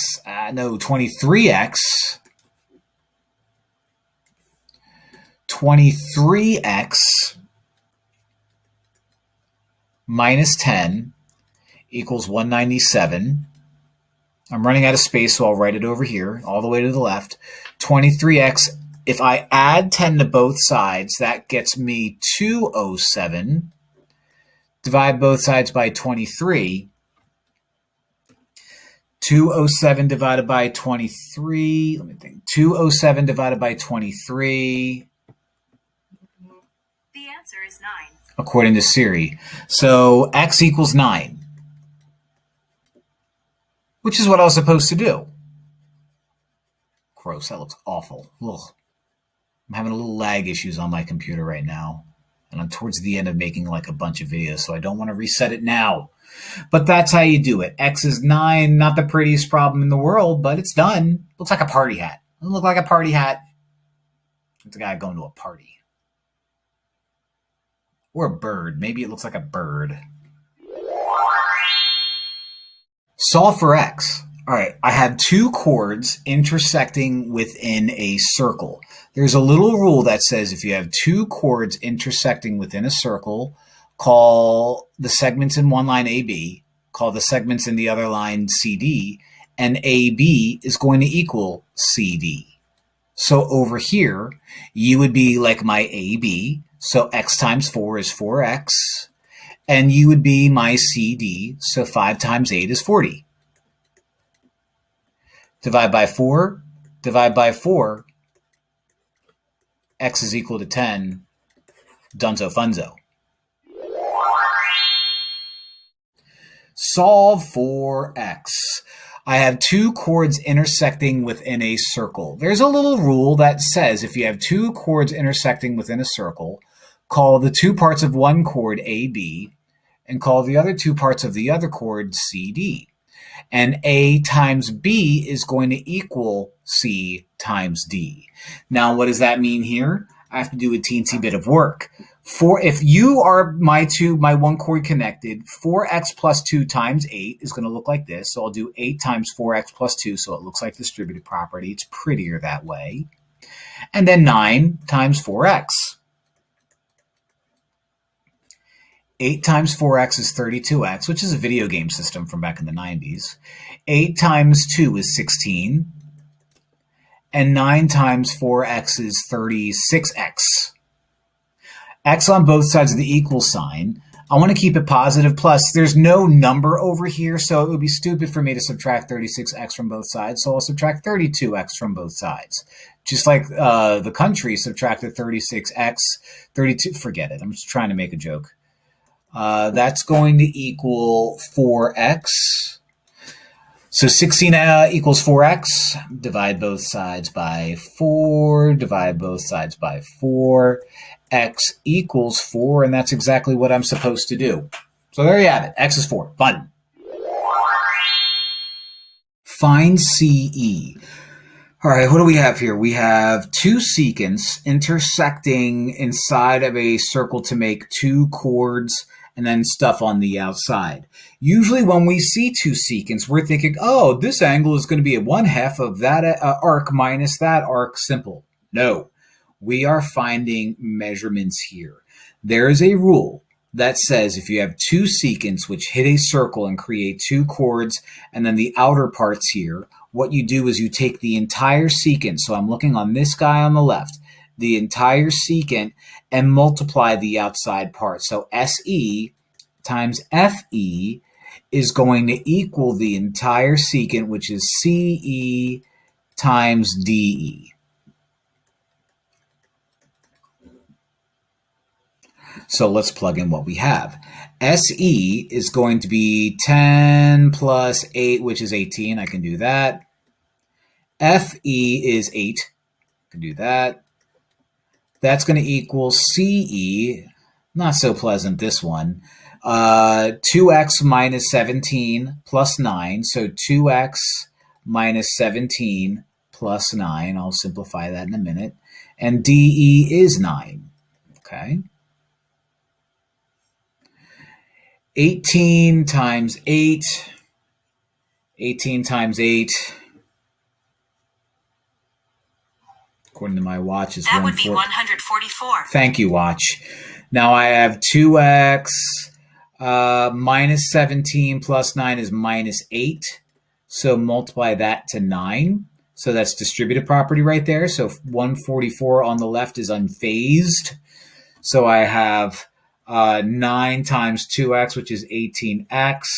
9 times negative 8, which is minus 72. Now it's a two-stepper. I'm going to add 72 to both sides. I'm going to add 72 to both sides. And you become 216. That equals 18x. Divide both sides by 18. And let me see. I'm just going to use my watch again. 216 divided by 18. That would be 12. So x is 12. Am I done? Nar. Because my job is to find CE. CE is 2x minus 7 minus 9. You were CE right there. So CE is 2 times 12 minus 8. 2 times 12 is 24. 24 minus 8 is 16. So CE is 16. No units. That's my guy. I am done. Identify the center and radius, then sketch the graph. Well, obviously, if it's asking me to find radius, I'm dealing with the circle here.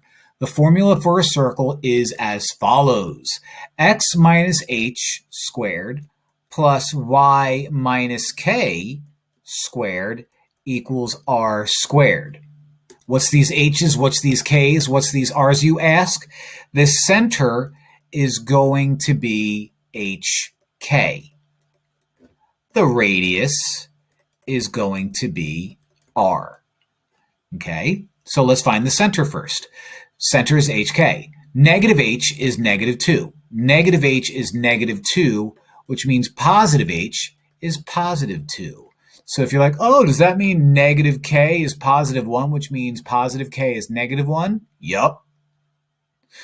Now, it says here that the radius, r squared, is 16. So if r squared is 16, I can just square root u and square root u, and the radius is 4. So drawing these are always awful for me because of the pen and tablet thing that I use, but we'll see what happens. The center is right 2 down 1. That's my center right there. My radius is 4 units away, so I'm going to count 1, 2, 3, 4 to the right. I'm going to count 1, 2, 3, 4 up. I'm going to count 1, 2, 3, 4 left, and I'm going to count 1, 2, 3, 4 down, and I'm just going to try my best to make a circle. Try my best to make a circle. Try my best to make a circle. Try my best to make a circle. They don't give me awards for drawing, but they do give me awards for being a great teacher, and that's what I try to do. And fail, but I try. It's my picture. I'm done. Write the equation of a circle if the ends of its diameter are 18, negative 3, and 4, negative 3. All right, I'm going to sketch this out the best that I can, all right, without doing too much. 18, negative 13, I think I said negative 3. 18, negative 13 would be, somewhere around here. 4, negative 3 would be, somewhere around here. And what I know is these are the ends of a diameter, which means circle is going to live somewhere around there. Perfectly drawn circle, you say. I disagree. The center of my circle is right there, in the middle of the diameter. That's important.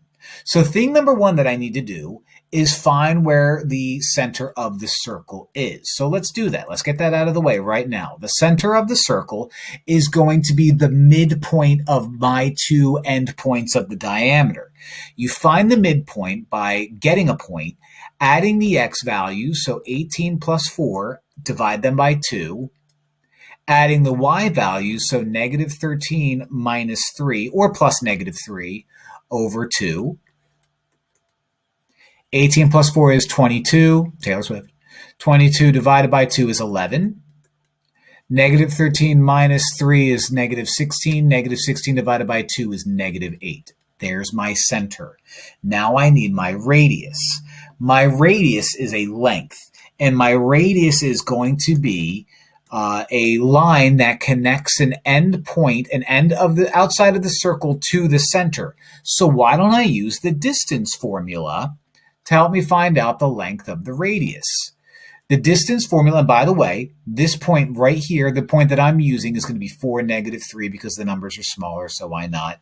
So I'm going to be using these 2 points to find my distance. So you do one x value minus the other x value, so 11 minus 4, square it, plus one y value -8 minus the other y value -3, and square that. Oh, a double negative. Let's make you a positive. So 11 minus 4 is 7. So 7 squared is 49.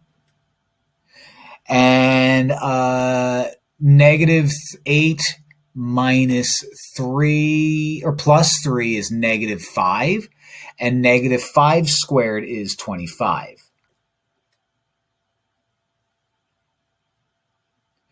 Okay, so that ends up being... that's just not pleasant at all. Just not pleasant at all. I'm just making sure my math is good. And it is, unfortunately, it is. 49 plus 25 is 74. The square root of 74. Now I'm going to leave that. You'll see why. Because this is actually not super bad to quote a movie. The diameter is the square root of 74. The equation for a circle is x minus h squared plus y minus k squared equals r squared. What's h and what's k? My center is h and k. R means radius. So the distance that I found here, that's my radius. That's my r. So I'm going to square root 74. Nah, I'll just cancel things out. But we'll get there. We'll get there. Okay, we might have to do some cleanup, so I'll just write out what I have. X minus h is x minus 11 squared, plus y minus k is y minus -8 squared. We'll clean that up. That's going to equal the square root of 74 squared. So we'll make that a positive.